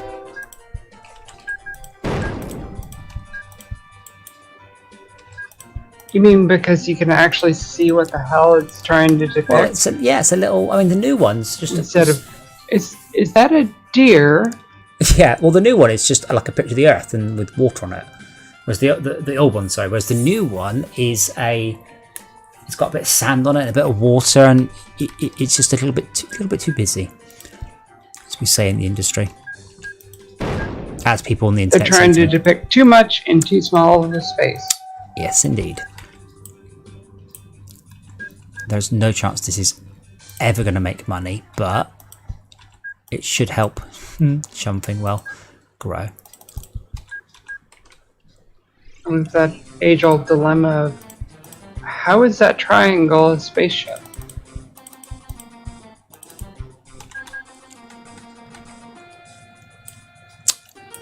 I'd like a multiplayer, I say Kerbal style, ultimate real physics game. But it's about careful maneuvers. I don't think there are any. I did play the Kerbal multiplayer mod and it was so good.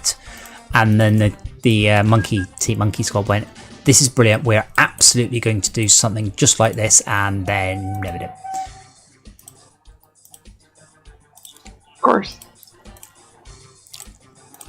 Well, to be fair, they did sell their game for a lot of money to Take-Two.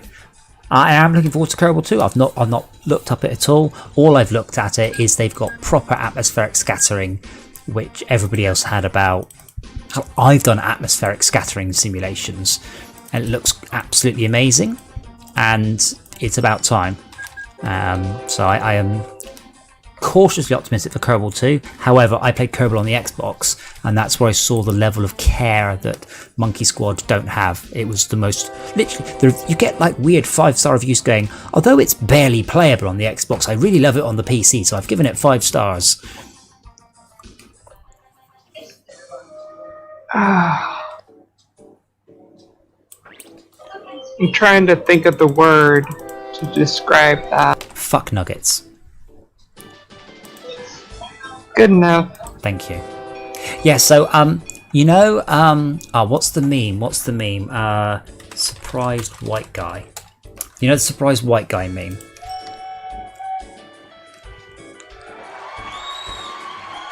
I don't know the name of it, but I'm familiar with that picture. Right, so you know the surprised white guy meme. So if you just take a glance. Oh, that one. Okay. I'll pop it. It's more of a confused one, but right. yeah. But well, he's literally called surprised white guy. But look at his face. Look at his eye.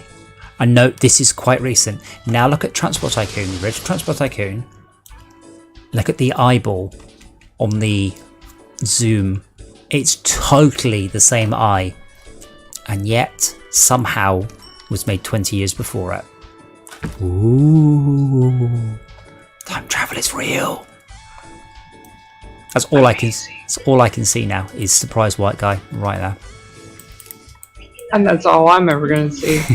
Well, it's alright, you've got 4 arrows.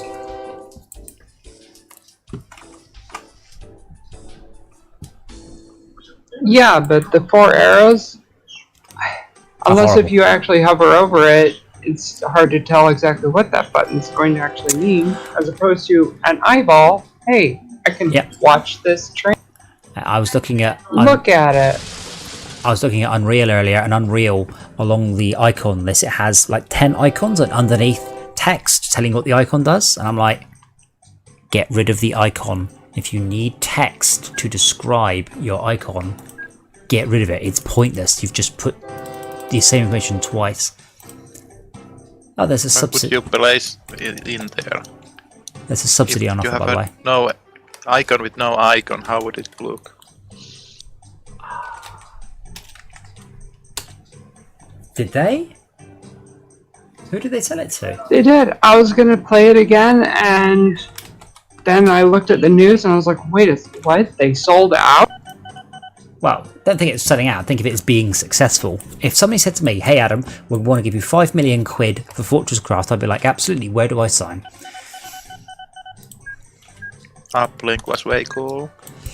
Yeah, I used to work in Brighton, you see, so I've run up the Introversion guys so many times over the years at different events because they were just local lads.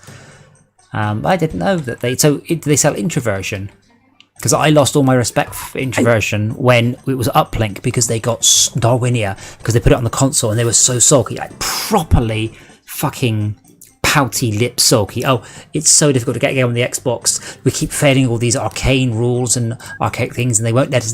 And then they tell us we've got to change something, and we have to change it. It takes months, and I'm like, yeah, dude. There's something called the TRCs, the technical regulation checklist. You have to pass them, or your game doesn't go on the console. And then you don't just fix the first thing on the list and send it back. You fix all of them. And I lost a lot of respect for them because they didn't. I mean, at that point, I'd shipped several games, and I'm like, it's not that hard, really. Sorry, what were you saying? Did they sell themselves, or did they just sell Prison Architect off? I think they just sold Prison Architect off. Because that's what pisses me off about Because Rim. what pissed me off was, I had the whole pre-order and put your name in the game, so my name's in the game and all this other stuff. And okay, but I used to be able to actually change the details, and now I can't. And it's just the whole site around that is just gone. Ah, that's a shame. No, I say Prison Architect unfortunately was massively influential because RimWorld pisses me off because RimWorld is obviously a visual rip-off of Prison Architect. I mean, it's basically the same game in space, but like it's not. It doesn't look good. It looks shit. So you've done a game. You've copied an art style that's shit. So yeah. I game with a YouTuber, but unfortunately he lost interest, which is a shame because it was coming along very nicely and I was really off to bed because I think I didn't get to sleep till 3 o'clock last night. Right. And you should sleep too, and hopefully you are feeling better. We'll see what happens tomorrow. I'm still on the lookout for other games. Still think we should play some more Doom.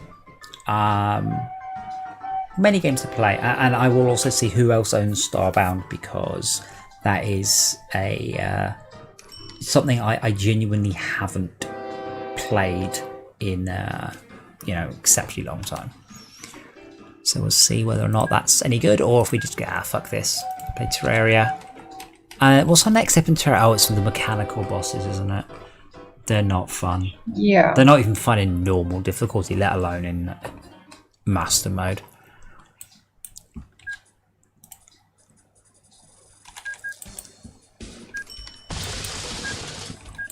And I'll stop filling with I'll have trays. to try them out. See what the new mechanics are. Well, I mean, Skeletron didn't have a new mechanic, did he? And the Wall of Flesh didn't. They just... Skeletron, I don't think it did anything different, and Wall of Flesh just went faster. That was it. That was their whole mechanic. Well, Skeletron had the homing missile. To be fair, I'm not sure I noticed. I forgot they were... I didn't even know they were new, so... You briefed us too well, so we didn't notice.